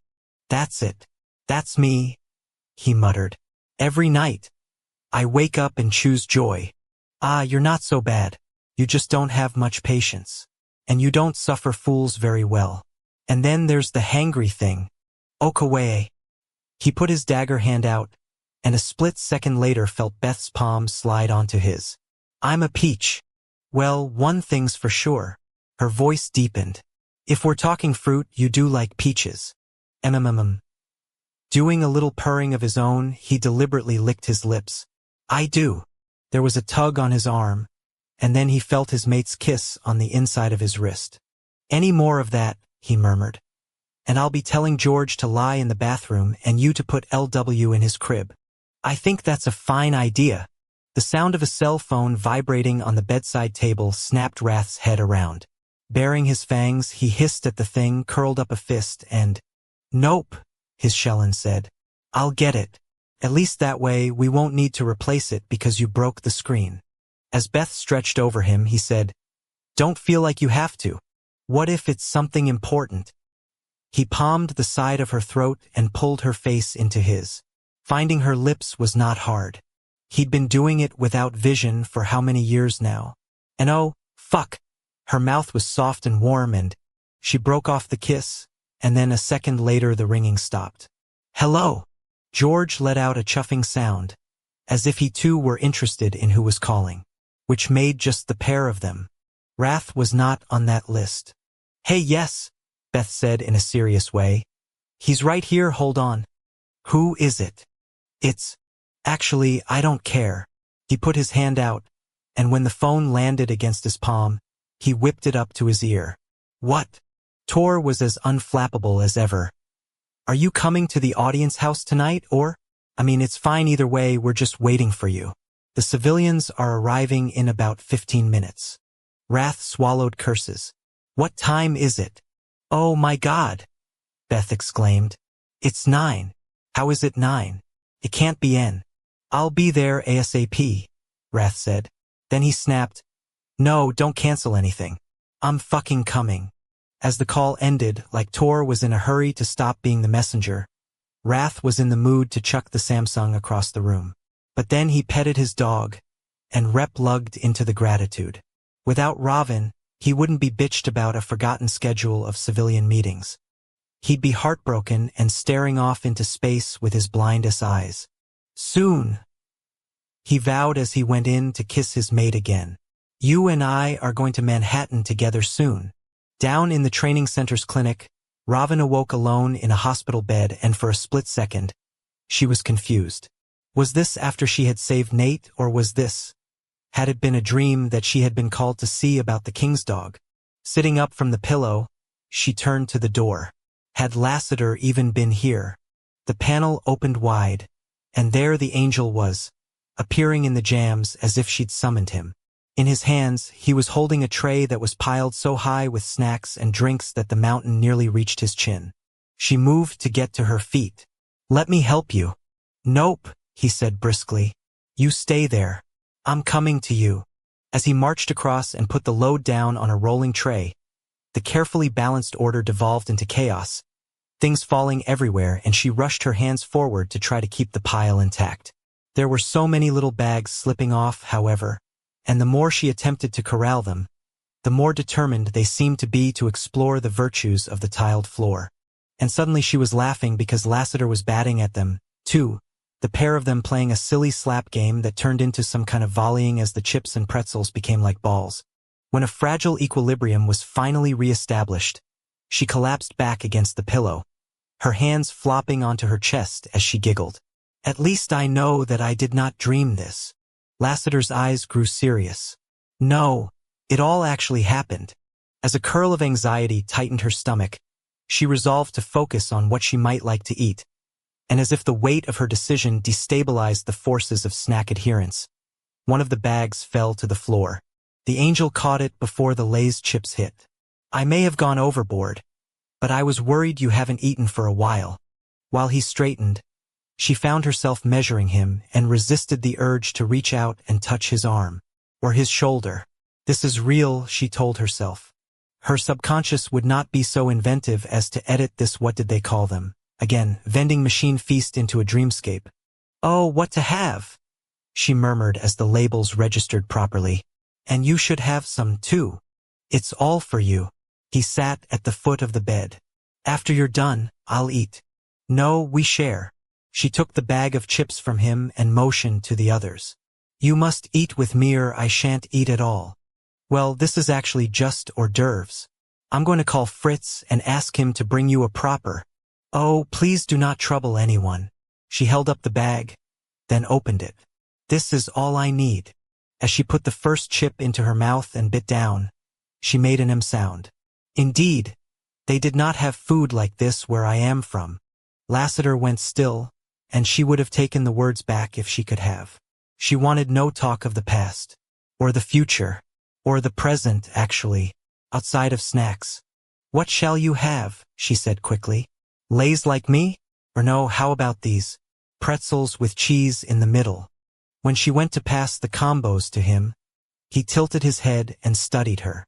But then he took what she offered. Thanks. And I really do want to feed you something more than empty calories. How can you not call this profusion a sufficiency? And oh, you brought a Sprite. I do enjoy its fizz.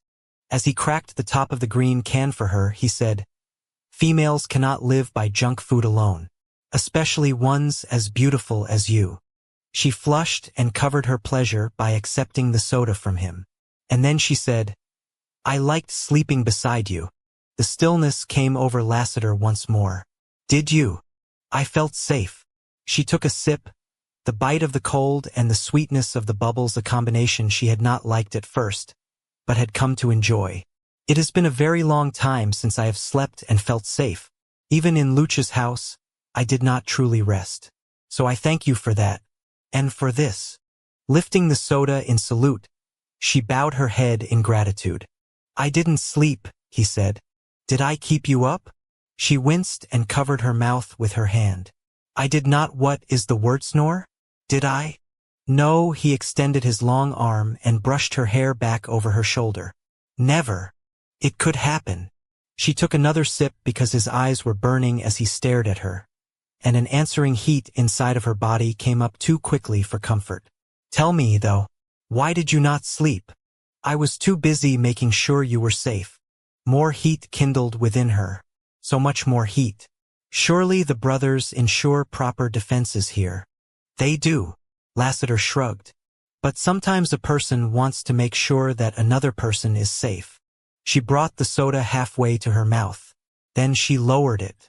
He was not so much sitting as poised, his upper body tilted forward, his elbows on his knees, his weight steady but on the verge of a shift in position.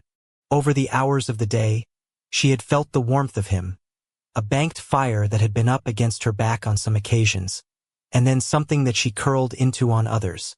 There had been a temptation, even in her repose, to touch him, to bridge the sanctity of his physical boundaries, to have him reciprocate. Yet he had held off as they had first lain together, and he could be hard to read. Ravin.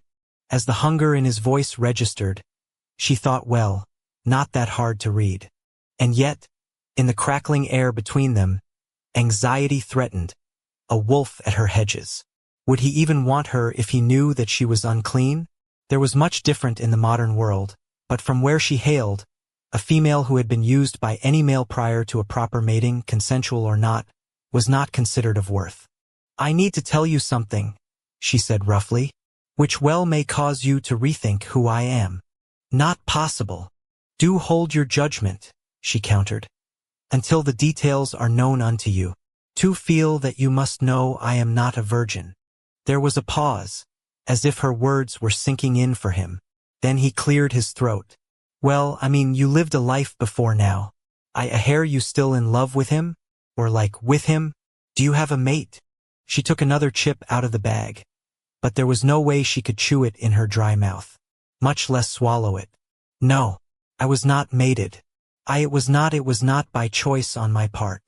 The change in him was immediate, his brows lowering over his iridescent eyes, his shoulders seeming to thicken, his hands tightening into. Pop! The sound was so unexpected. She jumped, but it was just the bag of combos in his hand, the pressure of the grip he had made causing a breach of its structure, brown nuggets falling to the floor between his bare feet as a waft of cheese bloomed in the suddenly tense air. And then he just sat there on the end of the bed, breathing. Perhaps I should have told you previously. She looked down and wished she could return to mere minutes before. But this collision had been inevitable ever since the first flare of their attraction. I just did not know how to tell you, or explain the... I only need to know one thing, he said in a low voice. Robin took a deep breath and swallowed past the lump in her throat. Yes, I am afraid the breaching was complete. When he made no response, she put the soda and the chips back on the tray. Shall I go?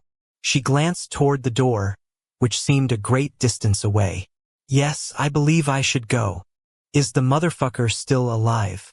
Because I will destroy him with my bare hands. Chapter 20. Now, this was more what he had in mind.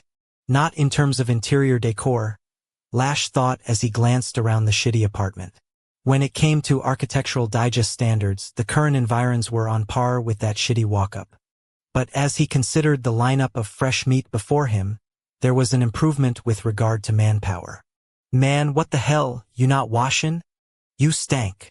As the olfactory conclusion was announced to the collective, Lash stayed behind Mr. Mouthy and Silent Bob, as he had come to think of them, the latter a reference to the movie, not because the fucker's name was Bob.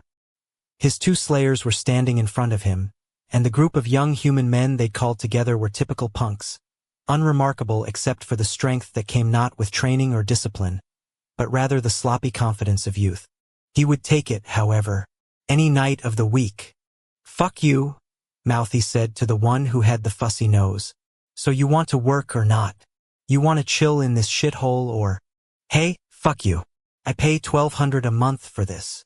Did everything have to start with fuck? Lash wondered. Then again, he wasn't inducting them for their vocabulary, and frankly, it was to take an F-page from their book-fucking ridiculous to talk about smelling anything bad. The couch over there was so stained, it was impossible to tell what color it had started out as. Red? Blue? And who would have thought that that would be the subject of any debate? The rest of the rank rat hole was no better. The wall-to-wall carpeting raw from tread traffic, stained like the sofa, peeling up in the corners. Likewise, the windows were so dirty, it was like there were privacy curtains over the panes, and through an archway the kitchen had more flies than a cow pasture. And the sonofabitchery, fucker had the nerve to criticize anything? So who the fuck is he? One of the lineup asked. Lash stared at the man. He was short and stocky, with narrow hips badly balanced by heavy shoulders and a thick neck, like the guy only worked out the top half of himself at the gym. Up on his head, his hair was dark and floppy, his eyes dark, the shadows under them dark, his brows and lashes dark. Depending on his answer, that was all going to change. Over time, Lessers lost their pigmentation, everything turning pale. You talkin' or what? The stumpy one asked with the kind of cockiness that came with being a prick by nature, and being armed under that leather jacket. They were all armed, bulges under coats, in ass pockets, but then they had things to protect. There were drugs under wraps on the chipped table in the corner, a couple different piles of white powders, along with dusty scales and crumpled bills, solving a mystery that required little, if any, sleuthing. Lash had gotten a gander at the display before they'd pulled a tarp over the setup after Mouthy had knocked on the door with the butt of a shotgun and not waited for an answer. As he'd busted in, the punks had scrambled to attention all around the room, their drug-addled minds trying to catch up with the surprise visitors. Meanwhile, Mouthy had taken control, something that was easy when you had a double barrel on your side of persuasion, and some kind of relationship with the infiltrated. I asked you a question, Stump said as he jabbed a forefinger at Lash. You're gonna fucking answer me. He don't have to talk. Mouthy cut in. You want to dick around here or be a part of something bigger? You want more? Or you want this shit? Mouthy kicked a jug full of what could have been apple juice, but was more likely piss. What do you want, Mugs? What do you want, Bools? What do you want, Dala? He went down the line and asked the question, made the demand, whatever. Just like Lash had told him to, when it came to the Lessening Society, there were two rules. Only two. One, the inductees had to choose of their own volition. Lash wasn't allowed to influence them. The second rule only came into play when they were in the field. Number two bridged the divide between enemies, uniting the hunter and the prano-human involvement, and if there was any, you cleaned that up, whether you were a slayer or a vampire. Nobody wanted humans getting involved in the private business of the war. "We doin' okay," Stump tossed back. "We eat good. Power. Real power." Mouthy pointed the shotgun at the drug table. "Not this middleman bullshit. I'm talking clout. Like you own Caldwell. Or you want to be under Big Tony till you get your fucking top blown off. This man right here's your answer. All eyes on him," like Tupac said, and Lash stared back. "And it's forever," Mouthy pressed it. "For fucking ever." The tipping of the scales occurred at a different rate for each one of the men, and Lash could tell by their expressions when the click was made, the consent given, the choosing over, the decision set. They didn't have to respond verbally because their bodies suddenly projected a different energy, yet their lips did clap together in confirmation, their heads nodding as they spoke to Mouthy. But that Slayer's role in this was over now. Lash had what he needed from them. "Step aside," he said softly. Mouthy shut up, cutting off his own words, whatever they were. And Silent Bob didn't fuck with it, either. They got out of the way, moving over to the door to bar any escape. Good ol' Bob getting a chair and bracing it under the doorknob. It was a subtle thing. Cute, really. "What you doing?" Stump demanded. "Don't worry about that," Lash said as he stepped forward. There was an unobstructed wall behind where the group had loosely shoulder-to-shouldered themselves, the expanse as stained and marred as everything else was. How convenient. "What the fuck you looking at us like that?" Lash swept his hand, and the movement translated to the bodies, slamming them back against the grimy vertical, pinning them in place. The lineup of punks struggled, trying to pull and kick free of the invisible bands that held them aloft and mounted them as moving sculptures. And as they were of different heights, he made his job easy and evened them up. The throat level. Then he shifted his eyes to the side and measured the dirty windows. The apartment was stacked on top of more of the same, the 10-story building teetering on a condemned notice just like the pair of lookalikes on either side of it. The development was on the fringes of downtown, an attempt from the 80s at reinvigorating a declining part of the city. Maybe there had been an initial success with some urban professionals, but that time had passed, and now things were back where they had started. Economic challenges aside, there were neighbors, lots of them. He was not going to deprive himself of this experience. However, so he was just going to take for granted that mind your own business was a universal tenet for the other tenants. Taking out the hunting knife he'd whittled with back in that basement, he held the stainless steel blade up. The response in the inductees was satisfying, and he inhaled, drawing in the tangy scent of fear sweat as they began to beg. At which point, he decided he had to silence their commotion. That second rule was pesky but practical, and this was going to go well beyond usual levels of disturbance in the building. Pity, really. His favorite sopranos were the ones singing for their very lives. Walking up to Stump, he enjoyed the flapping mouth, the peeled wide eyes, the flushing panic and fruitless struggle. And he didn't read lips, but he could dub in the gist of the speech. Wonder how many F-bombs there were now, although he was rather thinking the one on the far end, with the tattoo of a cross on the front of his neck, was praying. Twirling the knife in his fingers, Lash gripped the handle so that the blade could stab most effectively, but that wasn't the motion he was going to use. He crossed the weapon over his pecs, placed it at the correct level, and held on tight for the ride. With a long stride, he walked down the row, the sharp edge doing its work sure as if it were going for a gold star. A set of second mouths opened freely across each of the necks, a chorus of them, and the blood that ran out of those jugulars was a glossy show, red and vital. When he got to the religious one on the end, he loosened the lockdown a little so that, as he licked the blade clean with his tongue, he could enjoy the show. Talk about puppets. All the arms and legs clapped against the filthy wall with a fine show of herky-jerky, the heads bucking, the gurgling quiet. With a curling anticipation, he knew he was going to do this 100 more times. 1,000. The good thing about humans, for his purposes, was that they were easy to come by, and equally easily exploited, their modern life ennui a perfect entry point for promises of power that would come at a very high price.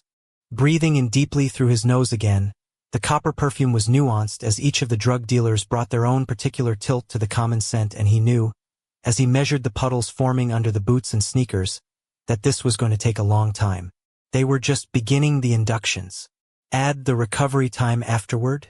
He wouldn't be able to use these new lessers tonight at all unless he hurried shit up. Stepping into Stump, he reholstered his knife and went for the button and zipper on the front of those jeans. As he took care of business and then yanked the waistband down to the knees, blood dropped on the backs of his hands and he paused to lick it off. Tasted like crap, watered down and contaminated with chemicals. Whatever. Ah yes, commando. Of course. And it appeared, given the open sores on the flaccid penis, that someone had been getting busy without using proper protection. What was going to happen next would take care of that. Not the herpes, but the dipshit's ability to spread the virus. Lash repalmed the hunting knife and plunged the point into the sinew just below where the thigh plugged into the pelvis. In response, the body did a seizure jump, everything animating for a brief second, and the same thing happened when he sliced into the femoral artery on the other side. "That's better," he said, as the blood flowed even faster. With Stump's puddle immediately doubling in size, the punk next door knew what was coming, and as Lash stepped up to him, the guy fought hard, so very hard, until he choked himself out, his eyes rolling back as he lost consciousness. "This won't take long," Lash drawled. "Don't worry." As he went on a pants-down repeat, he thought of his father. The Omega had had a special way of welcoming his inductees into the lessening society, but Lash had no interest in that sexual shit. This was absolutely not a turn-on for him, and there was a shot of superiority that he remained detached. "Sloppy, really, to fuck your acolytes. Say cheese," he said just before he made the cut in the left artery first. As the dealer woke back up, his face stretched like silly putty, the features elongating as he hollered for help and made no sound at all. And things got even more strain-tastic as Lash sliced into things on the right side. Continuing on to the third punk, Lash checked on Stump and decided not to forge ahead. Things were getting bone dry in the circulatory system over there, and he didn't want the cardiac muscle starved for oxygen for too long. He needed it in good pumping order. "You'll have to wait," he told the third in line. "But be ready. I won't be long." Back at the head of the class, Stump was on the verge of losing consciousness, but the surge of adrenaline that came with Lash returning was enough to perk him up into a panic. "Open wide," Lash said. Bringing his own wrist to his mouth, he scored his vein and thought that his sire had had his own way of doing this part, too. But as he'd resolved the night before, it was a new era, and he felt like honoring his vampire roots. Feedings, after all, were a necessity for the species that had taken him in and raised him. So this unnatural event felt more natural this way. Willing the human's head back, Lash went to put the puncture wounds over that goldfish mouth. "Drink and join me in forever." The black ooze that came out of him gave him a pause, and he had the sense that he was never going to get used to it. His blood had been red once, like the humans in that regard, and it had smelled of copper, too. Not anymore. Curling his lip in disgust, he told himself to refocus. Some gifts came with complications, and did he really want to be powerless and mortal? Did the appearance and odor of what was in his veins matter so much? "The fuck it does," he said softly as he pressed his bite to the human's mouth and made the man start swallowing, even as he choked. Because hello, there was a slice across his windpipe. Enough got down, though, and the thrashing was nearly instantaneous. These movements now were different from the struggle to get free, the epileptic activity repetitive and spastic in its uncoordination, no larger purpose to it. Vomiting presently. Red blood and bile first. And now black. Yes, good. His essence was taking over, propagating, magnifying, and he felt a stirring, a thrill that he imagined was like watching conception happen. "Fuck," Mr. Mouthy whispered behind him. "Surely you haven't forgotten how this works," Lash countered dryly. Thrusting his hand forward, he clapped his open palm on Stump's chest, directly above the sternum. "Come to me," he commanded. The heat was instantaneous, leaping up to greet his hand. Not a kindling but a flame without fire. The vibration came next, the calling answered by a need to respond. The scream was so loud and long, it broke free of the imposed silence. The ringing, high-pitched auditory explosion something Lash drank with his Ursa's the rib cage broke apart and the muscle popped out, steel to a magnet. Except unlike metal, it was warm, soft, and wet. Chapter 21. Rage was a dark magic, really? Or maybe evil was the word. As the vengeful emotion swept through Lassiter, it was transformative, taking him away from what he knew of himself and making a monster of him. Sitting at the foot of Raven's hospital bed, with her admission ringing in his skull, he was ready to commit murder.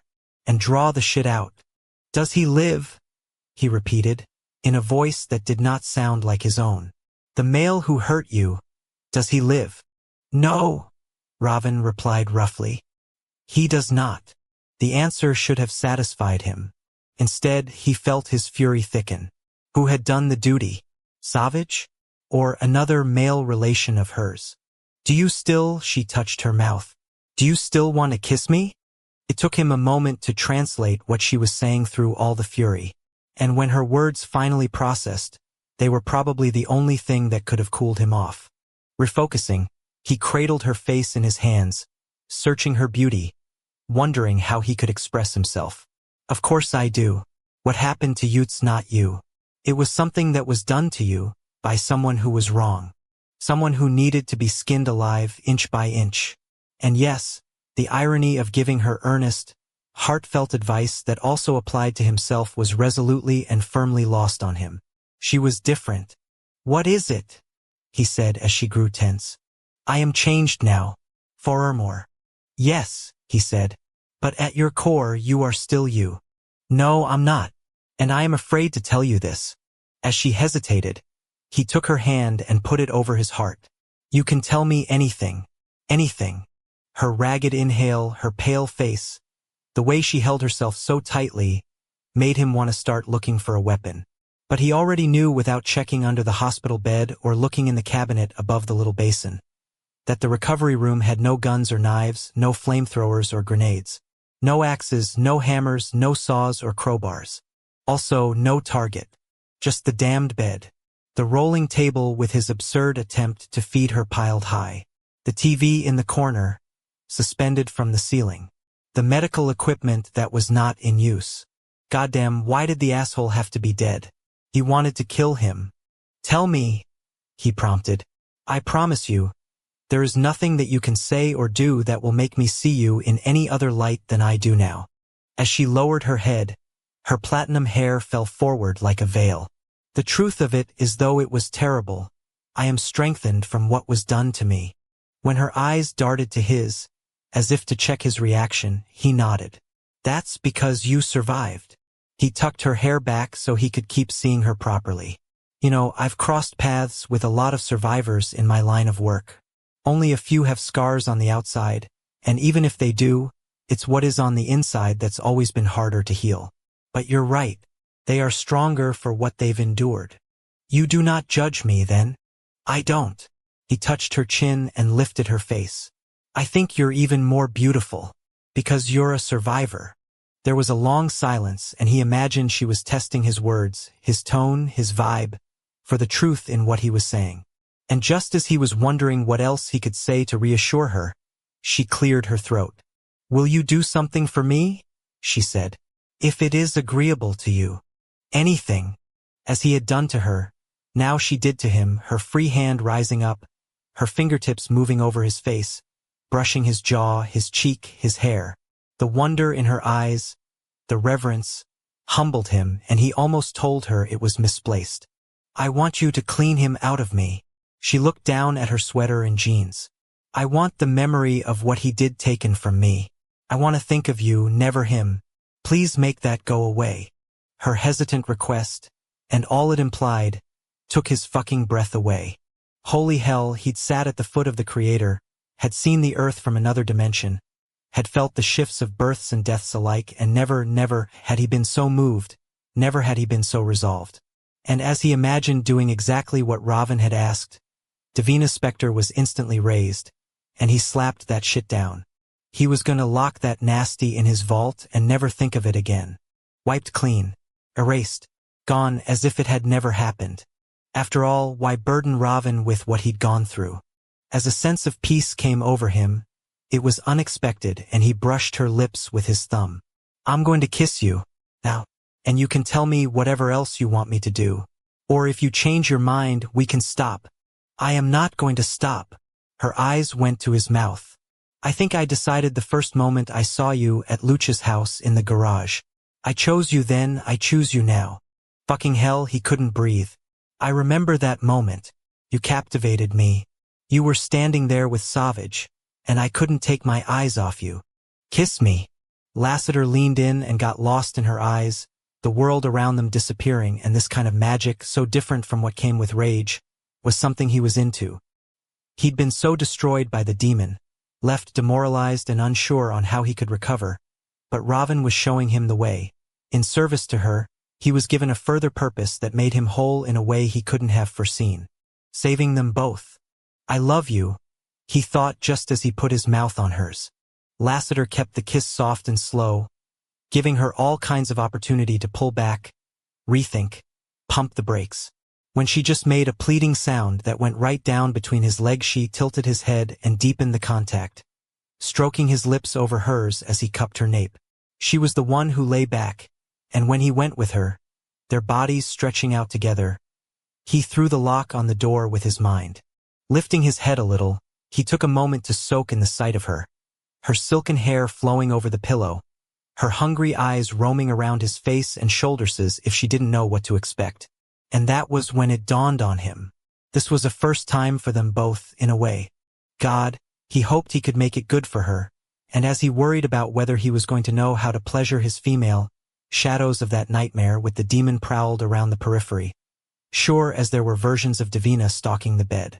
Kissing Raven again banished the threat, and he learned what she liked, what made her surge up to him, what caused her to press her breasts into his pecs.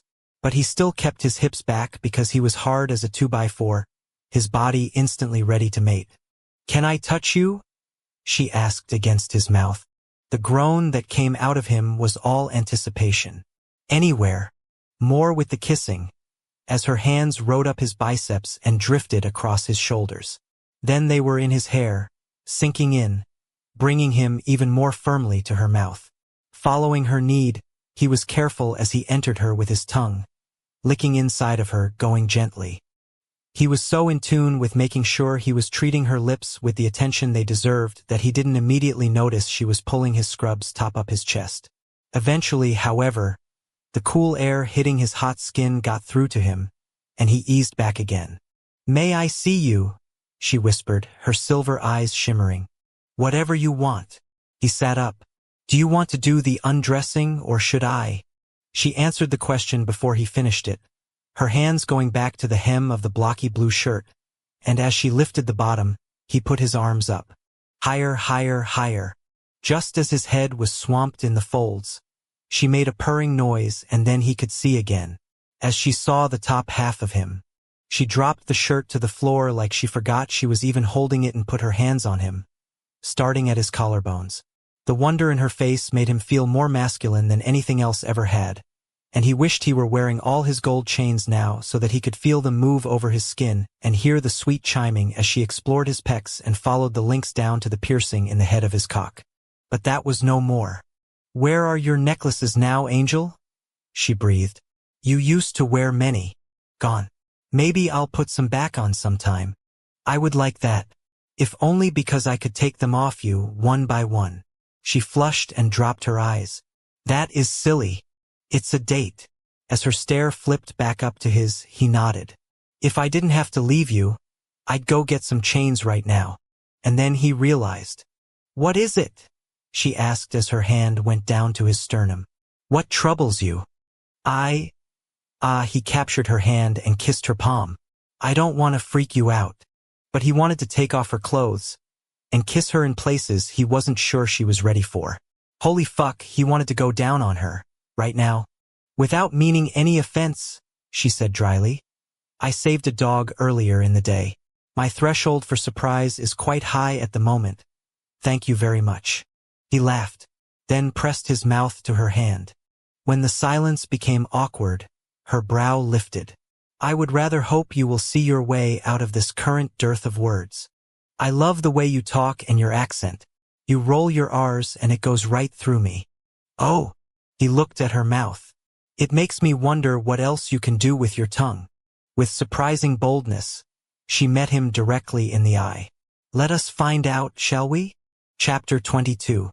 As Robin waited for Lassiter to respond to her rather blatant invitation, she enjoyed exploring his upper body, the feeling of his skin, so warm and smooth, the expanse of his shoulders and chest, so vast and hard, all of it a landscape she was compelled to touch.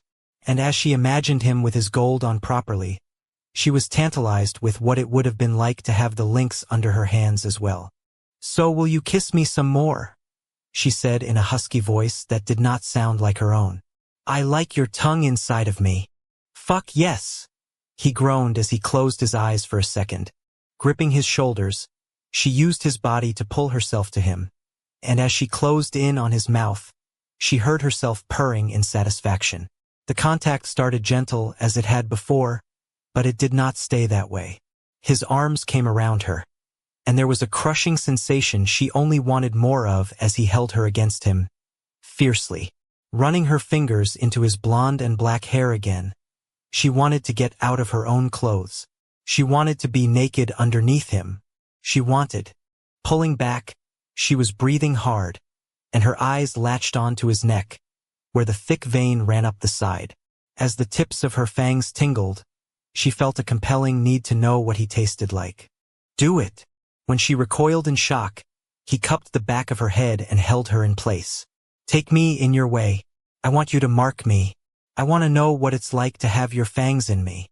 Robin's heart thundered, and yet she hesitated. "I do not want to hurt you. You can't, don't worry, even if you did, I don't care." His hand ducked underneath her hair and stroked her nape. "My blood may not offer you the sustenance you need, but I want to give you a part of me, even if it's not enough." Her mind told her no. Her body told her yes. Her hunger told her now. The decision was made before she was conscious of coming to any conclusion, and her fangs descended all the way down in a rush. Rearing back, a hiss came out of her mouth. She struck with a violence that should have bothered her, but did not because she was just that starved to drink of him. On Lassiter's side, his bark of an exhale as the punctures were made sounded like triumph to her ears, and then she wasn't hearing anything. She was drinking, swallowing, taking of him. He tasted of a piercing white wine, his blood cutting into her with a sizzle, the path of it burning down her throat and hitting her stomach with a blaze that went right into the juncture of her thighs. Her core seemed to open upon the command of his flavor, and the response got even more intense as she nuzzled into his vein and sucked upon the source, pulling more and more of him into her until her body was so hot. She fumbled with her clothes in an attempt to get them off. "Shoo," he said from what seemed like a vast distance. "I'll take care of it." The next thing she was aware of was a cooling on her skin, all over her, as if what she was wearing had melted off. She paid no attention to the hows or whys of that. Instead, she pulled him onto her, shifting his weight as she made space for him between her legs. "Robin." He said her name as the hard length at the front of his hips fitted itself into the juncture of her core, the pressure bringing a piercing echo of pleasure throughout her entire being. But she had only a moment of the exquisite weight of his strong body on top of her own. As soon as the sensation registered, he rolled his torso to the side, her mouth seal moving with his neck, and she had a feeling he was repositioning himself so she wasn't pinned or trapped. But she knew who she was with. What she was worried about was harming him. She was not sure whether he understood the danger he had put himself in. He was relying on her to stop drinking, when with every swallow, she became more charged for taking from him, and then there was the urge to mate, which was redoubling as well. A firestorm was owning her, one that was incompatible with making rational decisions. As an alarm began to sound at the base of her brain, she knew she had to act fast. With a self-control she did not know she possessed, she forced herself to relinquish the lock on his vein, and as she pulled back, she was astonished to see a silver flash around the wound. "Your blood," she said with wonder as she touched her mouth. "Don't stop. Take more of me. Take all of me." The frenzy she felt was likewise in his eyes, and that was even more dangerous. He was not going to halt this. "No, I will not." She touched his face. "It is not safe." From the puncture wounds, tendrils of silver revered down his throat, and in a quick surge, She licked the wound closed and became conscious of a tingling throughout her body. Indeed, this was like no feeding ever before, the sensation of strength coming upon her. And yet there was something else. A shimmer. As if his blood brought her nutrients she had never had before, never even knew she needed. "Lassiter, I want you," she breathed. "Please, I ache. I'll take care of that. Don't you worry." His eyes drifted down. "Oh, God, you're beautiful." In the back of her mind, she was surprised she was so comfortable being naked with him. Then again, that was how you knew you were with the right male. That you were safe. That you were cherished. As he dropped his head toward her, she went for his mouth and something was unleashed. In her. In him.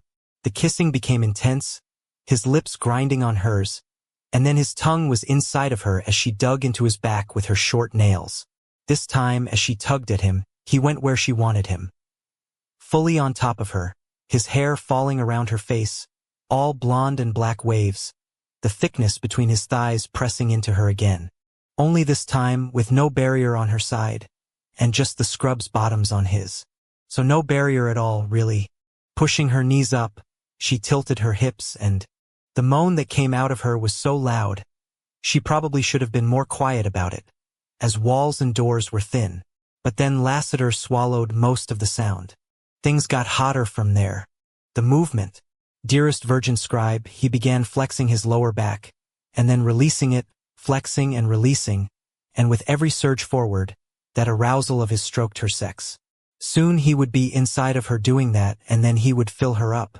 She had hated that from before, the essence of that aristocrat pooling inside her. With Lassiter, she wanted to be his receptacle. Needed his release in her core just like his magical blood had gone down her throat. Just how far did she want to take this? Lassiter wondered.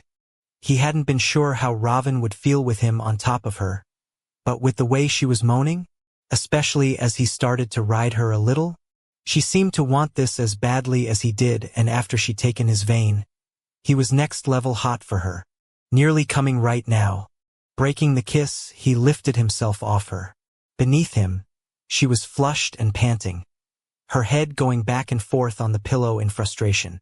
When she'd wanted her clothes gone, he'd obliged, whisking them off with his mind so that he was now what clothed her, only the bottoms of his scrubs separating them.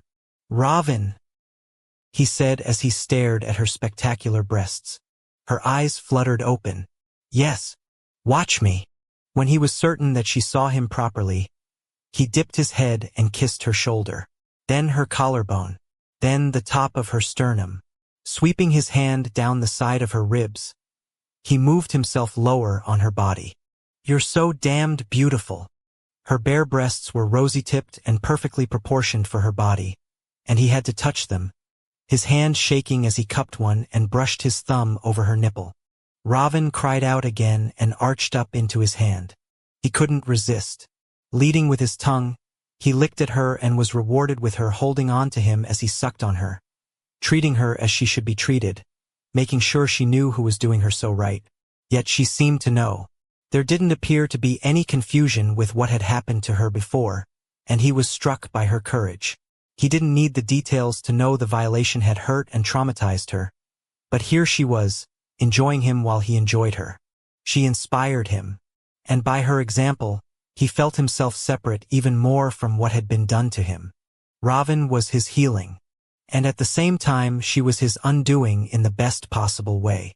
Knock, knock, knock. Lassiter lifted his head from her breast and glared at the door.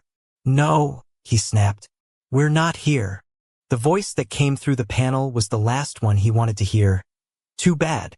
We need to talk to you." "Ah, Eddie," he thought as he squeezed his eyes shut with frustration. "What perfect, piss-poor timing, you schmuck." "Knock, knock." "Lassiter, we're in the break room. Let's get this over with." He popped his lids and looked down at Raven. She was fucking resplendent, a high flush to her cheeks, her lips swollen from his mouth, her nipples tight and hungry for more of the attention he wanted to give them. "I'm sorry," he whispered. "You should go speak unto them," she replied at an equally low volume. "See you in a minute down the hall," Eddie announced on the far side of the door. or I'm going to pull up a chair and put my knuckles to use until they bleed. In the aftermath of what Lassiter assumed was the angel's departure, he interviewed a variety of curses, and not as in swear words, as in actual hexes you could put on someone, many of which, if set into action, would have required Eddie to go to an ER. Stat. Michael Scott's voice went through his head. I got you both beat. I'm a proctologist, so I drive a brown probe. I won't be long, he muttered. Taking a last look at her breasts, he hovered his hand over her and summoned her clothing back, which felt like he was rewrapping a gift. Robin glanced down at herself and smiled. Oh, you are a trickster indeed, and I shall wait for as long as you need. Female, he said as he got off the bed. The last thing I want to do is make you wait. Lassiter, you are fearsome. For a second, he had no idea what she was talking about. Then he caught the drift of where her eyes were and looked at himself. Actually, the word was maybe obscene, because his erection had punched one hell of a tent in the front of the scrubs. He covered himself. Sorry. Do not apologize for that. Extending her arm, she said, Before you go, may I touch you? Jerking his hips out of range, he double-palmed himself. I'll come. Matter of fact, he was about to orgasm right now. Between her eyes and the pressure of holding himself, he was gonna fucking lose it. Like, I'm going to orgasm. Immediately. Please. I just want to see, I want to watch, and you are short on time, are you not? So there is a convenience to alacrity, is there not? Well, put like that, it would almost be stupid not to. Robin. His capitulation was all over the syllables of her name. If you're sure. I shall beg. If that shall further persuade you. As his eyes bugged, she lowered her voice. Please, Lassiter. Allow me to see you achieve your pleasure, please. She topped it all off with licking her lips, nice and slow.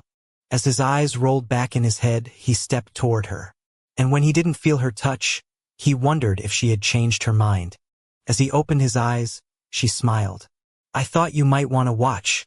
I know I liked witnessing you upon my breast. Oh fucking hell.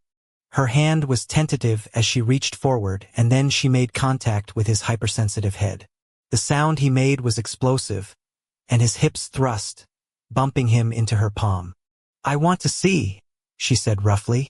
Lassiter covered his face with his arms. You're killing me, female. I thought you were immortal, angel mine. Not when I fuck.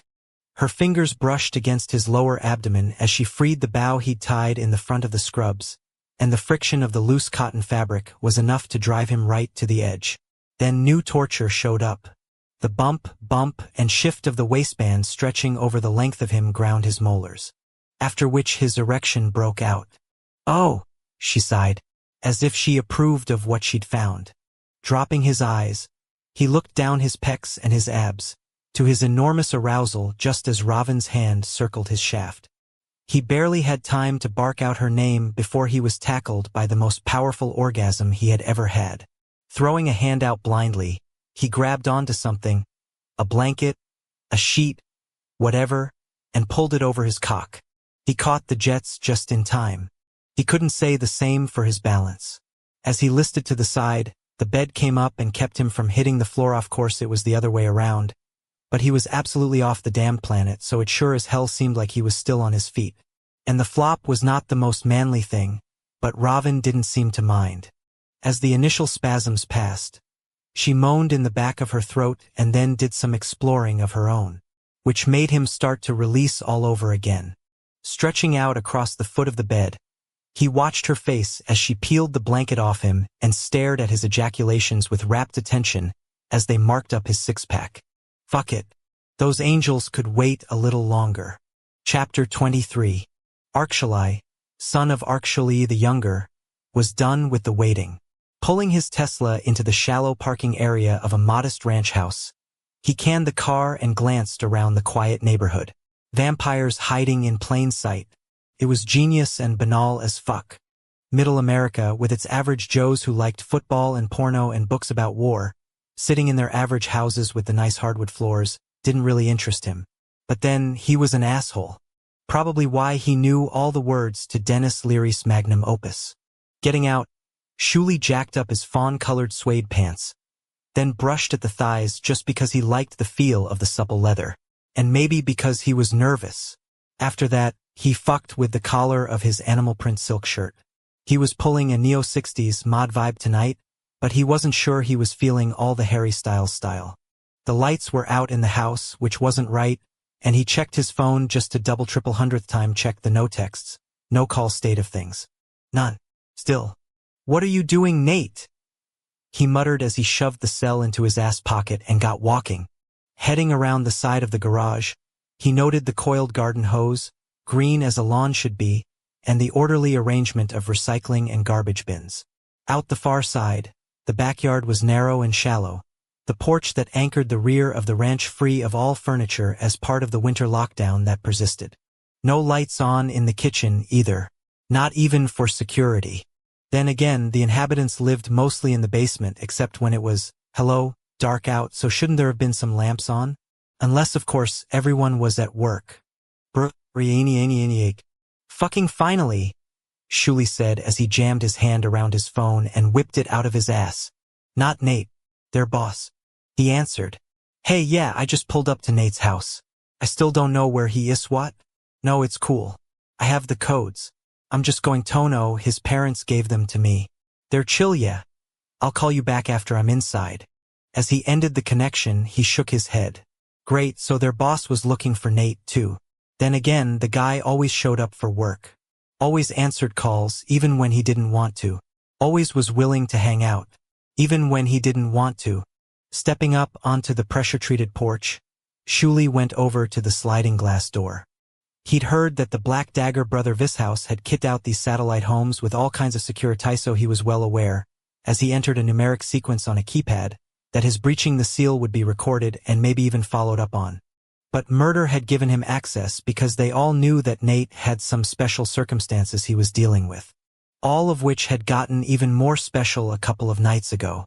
And yeah, sure, he thought as he stepped through and slid the door closed behind him, he could have just hit up the rents and flagged the fact that it was weird he hadn't heard from his best friend in 24 hours, but what if he was merely being paranoid? What if he was wrong to be worried? What if Nate was perfectly fine, going about his business, just not feeling like talking to his OL pal Shuli and late for the extra shift he'd picked up to make more moolah? Or what if the guy was turning over a new leaf and getting better friends, and there had just been a miscommunication with the construction company's work schedule?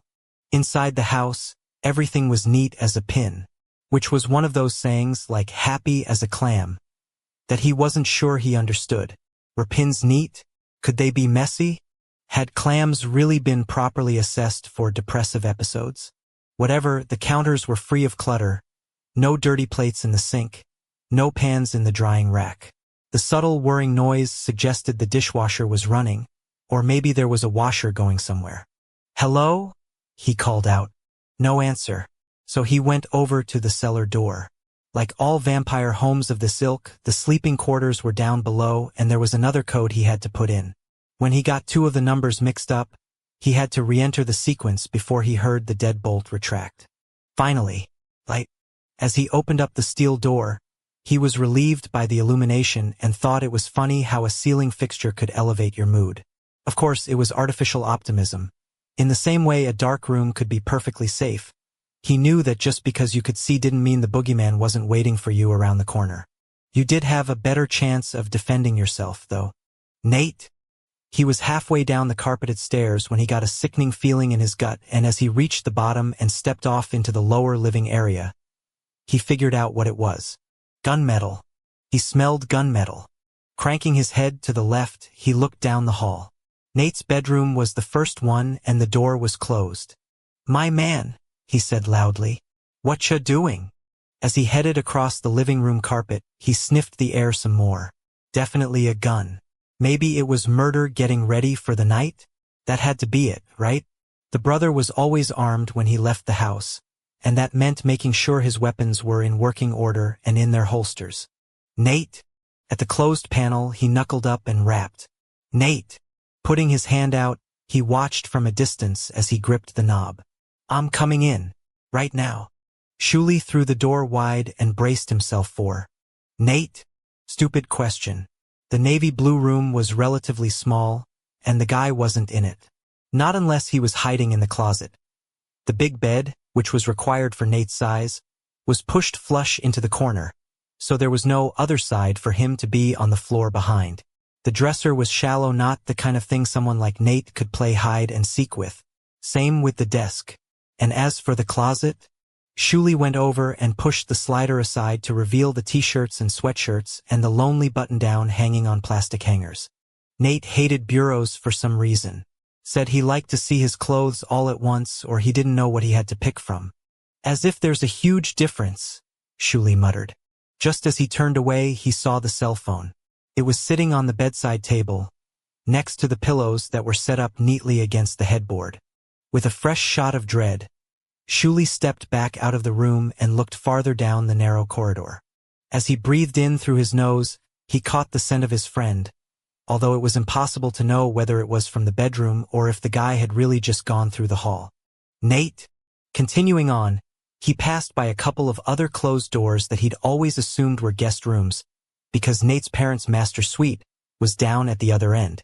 And then he came to a flimsy pair of folding panels. Separating them, he exposed a vault-like portal made of reinforced steel. His hand shook as he entered the code, and when the lock released, there was a hiss and a shift. Pulling the heavy weight wide, he got a clear view into the escape tunnel thanks to the banks of fluorescent lights in the low ceiling. Breathing in deep, he smelled fresh drywall and the fabric softener Nate used on his clothes. Later, he would wonder why he stopped calling his friend's name. Moving silently, he tracked the laundry scent and noted that fresh air had mixed with it. He couldn't really find any more of that gunmetal smell, and he told himself that it was all fine. Nate had just forgotten his phone, not left it behind intentionally. Nate was just leaving out the back way of the house, after having made sure his parents were gone for the night, for no particular reason. Nate was totally not depressed because of the female he'd lost, even though he'd never actually had her. It was all fine. Shuli repeated the pep talk to himself as he went down the 200-yard-long chute, and somewhere along the way, he realized he'd only come here once, back when he and Nate had first started hanging out. They'd met on a construction job, Nate working because he needed money, Shuli because his sire had determined that character building was the new black. Those lectures from Ark Shuli about how getting some calluses on his hands was going to turn his life around had been so tedious, it had been easier to just pick up a hammer and learn the difference between a nail and a screw than sit through another litany of his lack of value. And the thing was, his pops was not wrong. Shuli was a lazy piece of shit who just wanted to look good and hook up with females. Women, even humans, were fine for him. Nate wasn't like that. He'd liked only one female. At the end of the tunnel, there was another vault-worthy steel barrier, and when he entered the code and heard the clunk, there was the hiss of a vapor lock being released. With his heart starting to pound, he was cautious as he opened things. On the far side, there was a shallow concrete room lit by pods of illumination and a set of stairs. It was colder here. The night air was stronger here, too. At the top of the steps, he entered another code at another door. And then he was in a structure that was built to appear to be a shed. As he emerged from it, he was in a stand of trees at the far end of the neighborhood's development. The lot was vacant, the branches and trunks thick, the ground cover just as packed in. In fact, the flora had been deliberately cultivated to deter attention and create inconvenience of passage. The path Nate had taken was obvious, the disturbance of a set of footfalls and a big-ass body clear in the moonlight. Shuli followed along, tracking snapped branches and crushed new growth. The smell of dirt was thick in his nose, and there was nothing else. No fabric softener now or gunmetal. Then again, the wind was blowing at the side of him. After what felt like a forever distance, he finally found his friend up ahead. Through the network of budded branches and fluffy pine boughs, in the icy blue illumination that streamed from the heavens, he caught sight of the male's head and shoulders, the back of the hoodie a clear telltale that it was Nate. Facing away from Shuli, the male's attention was trained on something in front of him. The gun came up to his forehead, the suppressor lengthening the barrel, the grip steady. Just as Shuli started to yell, the trigger was pulled. Chapter 24. I'm not going back, just so you know. When Lassiter finally arrived in the break room, Eddie was not surprised by the angel's announcement. and also not really shocked that the guy had felt the need to delay things by having a scrub and changing his scrubs. After all, that female had been in the room with him. What was the saying? Save water, shower with a friend. As if you have a choice? Eddie indicated the vacant chair at the little table he and Ad were at. And do you want to have a seat while we talk or just stomp around like a toddler? Guess we have our answer to that, he thought as the angel marched over to a vending machine. Given the glare on the guy's face as he considered his options, it was like the Frito-Lay company had insulted his mother. Not that he had one. Look, don't get pissed at us. Eddie shrugged. We're just the messengers here. This is between you and the Creator. You got issues with this situation. Talk to the one in charge. Although they all knew how that was going to go. Lassiter and the font of all life made oil and water look symbiotic. And not for the first time, Eddie wondered why, if an entity was in charge of creating things, he would volunteer for the likes of what he had with that fallen angel. You'd think the Creator would have made things easier on himself. Lassiter jabbed at the keypad. Something went whirring, and there was a drop. When the angel turned around, he had a Snickers in his hand. Well, at least the hangry train was pulling into Satisfied Station. As the wrapper was ripped apart, Eddie remembered when he'd first met the angel.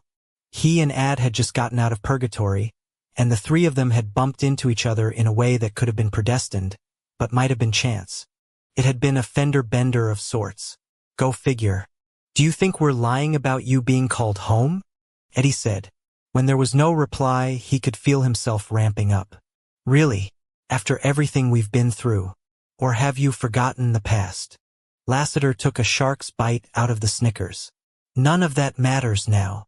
Of course it does. Eddie leaned forward over the table. And there are no coincidences. We've been looking for you for 3 years. And suddenly we're led to you? He wants you to come home now. You don't belong in. He glanced around at the tables and chairs, the TV, all the food, whatever is happening here. I am the spiritual successor to the scribe virgin. And maybe you shouldn't be. Maybe that's why we've connected here and now. As Lassiter looked over his shoulder to the exit, like he was getting ready to use it, the side of his throat was exposed. The bite mark was obvious. Jesus Christ, Eddie muttered with exhaustion. Still not my name, the angel ground out. Never was. Eddie rose to his feet and motioned for Ad to stay put. When he got a nod in response, he walked over to the other angel and reached up. Lassiter slapped his hand away. Don't touch me.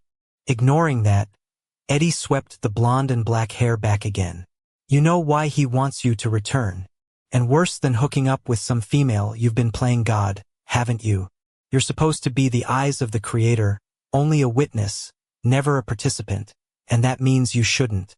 The shirt grab was right at the pecs level, and he let himself get spun around and slammed into the vending machine. Stay out of my fucking business. So stay out of theirs. Slam. Slam. Slam. The sizzling sound of an electrical malfunction was coupled with a furious blinking of the machine's inner lights, the strobing hitting Lassiter's furious face and making things go claymation freeze frame. You don't know what it's like, the angel said hoarsely as a whirring noise played soundtrack. Watching them suffer. The hell I don't. There was a momentary confusion. So how can you sit back and do nothing? Because that is not my role. Eddie fisted the front of the angel's scrubs because two could play that game. And it's not yours either. Savior is a term of art, not a definition for what we are. Or maybe you just don't give a shit anymore. Things started dropping inside the vending machine, landing in a clapping rush that was easy to ignore in all the tension. Don't try to get in my head, Eddie snarled. Or pretend to know where I've been. Don't fucking do that. Why? Hiding something. Just as Eddie was about to toss something nasty back, maybe even a punch, Ad pried them apart and pushed Lassiter off to the side. And what do you know? Getting pissed at the interruption was the only thing Eddie and Lassiter had in common. They both turned on the guy. I told you to stay out of this. You want some of this too. Fuck you both, the other angel said. I could give a shit about whatever you two are dick-tossing about. He indicated the waterfall of snacks that was still happening. This thing is throwing up its guts, and I think I want a Snickers because you have one. For a split second, Eddie couldn't follow. Then he realized that the machine's motherboard was flashing an SOS as all of its corkscrews rotated at once. Its wares dropping into the bin at the foot, a pile of calories dressed in colorful bags and wrappers. Kind of a parallel for the situation. Fucking mess. Ad bent over, shoved his arm into the slot and came back out. Crap. Milky Way. Guess it'll do. Leaning up against the plexiglass window, the last of the pretzels and the M&Ms fell down as he peeled the bar with considerably more restraint than Lassiter had. His utter lack of concern was enviable and annoying. The Creator already knows we've found you, Eddie said with defeat. He knows everything. Then why hasn't he pulled me off the planet? Lassiter cut off any argument by throwing up a stop sign palm. He's all-powerful and all-knowing. So if he wants me, why is he sending the two of you? He should just manifest me home. It's our fucking job, okay? That's all I know. Hear me out, Lassiter said. What if you're right, and there are no coincidences? You were supposed to find me now after how long? Maybe he doesn't want you to bring me home. He wants you to help me here. Eddie massaged the ache at the base of his neck. I'm not interested in arguing with you about this. I'm not arguing with you. I'm asking you to look at this situation in a different way. He's all-powerful. He'd call me home. Instead, you two find me here and now. He chose to give all of us free will, and you have it. So does he. Lassiter nodded at Ed. So do I. I'm not lying for you. I'm not asking you to do that. Lassiter glanced toward the door. Come with me. I want to show you something. I'm not negotiating on this. So what are you going to do? Lassiter put up his hands. All now what? I'm not going anywhere with you. Are you going to drag me into the next dimension? Huh? How's that going to work? Why does everything with you have to be difficult? Ad bent down to the floor. Either of you want his Snickers? This floor's so clean you could eat off it. When Eddie and Lassiter looked over at the other angel, Ad offered left, then right with the one bite off candy bar that had been dropped when things had gotten physical. No? Cool. More for me. While Ad went ham on the Snickers, Eddie closed his eyes and prayed for shit he didn't even know anymore. Out in the woods behind the human neighborhood, Shuli fought his way through the undergrowth and the branches in a panic. His shirt getting snagged, his slick-soled loafers skating over the damp ground and roots. Grabbing on to thin trunks, he pulled himself forward. The wind changed direction and he got a nose full of the gunpowder and the blood. Nate! Off in the distance, he heard a dog bark, and something with prickers on it slapped his face. And then he saw the body, face down in a patch of spring grass in the middle of a clearing that permitted the moonlight way too much access. So the exit wound that had blown out the back of the skull was glistening, black and gray, in the heavens wash of blue illumination. Oh, fuck! Shuli choked out as he fell to his knees. What the fuck, Nate? Oh God, Nate. Patting around for his phone, he couldn't remember which pocket he'd put it in. Then he dropped the thing. Lost it in the scruff. Couldn't make his hands work because they were shaking so badly. Why did you do it, Nate? Why? Oh God, why? Except he knew the why. Raven. Although maybe it was more than just that. All those years in that human lab being experimented on. His mommin dying in captivity. Real life being no great prize on the far side. He tried to dial. Failed. Forgot he had voice commands. I can't do this, he blurted as tears fell. Hold on, Nate. Stay with me. He glanced at the back of that skull again and couldn't catch the vomit that rose up in his throat. As he started to heave, he pitched himself onto all fours and tried not to hit the phone. The hurling seemed to go on for hours, and he told himself to cut it out. Help. He needed to get help. Now, determined to get control of himself, Shuli shoved himself back so he was sitting on his ass. As he hyperventilated, he passed a dirty palm down his face and felt the calluses his father had been so determined for him to get as a sign of character. Yeah, well, all that manual labor wasn't doing shit for him at the moment. He and Nate had never made sense on paper, an entitled elitist and a quiet survivor of the kind of thing people never got over. But they'd been best friends. The body jerked, flopped. Nate? Shuli lunged for the guy. Are you? Shuli couldn't understand what happened next. According to what his eyes saw, it looked like the body rolled over onto its back, which would be hard to believe given the injuries. And then Nate sat up, his torso rising off the ground to the vertical, a little trail of blood leaving the circular entry wound at the center of his forehead. Nate, Shuli said softly, "What you doing, man?" Like something that had reanimated from the dead, Nate's head swiveled on the top of his spine toward him. Then the guy reached up and touched the bullet wound, catching the trickle of plasma on his fingertips. Shuli wiped his mouth with the back of his hand. Where was the phone? Where was his fucking phone? "I'm going to call the Brotherhood," he mumbled as he patted around at the grass and weeds without looking away from Nate. "Just like your father told me to. He said if there was ever a problem, and this was a big fucking problem, I was to call this number and don't call anyone. What the fuck are you talking about? Nate, you don't look so good. Don't call anyone. Just gimme a minute." Nate's eyes closed, and holy shit, fuck the give him a minute. Shuli threw himself into the phone search, slapping around the ground, wondering why in the hell, with how much moonlight there was, he couldn't find his fucking. Got it. Okay, his hands were still shaking like he was in withdrawal, so this was going to be fun. "Nate," Shuli breathed. "What are you doing?" "Standing up." Sure enough, the guy bent his knees under him, steadied himself with a hand on a stump, and slowly, as if he didn't trust his balance, rose to his full height. Then he tilted his head back and looked to the heavens.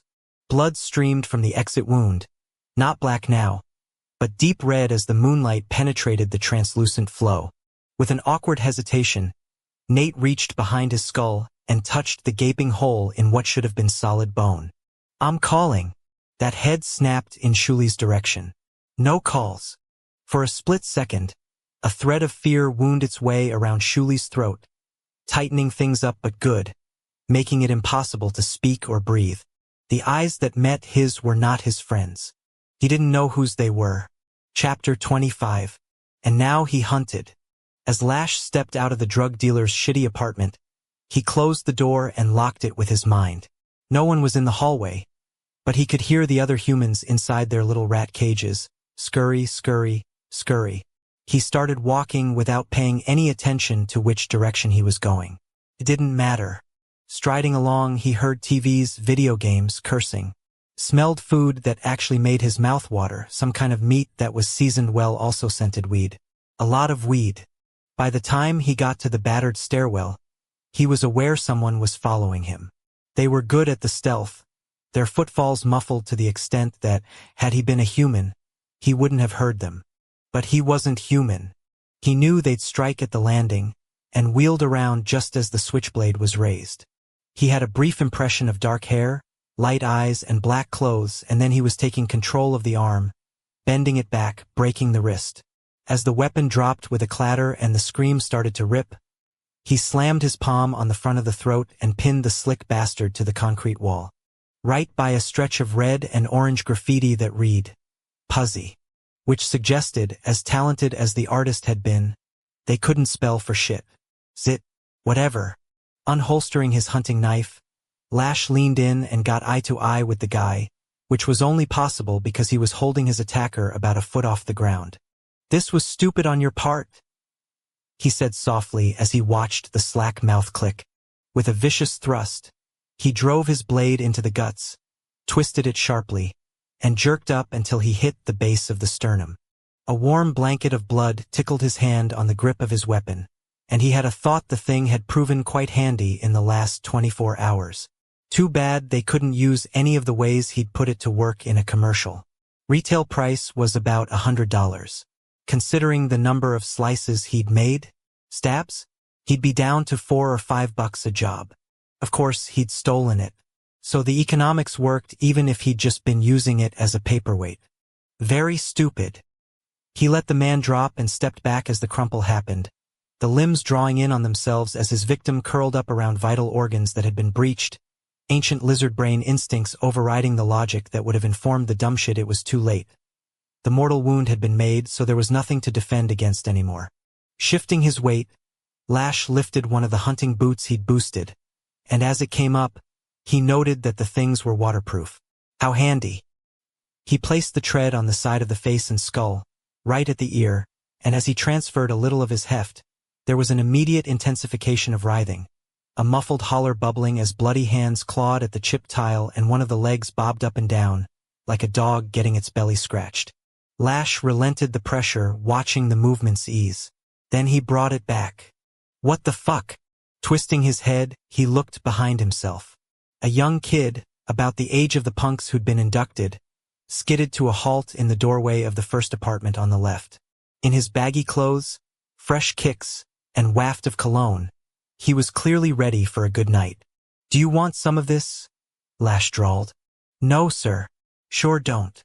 As the interloper backed the fuck up and shut his door, there was the clunk of a dead bolt getting thrown and then the skitter of a chain. Cute, really. Like any of that would keep Lash out if he wanted to infiltrate. Yet respect had been paid, and therefore respect would be shown. For the moment. "See," he murmured to the dying guy who'd had all the bright ideas. "That's what you should have done. But no, you wanted to dance with me."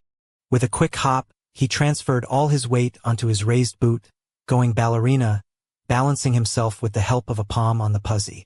Beneath the treads, the body spasmed wildly, everything clapping on the stained linoleum tile, one hand getting thrown out and smudging through the bright red blood. But 250 pounds wasn't enough. At his will, his specific gravity increased to industrial standards.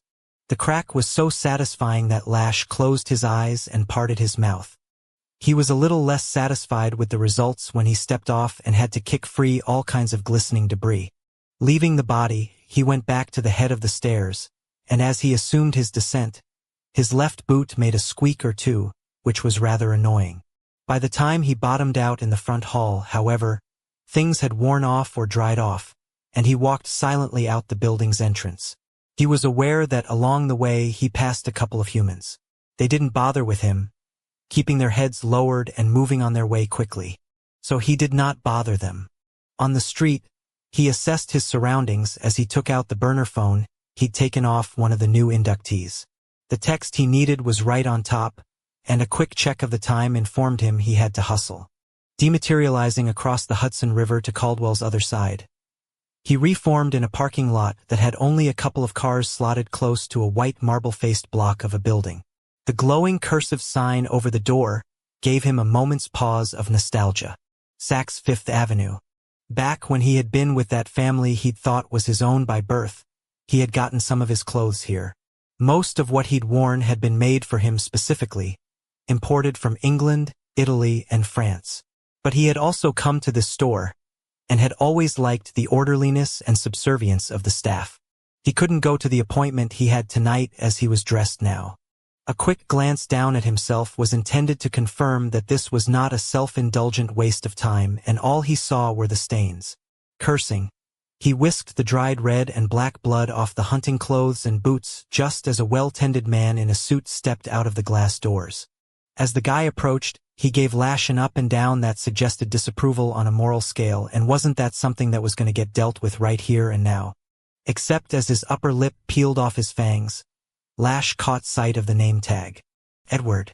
Oh, so that was staff leaving after they'd finished cleaning up the dressing rooms and counting pennies and checking that the bathrooms were clear. This was not a customer. Not someone for whom the store had been kept open after hours for an exclusive shopping experience. No, this was a worker getting into a BMW 2 Series that was no doubt leased, going home to his mommy's basement, where he hung up his wishful-thinking clothes on a rack by his twin-sized bed. The judgmental fuck's life was already ruined. Short of a Powerball win, he was going to spend all his 4 seasons aspiring to be where the customers he served were, forever jonesing as he acquired almost theirs along the way to a condo and a used Mercedes G-Wagon. At the end, his grave would be marked with a pretentious quote from some dead English poet that he'd heard about on Linnaea as opposed to studied at an Ivy League. So really, killing him was redundant. Besides, if Lash was honest, he didn't have time to truly enjoy the fun. In a half hour, that real estate agent would be waiting for him at a mansion that was in a right and proper neighborhood, ready to show him a property of worth. He was so done with the shitcodes he'd been in, and thus he was going to have to play the Homo sapiens game to get what he needed. Fresh start. New home. And anyway, if he got sidetracked every time some human was a fucking asshole, it was going to be decades before he could look at real estate. Continuing onward, he approached the locked doors. The store had closed at 8, and he would have come earlier, but it was the strangest thing. In this current incarnation of himself, he could not tolerate sunlight. He tried it again first thing this morning. The stinging wasn't exactly a mortal threat, but he hadn't liked the way he'd become instantly weaker. That was dangerous. At the entrance, he caught sight of his reflection in the glass and took a moment to pull his jacket down and run his hands over his hair. Although why he bothered, he didn't know. The interior was dimmed, and it appeared that judgy fucker Edward was the last to leave. Who cared what he looked like anyway? Dematerializing into the store, he looked around and felt right at ease. There had been a redesign since he'd been here last, everything now white and airy, with linear black accents like it was a museum or a gallery. Handbags and accessories took up most of the space around an atrium, the bigger name brands anchoring their own freestanding boutiques located farther in. Walking forth, he approved of the spit and polish clean of the glass cases and the marble floor, and every time he breathed in, he got more of the multi-layered perfume bouquet that was drifting over from the acre-sized cosmetics department. The fact that only security lights were on gave the place a campfire-like glow, and he reveled in the privacy of the moment, especially given the company he had currently been keeping. The solitude was a double-edged sword, however. He'd always had a personal shopper before, and as he proceeded around to the base of the escalator, he hated the inefficiency of having to find the men's department and weed through the merchandise himself. Lash stopped, rubbed his eyes, wondered if he were seeing things. About 20 feet away, standing underneath the silver Gucci header, a very familiar brunette in a black bodysuit and high heels was staring through a chained barrier at a display of floral purses with the iconic red and green striping. "What the hell are you doing here?" he demanded. "I'm sorry you had to see that," Nate said as he shoved a branch to the side and then let it go. Walking behind the guy, Shuli defended his face against a slap he probably could have used. Then he put his hands in the pockets of his ruined suede pants and wished he weren't wearing them. They were the cut glass of bottoms, the kind of thing that had to be treated with care. Moisture, dirt, rough handling? A hike out of the woods with your good buddy who'd managed to throw off a gunshot wound to the brain like a head cold? More than they could handle. He knew how they felt. He was ruined, too, and no amount of dry cleaning was going to save him, either. On that note, he glanced at the back of Nate's head again. Everything was fine and dandy, the catastrophic injury all bye-bye, never been A-okay. "I don't understand what's happening here," he muttered. As they continued through the trees, Shuli marveled how they could be so close to a suburban neighborhood and yet feel like they were in the middle of the Adirondack Park, miles away from anything civilized.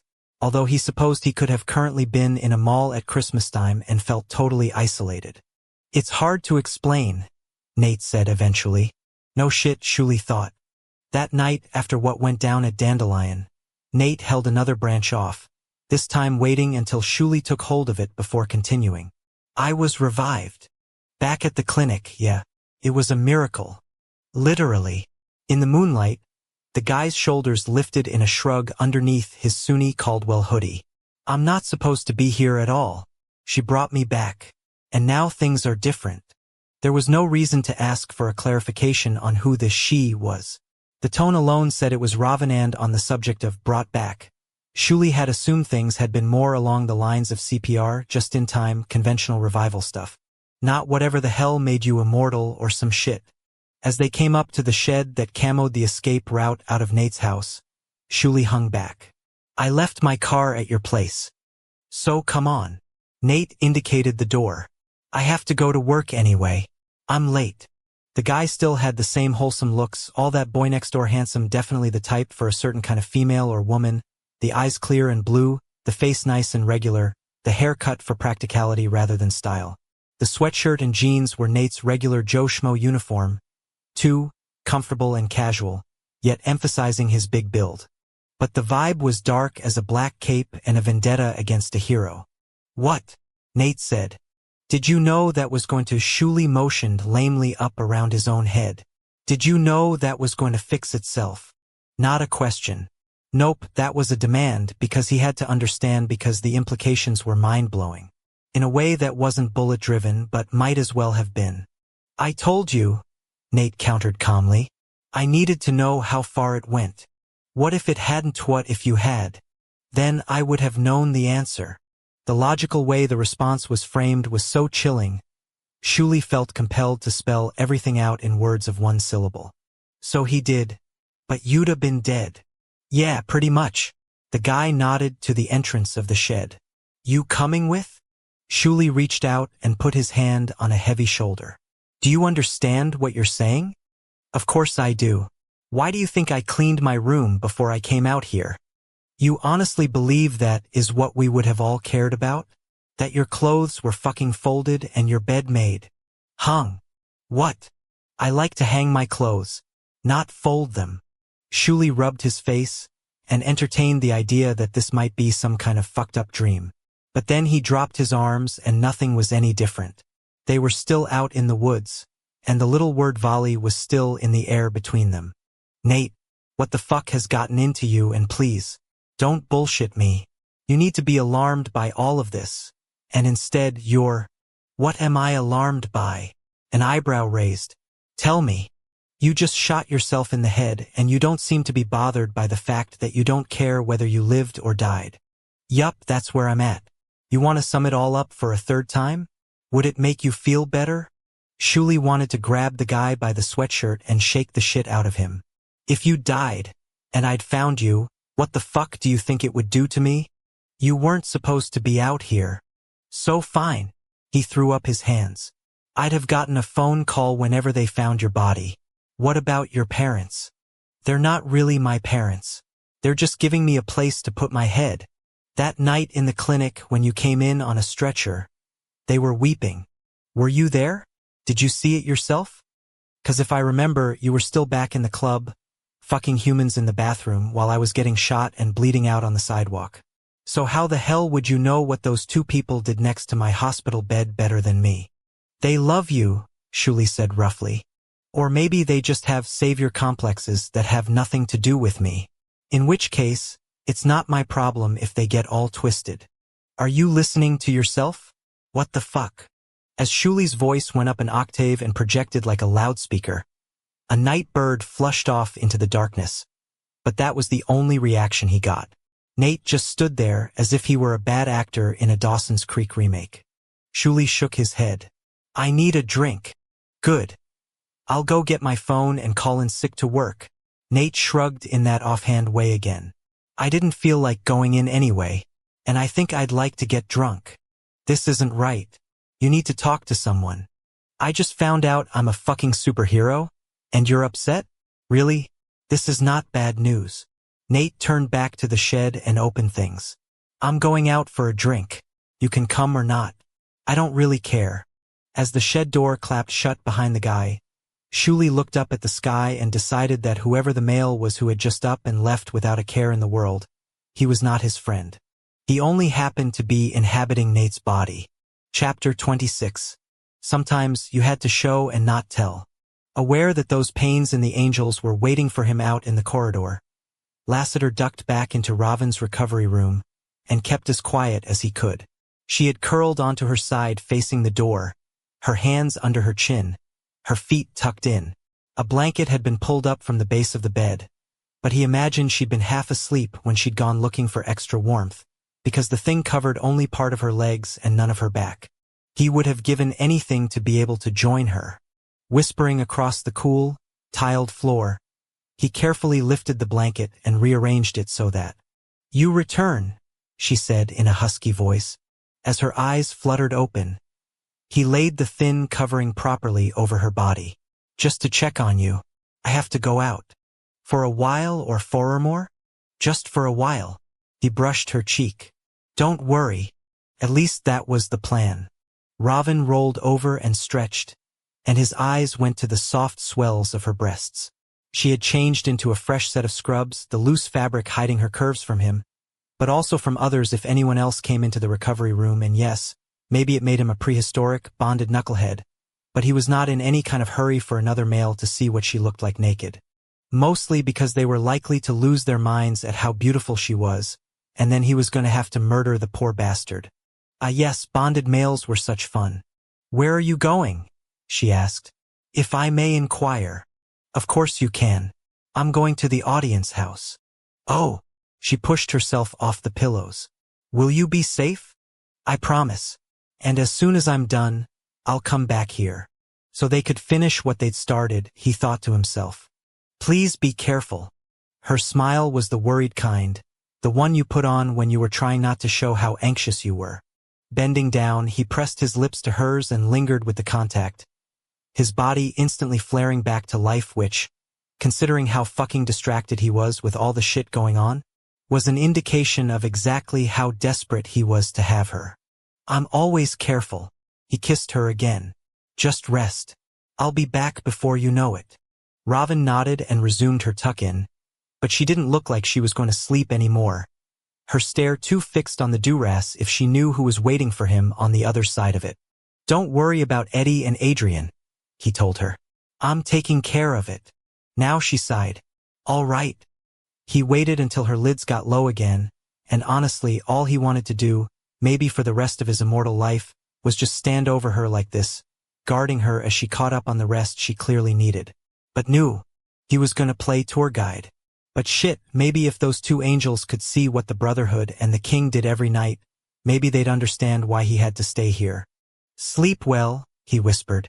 Lassiter kept the "my love" to himself as he headed back for the exit. He was careful to shut things up behind himself. Then he looked at Eddie and Adrian. "Give me your hands," he said. Eddie shook his head. "I am not doing with you. I'm in." Ad popped the last of the Snickers he'd picked up off the floor into his mouth. "Let's do this, and Eddie, will you just relax?" "Fuxery." "Fudge." The angel grabbed Lassiter's palm and then stared at Eddie like there was something wrong with the guy. And wasn't that the most endearing thing Adrian Vogel had ever done? "You know exactly what's at stake here," Eddie muttered. But out came his broad palm, and as Lassiter took it, he nodded at Ad to close the circle. The moment contact was made, up, and away they went. The three of them swept into a swirling draft, their corporeal forms reduced to a whiff of smoke that dissipated. Traveling as ether, he led them out of the training center through the ductwork, and when they were off into the night, he piloted them away from the mountain's base, across the Adirondack Park, and past the farms that ringed the suburban skirt of Caldwell.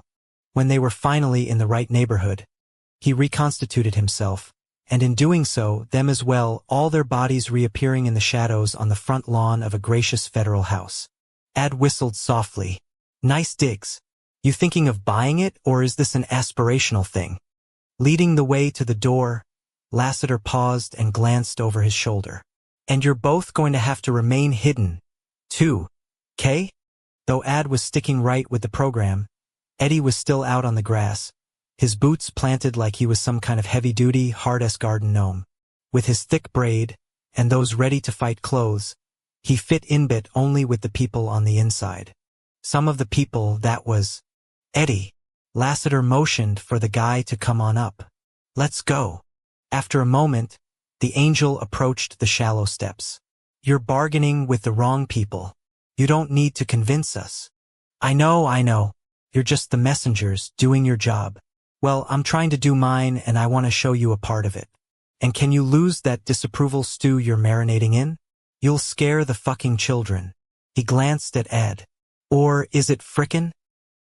"He doesn't swear anymore." Ed shrugged. "Don't ask me." "Wow. New leaves getting turned all over the place. So how about you work on your attitude, Blackhawk?" Eddie hit the steps.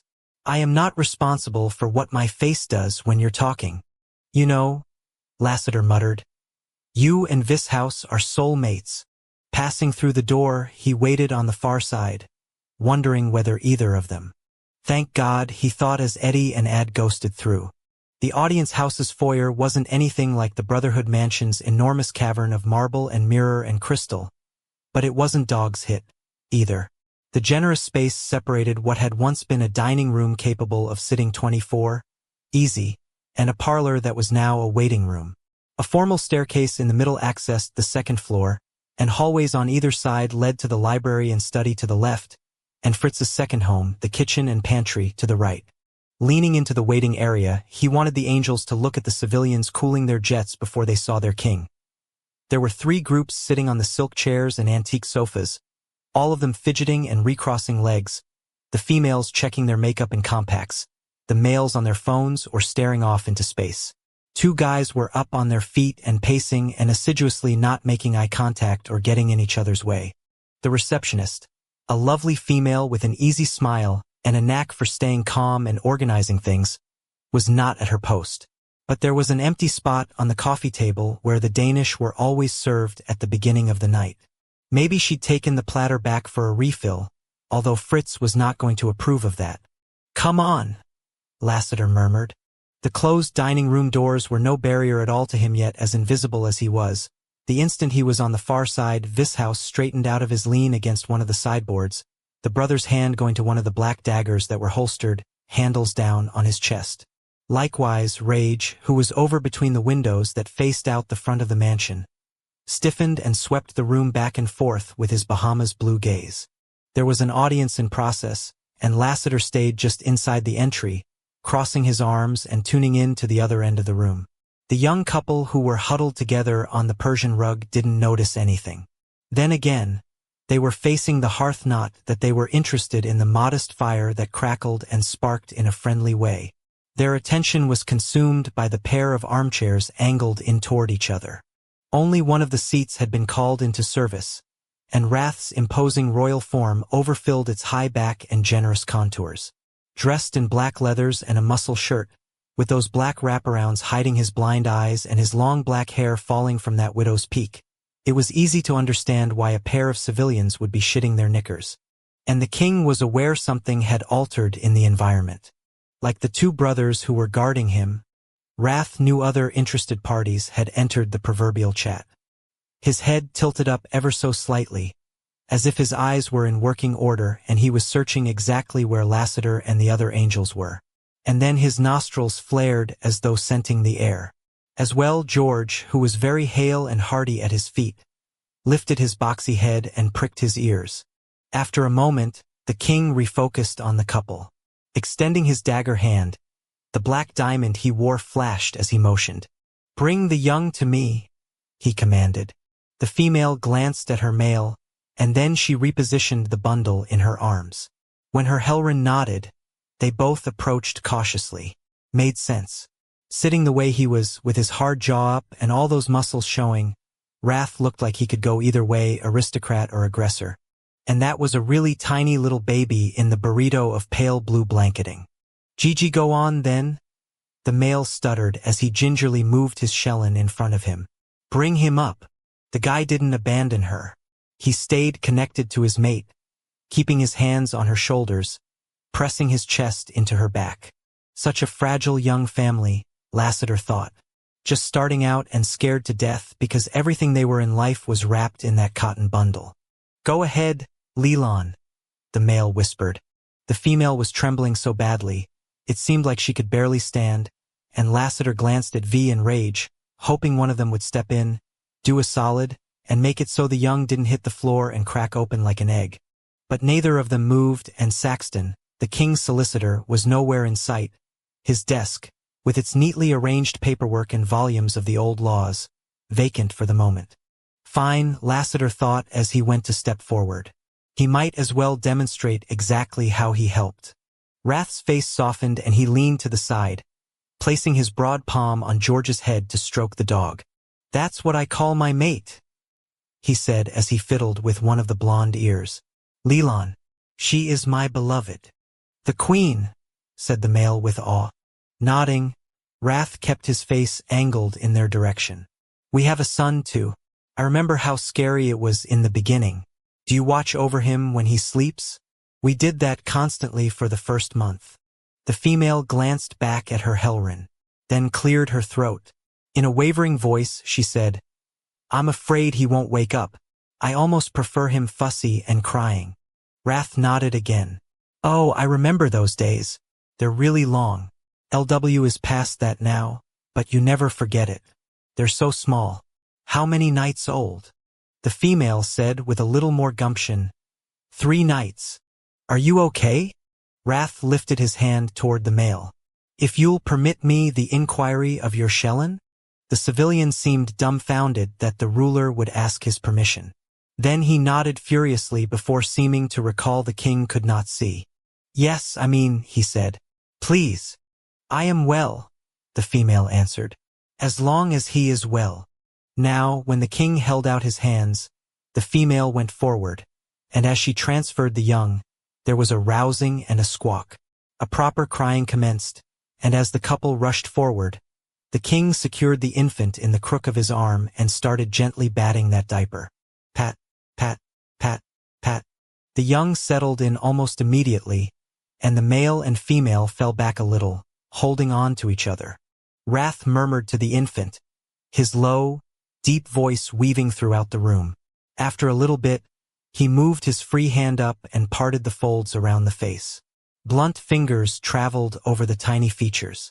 In the old language, he said more loudly, What name hath been given unto this young? Roan the younger, the Helran replied with a choked sound.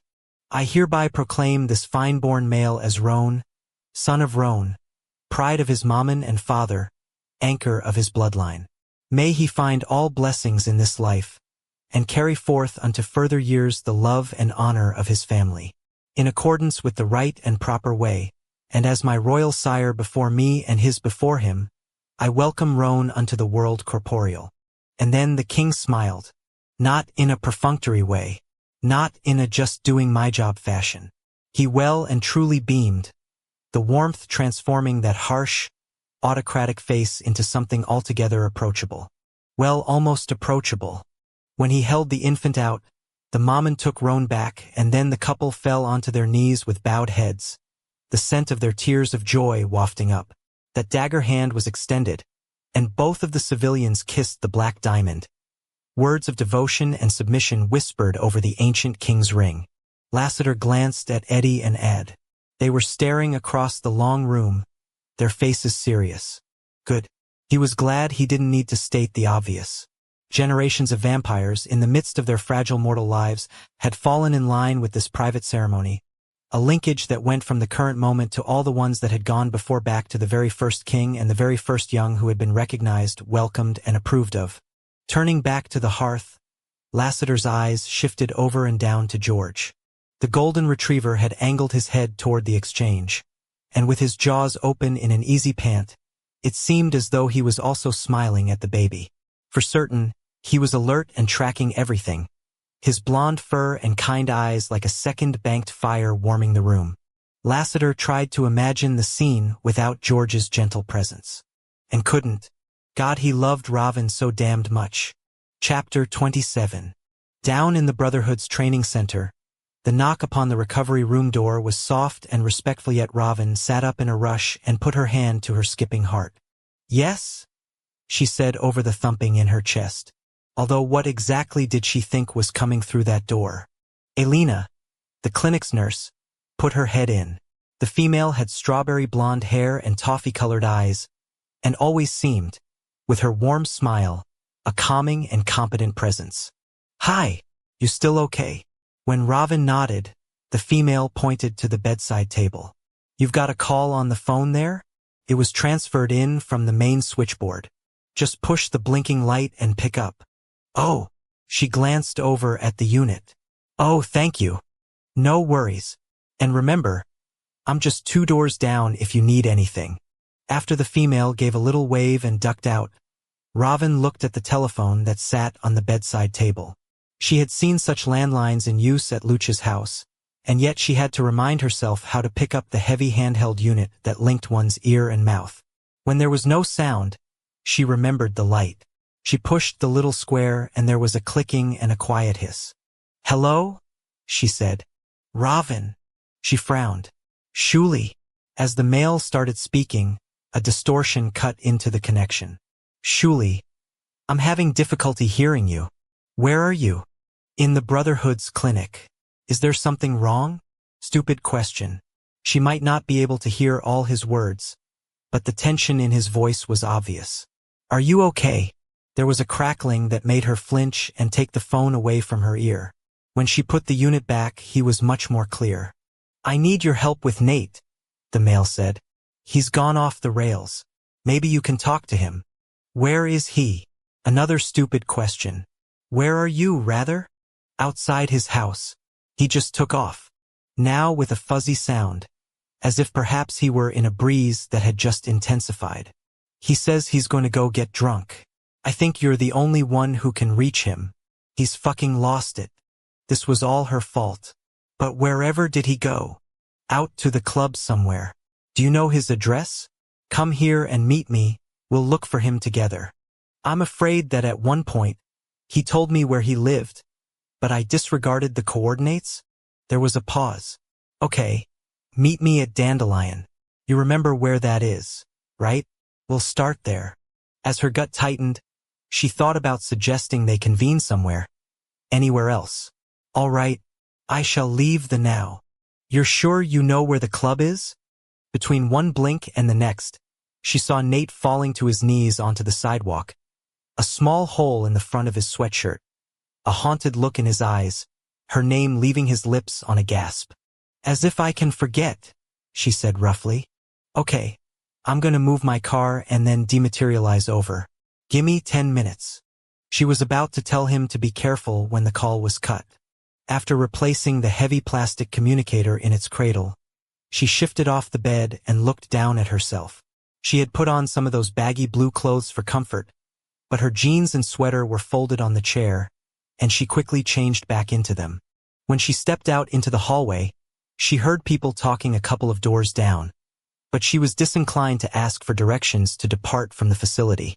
Closing her eyes, she carried herself away, not in the method of dematerialization, but in her fashion, whereupon she stepped through time and molecular space, entering that nether region of a boundary that buffered and protected the here and now from existential manipulation, similar to how the atmosphere insulated the Earth from the cold void of space. Having transferred her energy thus, it was the work of a moment to step back out of the boundary, across the street from what would always be a place of horror to her. The Club Dandelion was as it had been that night Nate had been shot, but as if she should have expected it to be different. It was the same spring green entrance, the same human man in the green and brown uniform, the same wording over the door and line of people awaiting admittance. Hey! Robin jumped and spun around. Oh, hello. Nate's best friend was as different from him as could be, and as with Dandelion, that had not changed even though, given the course of events, it felt as though everything should be altered. The bellwethers of the young male's appearance and countenance transformed in material ways. Alas, the tiger print silken shirt and the fine suede pants, like the gold watch that gleamed upon the wrist, were exactly the sartorial theme of wealth and eccentricity she associated with Shuli. His face did seem to have aged, however, the jocular insouciance nowhere to be seen in the well-bred planes and angles that stared back at her. And the pants had dirt stains on the knees and tendrils of foliage clinging unto their soft nap. He rather looked as though he had been through a physical trial as well as a mental one. I need to know something first, he said. Whatever is that? What did you do to him back at the clinic? The male demanded. And before you tell me it was CPR, I just watched him shoot himself in the head tonight and then walk away like it never happened. That ain't normal. Robin put her hands over her eyes, sure as if such violence was before her, and she was seeking to avoid its gruesome visuals. Oh, Nate, that night the meteor supposedly hit the ground out in the forest behind Luch's house. That wasn't a fucking rock from space, was it? That was you, coming from fuck all knows where. He and I saw you in the crowd that night, and you were the only one who wasn't oohing and awing. What the fuck are you, and what did you do to my friend? Dropping her arms, she looked across the street at the club just as a line of automobiles came at once, released at the head of the block by a light that had gone green. He's lost himself, Shuli said gruffly. You brought back somebody different than who he was. No, his soul is as always the one you knew, although she feared the experience had irreparably reshaped him. But now is not the time for inquiry. We must find him. As she started to cross the street, Shuli grabbed her arm and loomed over her. You owe me an explanation. She nodded. After we make sure he's safe. Having arrived at an accord, together they jogged across the 4 lanes, and as they approached the human who guarded the entry of the club, the man winced and put his hand up to his head as if in pain. Ah, yes, erased memories trying to surface. They were always uncomfortable. Shuli stepped forward and took something out of his pocket. My guy. When he held his hand out, the guard put his own palm forward, even as he blinked like he was having difficulty focusing his eyes. Ged. The man in the green shirt said. Raven looked the human in the face, remembering how, just prior to the shooting, she had rushed over to him when he had been lying on the concrete no more than a couple of feet away. And then the gun went off and Nate fell onto his knees and said her name. Let's do this, Shuli muttered as he pulled her through the door after him. Inside, she had the clear sense of a beat of music and the vague impression of all the flowers. The latter were on the walls in vases of countless varieties, and along the base of the counter that ran the entire length of the club. Behind that divider, more were slotted between the bottles of libations that lined a long set of shelves, and the ceiling was likewise bouqueted with them. They were all fake, however, just silk petals and plastic stems. She had investigated them during that fateful night, and had been disappointed that they were but an illusion. Meanwhile, encouraged by the electronic rhythm, humans were pecked abreast on the dance floor, moving to the waving music that was unlike anything that had been produced during her time. Among the density of bodies, she searched for Nate, his height and broad shoulders a combination that should have been easy to spot, and she was aware that there were vampires interspersed with the other species, her kind unnoticed by the men and women, but instantly recognized among those who were like her. No Nate, however. Come on, we need to go down the bar, Shuli announced as he drew her forth. All kinds of patrons were crowded up to the counter, bunching in mini-groups of 2 and 3, the ones in pairs looking into each other's eyes as they waited for drinks that were pink, green, and yellow. There was such a chaos to the environment, with all the people milling about, a charged air of anticipation buzzing along with the strange treble notes and thunderous bass percussions piped in from overhead. When she had first come that night, she had wondered how such noise would facilitate greeting and socialization. But then she had realized that the deafening volume required the men and women to lean into each other to hear and be heard. And that was the point. At the far end, where money was exchanged for the drinks, Shuli shook his head. He's got to be here. He hasn't been to any other clubs really, and none of the hardcore ones are his vibe. Wait while I check the bathroom. And don't leave if you find him. Shuli urged her over to the start of a hallway, and as she resumed her scanning, he strode into the dim chute and disappeared through a door. Crossing her arms, she felt within her a restlessness rooted in her regrets. Unable to stay where she was, she processed down the hall a little and was promptly interrupted by a pair of women emerging from the female's bathroom in a collective giggle and whiff of mingled perfume. Oh, sorry. Excuse us. Tripping and recovering their balance by turns, they collaborated their way back to the dance floor. Raven looked to the door Shuli had pushed through, but knew she could not breach its barrier. My ex. That's who. Ah, fuck. You're a pussy-whipped fool. You don't know what she's like. No. I remember all the reasons you broke up with her. As the pair of male voices registered, she glanced back toward the club proper. 2 vampires were coming toward her, and they were dressed well, like Shuli, in pastel silk shirts and thin-legged slacks. They did a double take when they noticed her, but nodded as they passed. Acknowledging them with a dip of the head, she watched them continue all the way down to a solid steel door with a glowing red exit sign above it. There was a brief flash of light as the portal was opened, and in the glow, one of the males took out what appeared to be a small pipe. Then things closed, the illumination cutting off. A woman came out of the male's room and stopped in the process of pushing her breasts back into place under a tight pink bodice. Her blonde-streaked hair was tangled, and after adjusting her upper body, she attended to her tresses, her hands shoving the waves around in a similar fashion. Her perfume registered first, fruity and overpowering. But under it there was a scent that was instantly recognizable. Nate didn't so much exit the male's room as he was pushed through the door by Shuli, and his stumble in the hall was something he didn't write with any alacrity. He just let the momentum take him where it did, the opposite wall of the corridor halting him. There was lipstick around his mouth and his hair was tousled. Unlike the woman, he didn't bother fixing either. His cologne was gin, she believed it was. Don't know what you're bitched about, he was saying as he shoved himself around. This is what you always want me to do. Come out and drink. Get fucked. Bust my cherry. Nate broke off the tirade as he saw her. Then he glared at Shuli. Fuck you. With an abrupt coordination, Nate marched off in the direction of the red exit sign and Ravin didn't need any urging to follow him. Nate, she called out. Wait. As he punched his way free of the club, there was that flash of light again, and Ravin caught the door as it started to close. Absently, she noted there was a red and white sign on the panel. Emergency use only alarm will sound. There was no ringing to be heard against the backdrop of the dimmed music. Then again, there was enough of a warning screaming in her head so she could cover it on her own. Outside, there was an open area of asphalt on which a collection of rather battered vehicles were parked. The rears of the other buildings facing on other streets forming a gritty, dirty courtyard.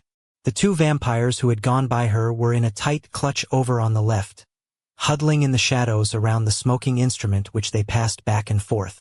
Nate was heading in their direction, and when she called out his name again, he spun around and jabbed a finger at her. No, I'm not doing this. She rushed over and tried to catch his hand. Nate, listen to me. Oh, I listened plenty. He held his arms out of her reach. I got your voicemail. Real poignant shit. Thanks for the sign-off. So what the hell are you doing back here? May we go somewhere to talk? You've said plenty. We're done. Shuli came up to them. Look, I'm just worried about you. I am not your problem. As a fetid scent came over on the breeze, Ravin glanced back toward the other vampires, and thought perhaps it was whatever they were imbibing in. No, that wasn't it. Shoo! She hissed as Nate and Shuli got louder in their argumentation. What is that smell? It was like a dead animal and a certain sweetness. That's a lesser, she exclaimed. Nah, the war is dead, Nate said in a bored tone. I got to hear all about the triumph. At that moment, something came around the corner of the club. Bent over, shuffling, oozing a black, glistening substance. The undead stopped beside the pair of vampires who were passing that pipe back and forth. Its hair was dark, its clothing stained, its condition such that one wondered how it remained upon its feet.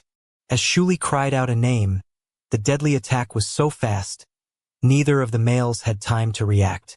Chapter 28. Standing outside the Gucci boutique in Saks, Davina wondered whether she'd conjured an image of Lash out of thin air, her unassuaged angst creating its own kind of band-aid on things she couldn't control or change by making him the fuck up. Except then she scented him and watched as his eyes narrowed like he was as surprised as she that they'd run into each other. And come on, if she were pulling this shit out of her ass, her created Lash would have prostrated himself on the polished marble floor, gone into a seizure of forgive me for being a douchebag, and kissed her feet, as opposed to stand there all annoyed like she was some stranger killing his vibe. What the hell are you doing here? In response to his rude demand, she tossed his question back at him, as if this Saks Fifth Avenue was her own private backyard and he was the one crashing the party. Her lover's autocratic brows arched. I'm getting a suit. With a spear of pain, she thought of him showing up to her lair with those red roses. It had been mere nights past, but felt like a lifetime ago. You already have one. You ripped it off me, remember? That was you. Maybe I did the shirt. But tearing the pants was all you. Memories of them naked and straining, sweaty and desperate, made her blink quick as she wondered who he was dressing up for. And fucking hell, but he looked good. His blonde hair had been tousled by the wind, the waves thick and pale over his high forehead. Likewise, his cheeks were flushed as if he'd been outdoors, and she wanted to know what he had been doing for the last 24 hours with an aggression as if the information, like him, was her property. Why are you here? He said. Excuse me? This is my store. I was unaware your last name was Avenue. She pointed over his shoulder, toward the exit. You can go get what you need at Macy's. Matter of fact, you can get the fuck out of Caldwell. So can you. Davina leaned forward. The reason you're back on this planet is because I summoned you with that spell. His eyes dipped down to her cleavage for a split second. Then he looked at her breasts again, and everything about the involuntary movement was a weakness on his part. Well, what do you know? The antidote to her anger was him wanting her. Even if he didn't like it. Especially if he didn't like it. Why do you need a suit? She said in a calmer tone.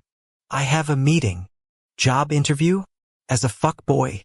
As he cocked that arrogant eyebrow of his, she wasn't about to tell him that if he said date, there would be a whole lot of ruined retail space around them both. And what a loss of some good Italian leatherwork, the chain barrier notwithstanding. What kind of meeting? She pressed. Have a good night. He drawled as he started walking for the escalator. You still want to fuck me? She ground out. She assumed he would just ignore her, but he stopped, put his hands on his hips, stared off toward the Prada kiosk like if he could have changed one thing about himself, it would have been the fact that, yes, he wanted to bang her until they were both dripping. Smiling to herself, Davina approached him from behind and looked his body up and down. The back view was, as always, absolutely exquisite. What kind of suit do you need? She murmured as she came around so that she faced him. Oh look, he was hard in those hunting pants. Business, is it? She stared at the bulge in front of his hips. Something dark blue or gray then, with a bright white button down. Reaching out, she touched the front flaps of the hunting jacket and thought of that Dix. She'd been right. He was the one who'd broken in and he'd been in that Victorian walk-up, too, even though she hadn't been able to see him. A red tie or no tie at all, she continued. Maybe leave the collar unbuttoned, so that they see your throat. His eyes locked on her lips, and she gave them a little lick, just so she could watch his eyes follow the tip of her tongue. Come with me, she told him. I'll take you to the Tom Ford sectioner, maybe Ermenegildo Zegna, and we'll find something that fits your size. At that, she put her hand between his legs and felt the arousal straining at his hips. As he sucked in a breath through his front teeth, she watched his fangs descend. She'd learned of late that she had a thing for vampires, and he did not disappoint. He was long in a lot of places. Or would you rather do it yourself? She taunted as she stroked him and then released her grip. The snarl Lash let out was the sound an animal made when you took away its food, and the hold he snapped onto her arm hurt in a delicious way. Jerking her to him, he put her hand back where it had been. His eyes narrowed like he hated her. But oh man, that stare burned with something other than the enmity. Leaning into him, she tilted her mouth as if she were about to kiss him. A millimeter away from his lips, she whispered, Sorry, it's just about the suit, lover boy. Then she ripped herself free of him and walked over to the escalator. He was going to follow her. No doubt whatsoever. Lash focused on the demon's ass as she hipped away. Her swizzle clearly intended to give him a taste of what, yes, he had been missing. Fuck him very much. But damn it, after all those inductions, and the killing by that puzzy stairwell wanted an outlet for the bloodletting buzz that was still rushing through his veins. And she wasn't looking back at him. Like she was so fucking sure he was going to trail after her like a dog. He told himself he wasn't going to follow.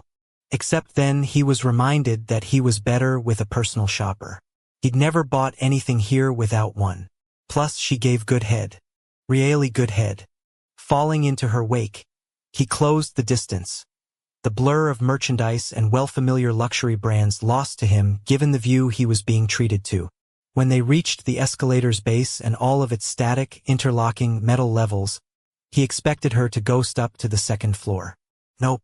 She took those steps like a champion, swinging her cheeks, the skin-tight black leather pants doing absolutely nothing to diminish those assets of hers.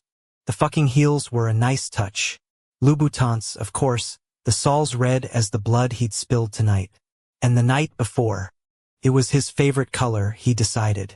At the second floor, she took them straight ahead, and as he glanced around at all the displays of clothes, he was reminded of her place with the racks and the couture, and he knew why she'd come here. Self-medicating was real. She was missing him, and couldn't handle it. He probably should have felt a shot of superiority at that, but he didn't. All he could think about was getting into those leathers of Herson, the suit he needed. He was here for a fucking suit. He reminded himself as they came up to the men's section, which took up most, if not all, of the back of this part of the store. The suits were in the far corner, lineups of designer names mounted above differently branded kiosks and nooks. The demon pivoted around and swept her hands from side to side, like she was Vanna-fucking White. Is there a designer you prefer? Her spoken words to the contrary, she wasn't actually asking about the clothes. Everything about her hooded eyes and her stance with her arms out was about her body, especially her breasts in their bustier. Man, she could fill the fuck out of those cups. The swells of creamy flesh so tempting. Her already gravity-defying tits pushed together so that her cleavage was spectacular. Tom Ford, he said in a low voice. Now she walked backwards, her stare locked on his. Double or single-breasted? Double. Double vents. Of course. Silk or light wool? Wool. Silk suits are nouveau rich, and you must have eyes in the back of your head. I know where everything is. She halted and lifted her chin. You were in that basement today. I could sense you. He debated lying, but that was weak, even if he was the only one who knew he was fibbing. What, like he couldn't handle her? Let's just say I took a page out of your book. Her black eyes narrowed. You could have at least greeted me properly. Lash stepped in close to her and looked down into that face. As he opened his mouth, he was going to tell her the fuck off. Demand to know who the fuck she thought she was to reprimand him for a lack of manners. Dismiss her because he could find not only a good suit, but another lay. How the fuck are you so beautiful? When he heard his own voice, he would have taken the words back if he could have, except they were true.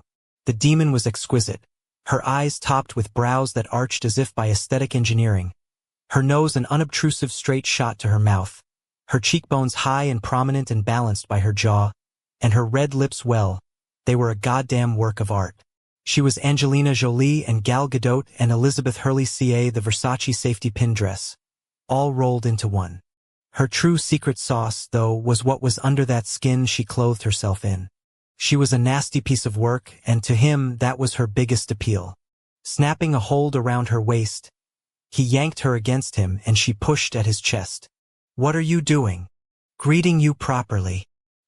He took those lips with the aggression he'd been banking, and the moan that came out of the demon was exactly what he was after. The second he heard it, he released her mouth and spun her around, grabbing a hunk of her hair and pushing her forward until she ran into a display and knocked a mannequin in a maroon suit off the block on which it had been mounted. As the crash reverberated through the empty store, he bent her over and popped her hips. Then he got out his hunting knife. As Davina turned her head and looked back at him, he lifted the blade up so she could see it. And even though there wasn't a lot of light, the flash of the steel gleamed like her eyes. She threw out her hands and locked on to the edges of the cube he'd sprawled her all over. Then she bit her lower lip, her sharp white front teeth bearing down on the plump softness. Planting his palm in between her shoulder blades, he held her in place as he took the knife and put the point right at where his cock was going to go. The sharp tip pricked into the leather seam, locking into the hide, and he added pressure into the grip, pushing the demon gasped and arched up, her brunette hair swinging free. It is not just about the suit tonight, he growled. Twisting the hilt back and forth, he needled through the overlap and the stitches, working his way in, boring through the barrier. The scent of her arousal exploded in his nose, and as he kept going, the orgasm took her hard, her pelvis working, her sex seeking the hunting knife, and as she writhed, he slapped her ass, the tight black leather translating the impact of his palm right into her. As she cried out his name, the breach happened, pink, gleaming flesh peeking through as a seam opened. Reholstering the knife, he took his 2 forefingers and inserted them in the hole, widening it, and he kept going so that they teased her core. Crooking a hold on either side of the aperture, he started to rip, and the leather cut into him as it fought the separation. Millimeter by millimeter, he exposed her flesh, and the more he saw of it, the harder the heartbeat in his cock. He didn't make it all the way. He'd intended to part the leathers completely. He couldn't wait. Rearing up over her, he tore his zipper down, palmed his rock-hard shaft, and lasered into her sex. The demon let out a holler as he took another grab of that hair and started slamming his hips into her, using the hold to help with his rhythm by pulling her tresses like a rope. The clapping was loud, and he liked the way her torso jerked back and forth, how she had to hold on to the display block even tighter, how she strained to take him, her arms bowing out, how she orgasmed and milked at him. Lash started coming immediately, and he rode the sensations, his upper lip peeled off his fangs, his body taking over. When he could, he looked down and watched his cock go in and out. His black cum was dripping free from her, glossing him up, puddling on the white floor. But not everything was leaking free. Some of him was staying deep inside of her. Not that he cared about that. No, really, not at all. Chapter 29. Right before the attack, Shuli couldn't understand what his eyes were seeing. Even though he'd known about Lassiter, as a precious son of an aristocratic family, he had been sheltered from so much. But the smell, that baby powder smell, he'd heard about that, and then there was the oozing black blood that covered a camo jacket and trailed behind the undead on the sidewalk. How was the thing that injured and still moving? And then he did the math. "Theox," he called out. "Alfie." The two vampires who were smoking hash were too into their drugging to notice the slayer, and even him yelling their names didn't. The lesser grabbed on to Alfie's shoulders and yanked him back, a bick going airborne, the little flame extinguishing on the fly as Theox shouted and jumped away. Even though the undead was in a decayed state, it was still strong enough to overpower its prey, and Shuli was halfway across the parking lot to them when he realized he had his gun on him. The 9mm that he barely knew how to use. Unholstering the weapon from the small of his back, he palmed it and tried to get a clear shot while Alfie fought to shove off the slayer. Meanwhile, Theox stumbled toward the door back into the club and started yanking against the locked handle. "Stop!" Shuli yelled at the lesser. "I'll fucking shoot." The slayer had Alfie by the throat, the vampire clawing at the hands locked around his neck, and then they were down on the pavement, rolling around until the enemy was on top. "I'm gonna shoot." Shuli circled the struggle until he dropped to one knee and aimed. He knew he needed to hit the lesser's head straight on without any angle to the bullet, or he risked wounding Alfie. But there was too much. A flash of movement went by in front him, and then Nate threw himself at the lesser, knocking it away, but the undead took its prey along for the ride, a tangle forming among the three of them. There was a scream, the scent of fresh blood, and suddenly Nate was cast off as if he'd been shot out of a cannon, his body flying toward the back of the club with such force that he traveled far enough to bowling pin Theox. Shuli pulled his trigger once, twice. Sparks lit off on the asphalt across the parking area, and the stench of baby powder exploded into the night air. But if he'd hit the thing, it wasn't slowing down. It was still choking out Alfie, the undead once again on top of the vampire. He had to get closer, and so he moved in a little bit more, but there was such a flurry of arms and legs, the positions constantly shifting as Alfie kept fighting the assault to get a breath. "Let go of him," Shuli barked. Abruptly, he made a decision that went against every selfish thing he had ever done, all the narcissism of his knightly life, every cloistering he'd had as the privilege-born son of his princeps sire, flushing out of him, his body moving on its own volition. He closed in on the violent struggle, getting close, too close, so close that he could see the hellish expression of the lesser and the sweat on Alfie's pale, shocked face. Keeping his gun up, he knew he had to train the muzzle on the slayer's head at point-blank range. It was his only hope. Bouncing back and forth on his feet, weaving the 9mm around, he tried to find the opportunity. Almost, nearly, almost, and then it came. Alfie went limp without warning, his eyes rolling back as he passed out, and the abrupt lack of defense collapsed the hand-to-hand combat. The slayer pitching forward and that off-balance required a recovery. The undead's head popped up and provided a split second of perfect target.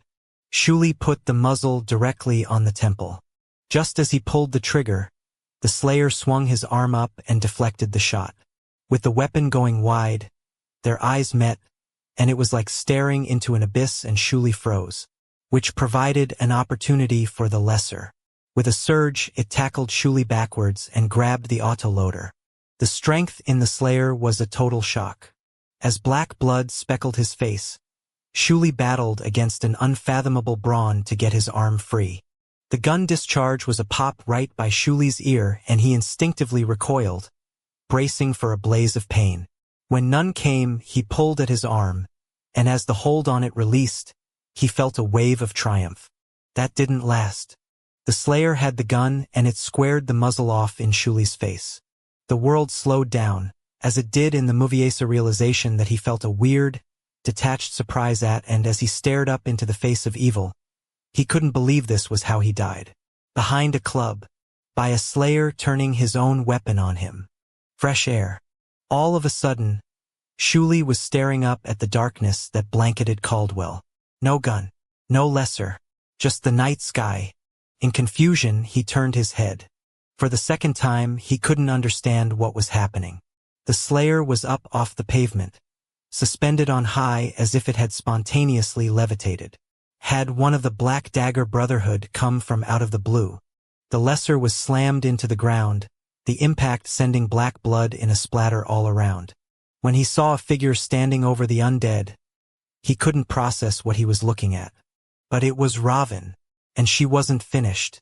Somehow, she picked up the Slayer again and drove the undead into the asphalt once more. And as the lesser flailed uselessly, the female went down to his waist with her hands. There was a heartbeat of stillness, and then she lifted her arm over her head. She had a knife in her grip, and its stainless steel blade gleamed for a split second. The female cast the razor-sharp point downward, right into the center of the lesser's chest. A brilliant flash cast daylight all over the parking lot, the rear of the club, the huddle of two bodies by the back door, and with it came a popping sound that was so loud, Shuli's ears hummed from the sting. After that, nothing but a scorched patch where the Slayer had been, and the female standing there, panting. "Jesus," Shuli said.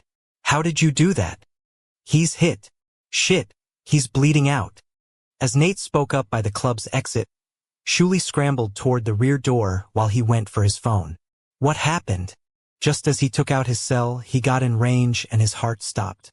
Nate was bleeding from a head wound again, but that wasn't the real problem. Theox was lying flat on his back, his lax hands flopping around his chest, his mouth open while he gurgled for air. The front of his throat was glossy with blood. "Oh my God," Shuli stammered. "I shot him. I fucking shot him." Chapter 30. So you bought the car for how much? Back at the audience house, while Wrath tossed the question out there, Lassiter really wanted some popcorn. As he and the other angels watched from the corner of the dining room, he had a thought that something of the salty, finger-food persuasion would be perfect, and the idea he was worried about snacking while he was watching a good show was a welcome return to normal. Up by the fire, Wrath was still in his armchair, but instead of a happy couple in front of him, the two males who had been prowling around the waiting area were front and center. Both were twitchy, cracking their knuckles, shifting their weight in their Nikes. Considering that they were each wearing themed outfits from the Buffalo Bills winter collection, and were also sporting the same mullet haircut, you had to wonder why they didn't get along better. "I paid $7,500 for it," the guy on the right said as he glared at his twinsy. "And what kind of car is it?" the king asked. The one on the left crossed his arms over his chest. "Toyota Corolla." "How many miles?" 58,000. 59. The buyer shot back. "Year." Wrath reached down to the floor and picked up his dog, settling George in his lap. "And manual or automatic, if it's an older model?" The seller went full in on the proverbial floor space. "It's a 2012 automatic. Look, it's in good working order, the paint's tight, engine's solid." "The problem isn't the car," the buyer snapped. "It's the fact that I can't get it registered because I don't have the goddamn title. I told you, I lost it." "Bullshit." The male slapped his palm over his mouth. "No offense, Your Majesty." Wrath inclined his head. "I've done worse. Continue." The buyer threw up his hands. "He stole the car. And I know this because not only do I not have the goddamn title, I got pulled over by a cop tonight on the way to work. The plates pop up as stolen." "So you wipe some memories?" the other guy said with a shrug. "Big frickin' deal. Third time. Third, this month. I'm tired of erasing those rats without tails, and you should have disclosed this first. You got a good deal. Enough? Wrath snapped, and the subjects went dead quiet, like they weren't sure whether beheadings were still a thing or not. Saxton. Sire. Came the response from the desk. Lassiter glanced over. The king's solicitor, who'd just come in, was looking like the proper gentleman he was, all waistcoat and blazered and cravated on the far side of his leather-bound books on the old laws. Make an appointment with that garage we use, Wrath said as he played with one of George's paws, rubbing his thumb into the pads and then stroking the nails. Switch out the VIN, get a title, and register it for him. As Saxton took notes, Wrath looked at the seller. And you're giving him $1,000 back for the trouble. Now, wait a minute. I sold him a good car. You stole the fucking thing and got free cash. And you're now giving him $2,000 because you're a pain in his ass and mine. Wrath lifted an eyebrow over his wraparounds. You want to make it 3? We can do that. Phones started to go off around the room, the vibrations quiet, but pervasive, and V and Rage both straightened and went for their cells. This house immediately started texting, then looked up from his screen. We are stopping now. The king put George back down to the floor and turned his head in the direction of the buyer. We'll take care of the car. Then he appeared to look the seller right in the eye. You get him the money and you won't have any problems. You have 7 nights. I will be personally checking on the disposition of the funds, and if they're not where they should be, I'm going to show up at your back door and... Saxton cut the king off with a loud clearing of the throat, and in the tense silence that followed, Wrath glared over at his solicitor. Then he pressed his lips together like he was holding his tongue on a number of subjects. Just fucking do it, okay? Your life will go better. As the civilian nodded like he was having a seizure, Saxton hustled out from behind his desk and led the Buffalo Bills fans from the room. As the doors shut, Wrath sat forward on the armchair. What? There's been a lesser attack downtown at Dandelion. Ah, shit. And Nate's there along with an aristocrat and Robin. Lassiter heard the name and instantly became corporeal. Confronting the brother, he demanded, Is she hurt? V's left eye twitched like a seizure was coming. Then his diamond stare narrowed. You know, you could have told us you were here and I don't know if she's hurt. The up and leaving was an instantaneous thing. An act of desperate will that shouldn't have been possible given his panic. And as he ghosted, he didn't think of Eddie or Adrian, or even the brothers. Speeding toward downtown, he couldn't understand how the female had gone from curled up on that hospital bed, safely in the training center, to out in the field, caught in the crossfire of the war. Who the hell had let her go there? He reformed in front of the club, and there was no chaos, no disruption, in the wait line. But no bouncer, either, that Pete guy with the shit brown pants and the GF problems nowhere in sight. Lassiter sank into his thighs and leapt into the air, landing on the roof and ignoring the gasps and shouts of the humans at his superhero routine. As he strode across the tar paper, he heard the thumping bass of the music and felt the vibrations come up through the soles of his bare feet, and he just wanted to scream for them to shut that shit off and stop the dancing. Didn't those men and women know that something had happened? Something fucking dangerous, and Robin was somehow in it? Didn't the whole world know? At the far edge of the roof, he looked down. Oh God! Jumping to the ground, he landed with a booming impact that startled Shuli and Nate, as well as a male who'd been roughed up. The 3 were kneeling over Robin, who was clearly bleeding out, and Lassiter fell to his knees. Is help coming? One of them begged. Wait, hold on, it wasn't Robin who was hurt. This wasn't Robin on the ground. It was not her blood, not her clothes, it was a male who'd apparently been shot in the throat. Where is she? Lassiter demanded as he looked around. The fact that there was a scorched spot on the pavement made his heart skip beats. Robin, where is she? Shuli pointed at the door into the club. I made her go inside. She's okay. She's in the hallway, but is help coming? He's dying. No, Lassiter thought. He's dead. Yes, he said gently. The brothers are on the way. It's my fault. Shuli brushed his eyes. Oh fuck. I shot him, That's not how it happened. Nate cut in. You were defending us. It was still my bullet. Jumping up to his feet, Lassiter yanked at the back door, and when he found it locked, he had to force himself to concentrate so he could flip the deadbolt with his mind.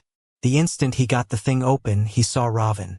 She was standing just inside in the hall, next to the bouncer who should have been out front with the weight line, and though they were of totally different species, the two of them looked the same, both staring ahead of themselves, him because he'd clearly had memories wiped, her because she was in shock. She didn't even look over as Lassiter entered. Robin. At the sound of her name, she snapped to attention and swung her head his way. Are you hurt? Ah, and no. She covered her mouth as if she might be sick or was trying to hold in a sob. No, I'm not. There was black blood on the front of her sweater, and the stink of the lesser wafted off of her, and holy shit, the idea she'd gotten that close to one of those undead slayers made him dizzy. Stay here. When she nodded in a herky-jerky way, he wanted to curse at all the could-have-happens. I'm going to make sure they're protected out there. Okay? I'm right on the other side of this door. Do not move from here. More nodding. Is Theox okay? Just stay here. So I know where you are. I am not bringing him back, she said in a low warning. Do not even ask me. Tears gathered in her silver eyes, turning them luminous, and as she wrapped her arms around herself, everything about her tangled hair and her stained clothes came into sharp focus. You shouldn't be out here like this. What the hell are you thinking? She wiped under her eyes, clearing tears from her cheeks. I am not a prisoner. No, instead you'll get people killed while innocent males are trying to make sure you're not hurt. Come on, Robin. This is wartime, not playtime. That is so unfair. He jabbed his thumb over his shoulder. That male out there is dead. You want to tell me what was so fucking important that you had to come out here, to this club, with those two kids? Just stay where you are, for fuck's sake, while I make sure this situation doesn't get even worse. Back outside, he forced the door to reclose and searched the parking lot, in case there were more slayers on the periphery or some of those shadows that had been showing up in various places, at very inopportune times. Then he looked at Shuli, who had sat back on his ass. The poor bastard. He was barely out of his transition, a newly minted adult, and not from any kind of family or situation that would have prepared him for this. And yet he had manned up when it had counted and made sure Robin wasn't hurt when the consequences of her bad decisions had put the three of them, as well as others, in danger. Lassiter went across and put a hand on Shuli's shoulder. Give me the gun, son. Eyes that were confused raised up. Then the kid looked back down to his lap with surprise like he had no clue what was in his grip. Here, the kid said as he offered the weapon forward. I got it back. Taking the 9mm, Lassiter flipped the safety on. Just hang tight. The brothers are coming with medical help any second. I didn't mean to shoot him, came the tortured reply. Oh God. I know his family and... A massive vehicle with a set of headlights bright enough to light up a football stadium trundled into the parking area. And Lassiter had never been so glad to see this house as the brother materialized on the other side of the victim. Let me get a look, V said as he crouched down. Manny Manello, the Brotherhood's personal surgeon and medical officer, jumped out of the mobile surgical unit with a black bag, just as Tor, Z, and Fury arrived to set up a guard formation. I killed him, Shuli said to no one in particular. It was my bullet. I killed him. Nate said something that was too low to hear, and then the kid crab walked over to his friend, pulling the guy into an embrace, his blood-stained hands wrapping around the other male's shoulders. As Lassiter stepped away to give the medical types room to work, he looked over to the burn spot on the pavement again. Then he went back to the door into the club. Pulling it open, he was in mid-sentence as only the bouncer was standing in the hall. Robin was gone.